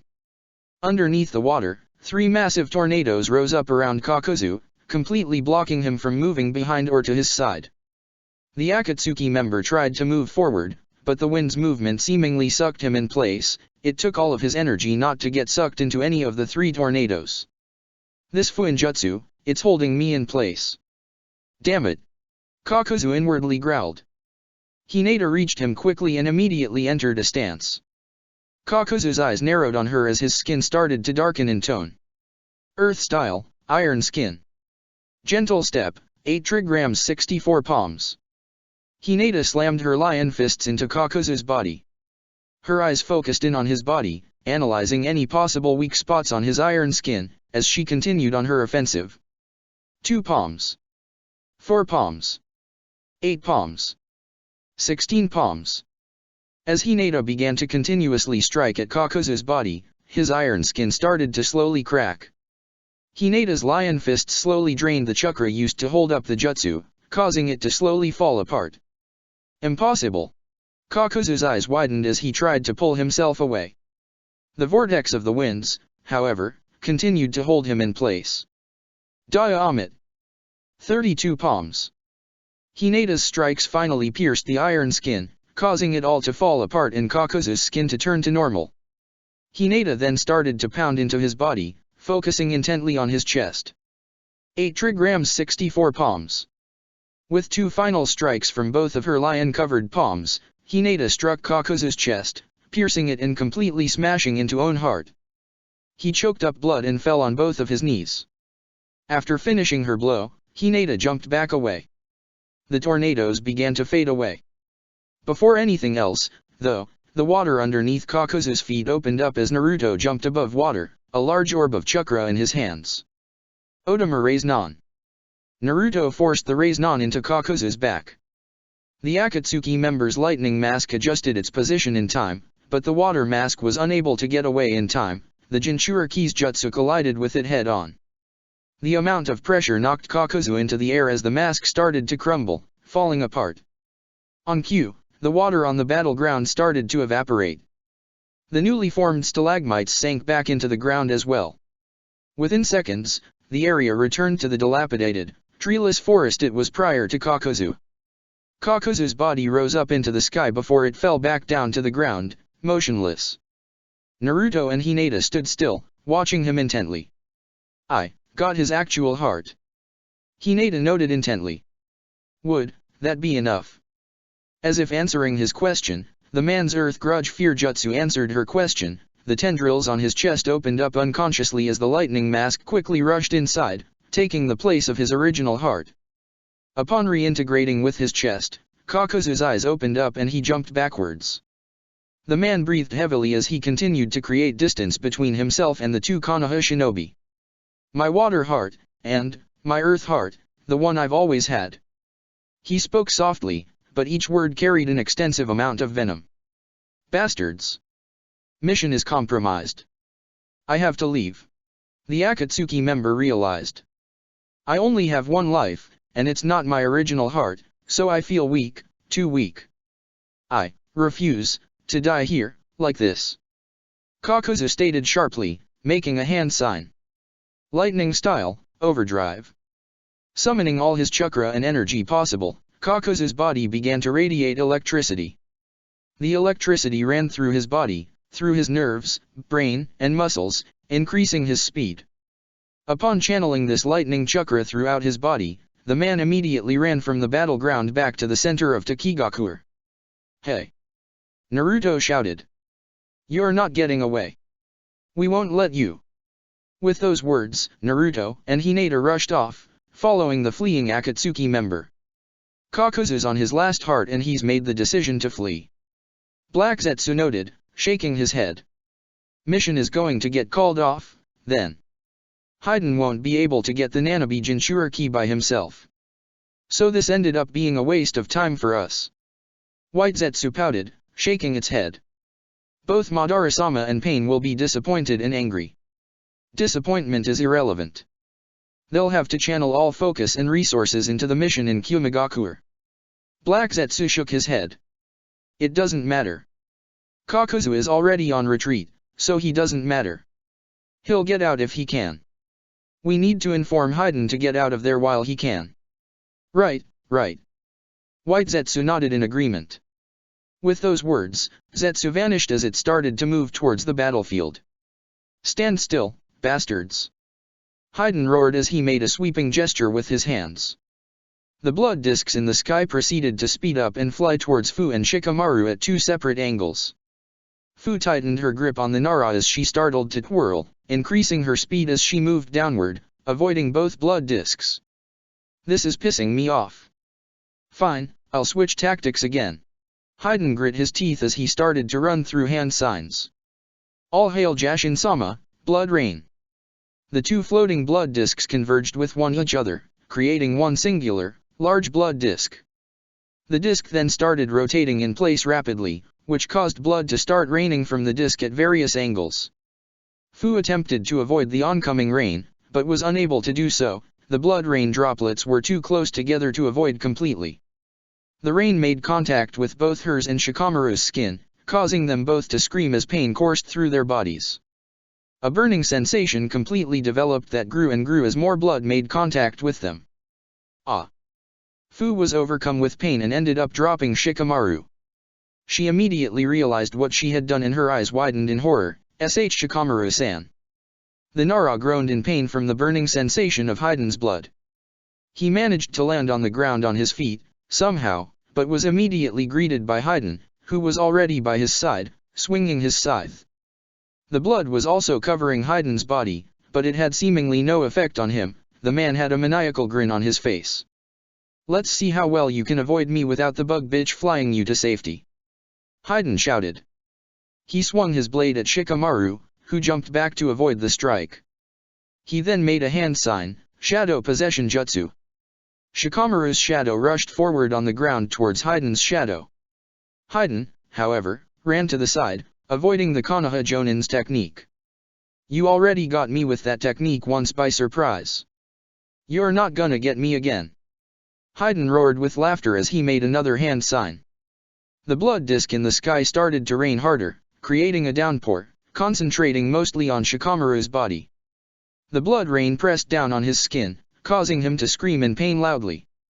Shikamaru's eyes focused on his hands. For example, the blood rain was starting to actually burn his skin, not just create a situation. Damn it! He inwardly growled. Haiden rushed forward at Shikamaru. The Nara attempted to avoid the next strike, but he was in too much pain. the Akatsuki member managed to swing his scythe at him fast enough for Shikamaru to not fully jump away. The man cut at his cheek, drawing Shikamaru's blood. He then brought it to his mouth, licking it, as he eyed his ritual circle. "Well, that was fun while it lasted," Haiden stated with a grin. "Time to die dash." The Akatsuki member's words died on his throat as he felt himself unable to move his body. He tried with all of his might to pull himself towards his ritual circle, but he was unable to do so. He felt his head turn, which caused him to notice that his shadow and Shikamaru's were connected. His eyes widened in horror. "How?" he asked. "For a man who said that he wouldn't get hit by the same technique twice, you really messed it up," Shikamaru noted. His breathing was rather hard, as if it was difficult for him to talk. "Fuck you, son of a bitch," Haiden growled. Shikamaru ignored the man's swearing as he ran through hand signs, fire style, shadow ignite jutsu.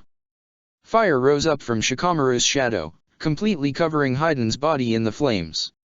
The man started to howl in pain as fire encased him. Is this really the best you got for me?" Haiden shouted loudly. The man continued to resist Shikamaru's shadow to the best of his abilities, even if he wasn't able to pull himself out. "I am blessed by Jashin-sama.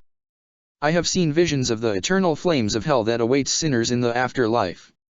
Some petty flames from a Konoha blasphemer is not going to kill me." As Haiden continued to scream and shout, the blood disk in the sky continued to pour rain. The rain, however, changed direction, focusing solely on Haiden's body. The rain pounded onto Haiden's body and the fires around him. To Shikamaru's surprise, the rain started to slowly extinguish his flames. "I can't believe it." Shikamaru bit his lip as he struggled to keep his fire burning around Haiden's body. He can't move his body, but he is still able to channel chakra into that blood rain technique he was using. "I've never seen something like this before. Who the hell is this guy?" Within seconds, Haiden's head and torso were now free from the flames. The rest of his body was still covered, but the rain was continuing to pound on them. Within seconds, the fire would be completely extinguished. "Damn it!" Shikamaru mumbled. "My chakra's fading. He's going to overpower the flames in my shadow soon, then." "Shikamaru-san. Allow me." The Nara turned his attention towards Fu. The Jinchuriki took in a deep breath before more of the Nanabi's chakra began to surround her body. Within seconds, her body was completely encased in a dark red, black chakra. "Fu, you have control, right?" Komei questioned. No, you're not used to the second form." "You have control." I do." Fu mumbled to her Biju. She was taking in deep breaths, trying to maintain it. "I don't think I can stay like this long, or your chakra will overwhelm me." "That's fine. Shikamaru-san has the man completely immobile. Just hit him hard once," the Nanabi declared. Fu nodded her head as she quickly flew into the air, directly above Haiden's body. She flew into the sky, at the altitude of the clouds, before she started to turn her body downward, her body rotating in a circular pattern. Cocoon-like strings encased her body, forming what resembled a horn on her head as she barreled through the sky. The Jinchuriki bolted downward. She made direct contact with Haiden's blood disk in the sky, piercing it completely. The giant disk ruptured, raining all its contents down at once on top of Haiden's body, extinguishing the flames entirely. Fu, however, continued to fly directly at the man. Komei Hurricane. The Jinchuriki's spinning body rushed straight into Haiden's body, hitting the man straight through the chest. The force of the impact was too much. Haiden's body was cut down in half, separating his torso from his waist. Haiden screamed loudly from his top half. His eyes focused on his bottom waist before they turned to face Fu. "You fucking asshole!" Fu did not reply to the Akatsuki member's screaming. She immediately stopped channeling Komei's chakra, causing her body to lose all of its demonic, dark red coloring. Her appearance turned back to normal as she started to breathe heavily. I'm useless. I can't even enter Form 2 for longer than a minute before I have to cancel. She mumbled to herself. Damn it. Are you, alright Fu? Shikamaru questioned. The Nara rushed over to Fu's side. Fu nodded her head in response. Both he and the Jinchuriki were breathing heavily, feeling overwhelmed from the fight. They turned their heads toward Haiden, who was screaming obscenities. You don't want to know what I'll do to you when I get my hands on you. I'll fucking murder you so hard that the flames of hell will be a relief to you. He continued to scream. I don't think, can fight like this. Shikamaru noted with a sigh of relief. We should dash. Before Shikamaru could finish his statement, a large, Venus flytrap-like creature appeared, wearing the Akatsuki robes, from under the ground, directly at Haiden's side. What the hell is that thing? Fu's eyes widened in horror.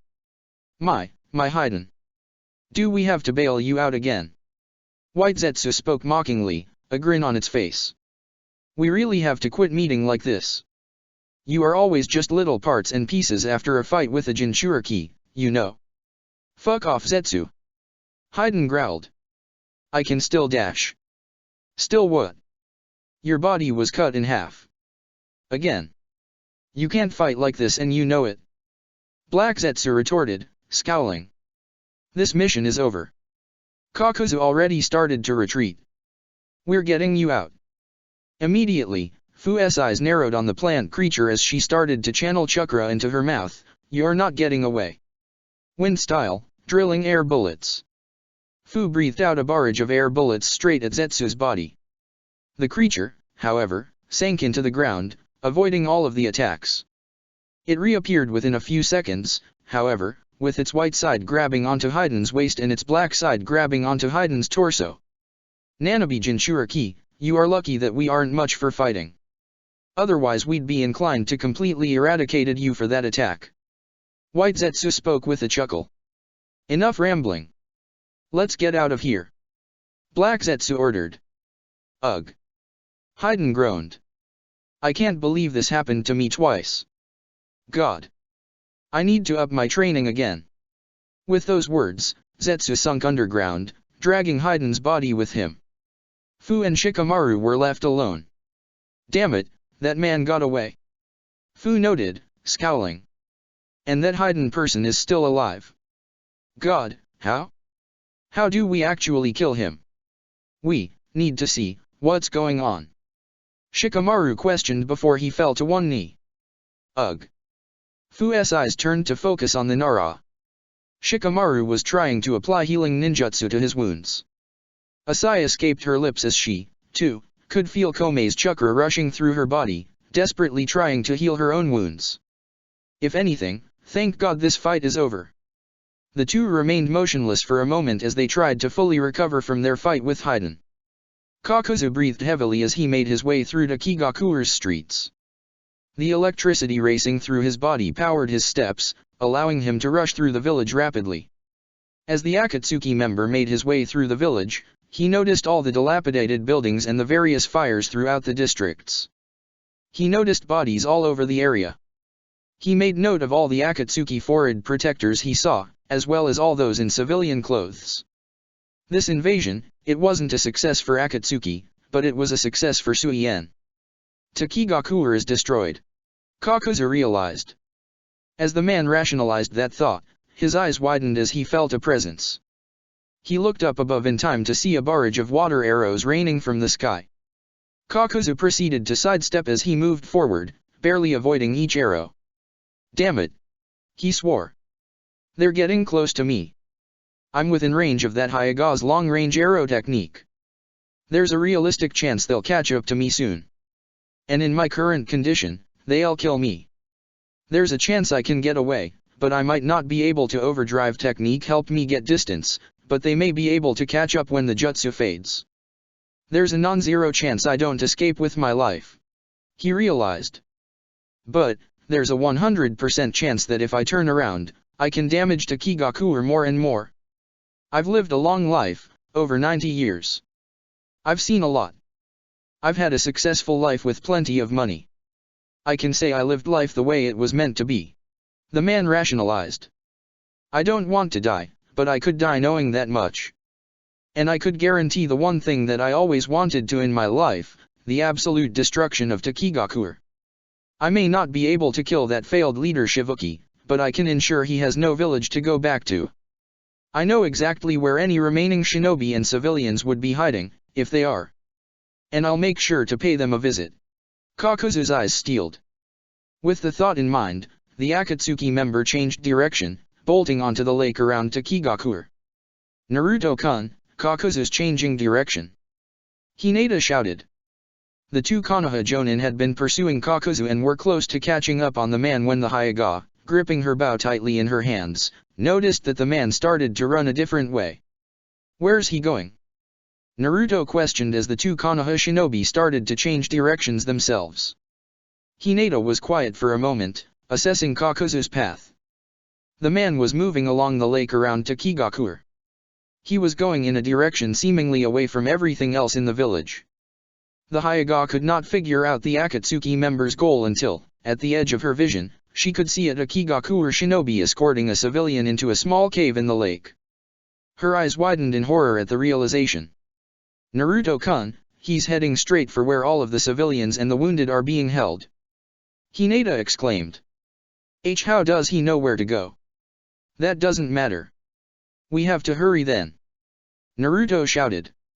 Both Konoha shinobi continued to race through Takigakure towards the lake, heading to stop Kakuzu from whatever he was attempting to do. It took Suien a moment before he and his clones arrived in one of Takigakure's residential districts, still surfing on top of large waves of water each. The man noticed a few Takigakure shinobi were in the area, helping to still escort some of the remaining civilians to safety. A smirk developed on his lips as he and his clones turned their focus towards them, one shinobi who was escorting 3 civilians. Water style, surf strike. The waves of water seemingly doubled in size as Suien and his water clones rushed forward at the group. The Takigakure shinobi turned to the group immediately while the civilians recoiled, standing behind him. The shinobi brought his hands together before creating a dome of rock around himself and the civilians. You think that's gonna stop me? Suien howled with laughter. Within seconds, the crashing waves slammed into the rock dome. Almost instantly, the dome crumbled. The water then continued to rampage forward into the 4.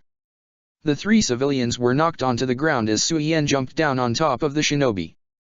The Takigakure missing ninja brought his right hand to the man's head as a water droplet began to form while the man tried to pull Suien off him. Water gun jutsu. Immediately, the droplet raced through the man's skull, piercing it in his brain. Blood splattered as the Takigakure shinobi stopped struggling and his head hit the ground, hard. No. We're going to die. One of the civilians cried as he started to run away, leaving the other 2 behind. Heh. Suien smirked as he pointed his index finger. Another water droplet formed and was released, blasting the civilian through the heart. The man immediately fell to the ground as a pool of blood formed around him. Yup, you died at least. Suien then turned his attention to the other 2 civilians. And you both are next. The 2, a father and his daughter, immediately cowered, the father holding onto his daughter tightly in his arms, as if trying to shield her.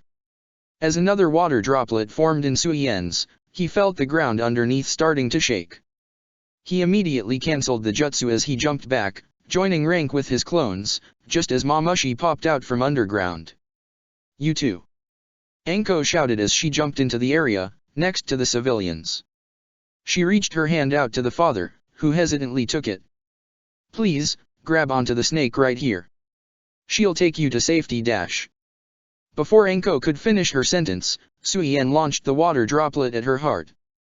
The Konoha Jonin sensed his attack and tried to dodge it, but the attack ran through her shoulder, piercing it and causing her to bleed. Her hand immediately went to her shoulder. Damn it! She hissed in pain as she quickly turned her attention back to the 2 civilians. Go with her. Alarmed at her voice, the father nodded his head quickly. Still holding onto his sobbing daughter, he quickly reached for Mamushi. The large snake quickly pulled the 2 civilians with her as she dived back underground. You're trying to get civilians involved in this, you fucking asshole? Anko turned her attention to Suien, who was already starting to create another wave for him and his clones to ride on. Quit that shit. Fire style, Circles of Inferno. Channeling large fireballs in her hands, Anko proceeded to toss them at Suyen and his clones. Her flames managed to make contact with many of the clones, causing them to turn back into water and evaporate, but Suyen and 5 of his remaining clones avoided the attack. They continued to ride their waves, rushing away from Anko, heading further into the residential area. "Get back here, you fucking coward!" Anko roared. Her eyes looked around the area and noticed, in the distance, a steel pole from a building that was sticking out, due to the destruction. She held out her right hand. Shadow snake hands. Snakes rushed out of Anko's coat, which bit down onto the steel pole. The snakes then pulled back on Anko, causing her to race forwards the pole. Anko then spotted another tree that was miraculously still standing despite the destruction around it. The snakes reached for a branch on the tree, bringing her over to it. Anko continued to use her snakes to chase after Suyen and his clones. Thanks to her snakes helping her race through the air, she began to close the distance between her and them. As she continued to swing forward, Anko began to channel her chakra into her mouth. Fire style, Majestic Destroyer Flame. Anko breathed out a massive amount of fire that was combined with the flames around her body. The fire raced forward, ahead of Suyen and his water clones, creating a giant wall of flames in front of them, stopping Suyen and his clones from moving more forward. The fire then started to move forward, ebbing and flowing like a sea of flames itself. As the flames collided with the waves Suyen had formed, the fire proved more powerful, causing to evaporate. Suyen jumped into the air as the flames quickly overwhelmed his clones and all of the water, evaporating them.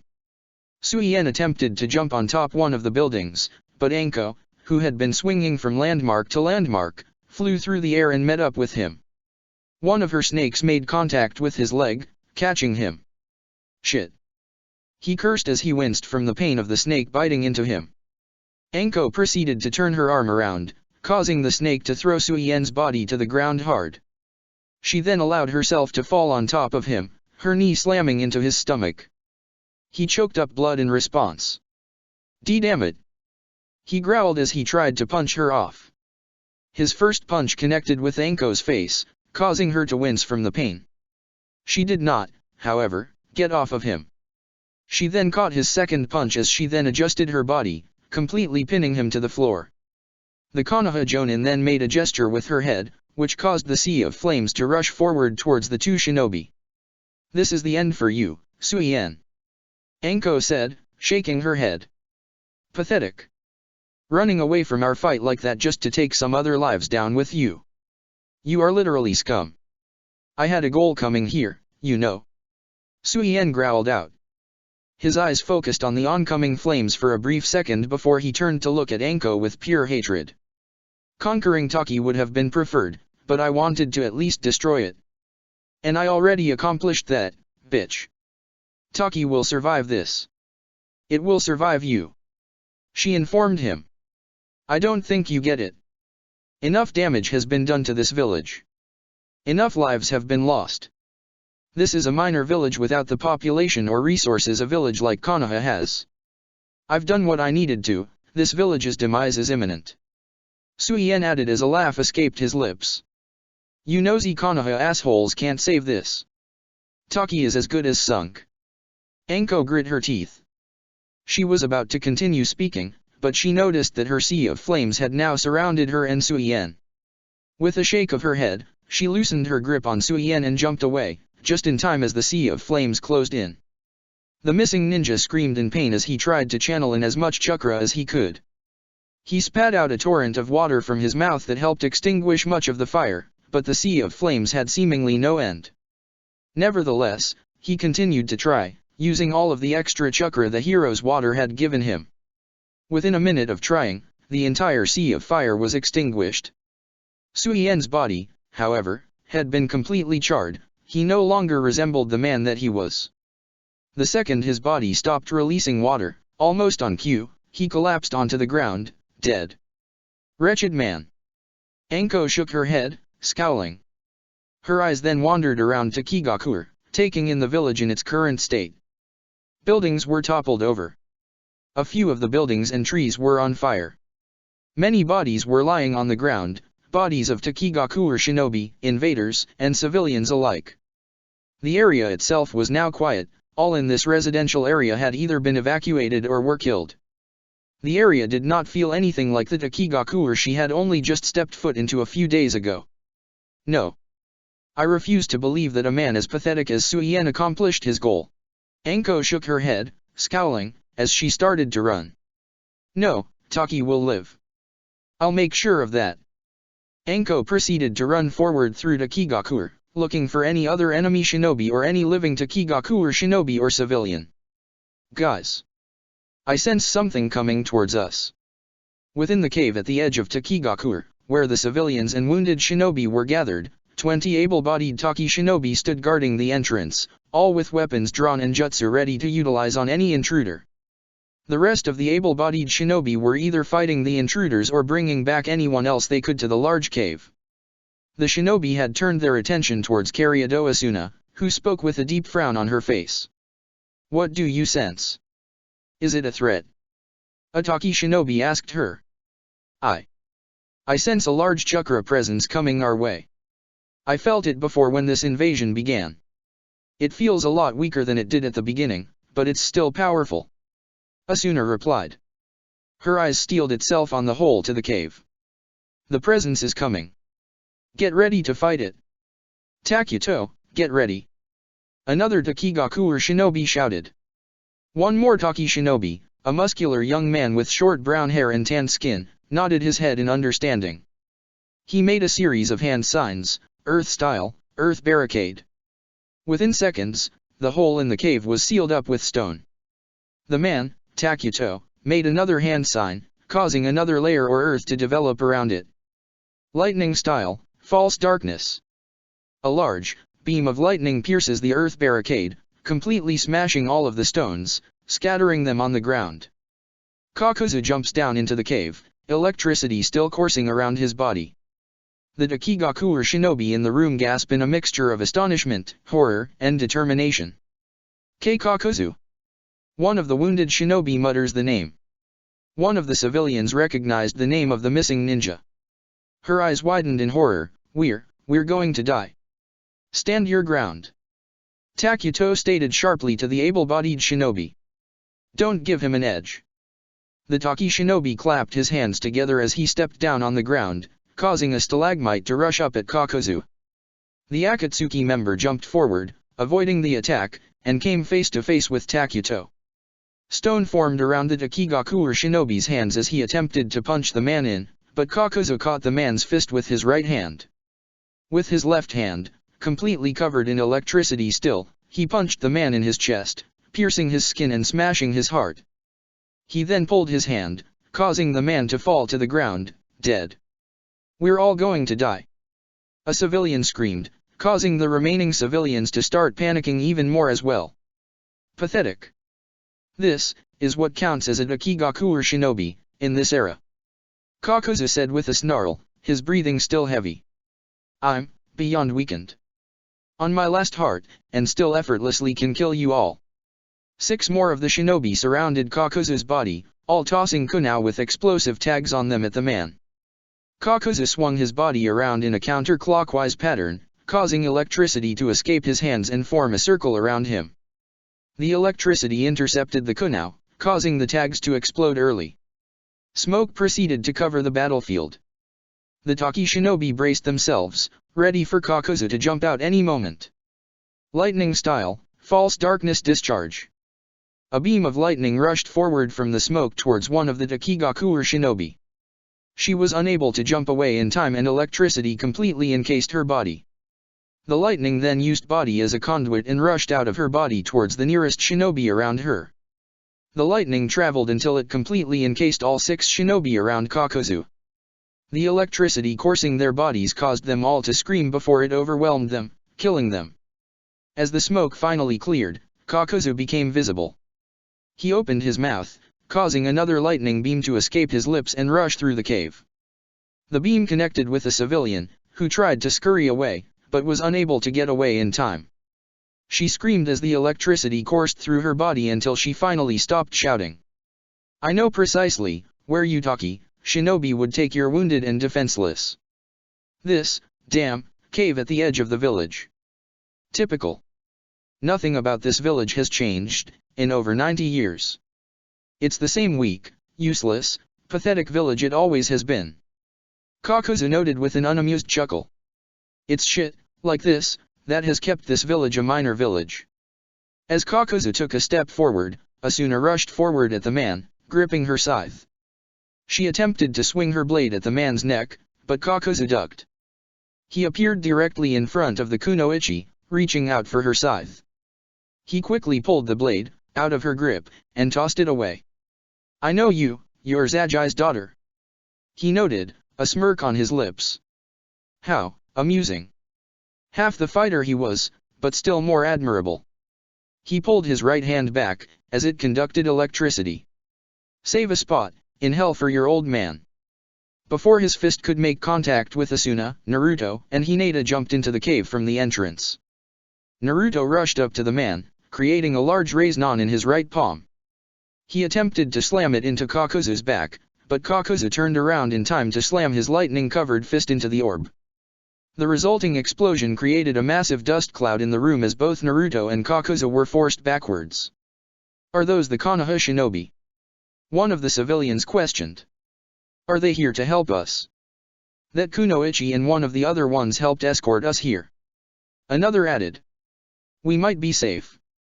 A third civilian added. Ack. Kakuzu hissed in pain as he looked at his hand. He had used it to block Naruto's jutsu and it was now covered in blood. Damn it. Kakuzu, just stop. You're dying here. Naruto said sharply. No. Kakuzu shook his head, a scowl developing on his lips as he made hand signs.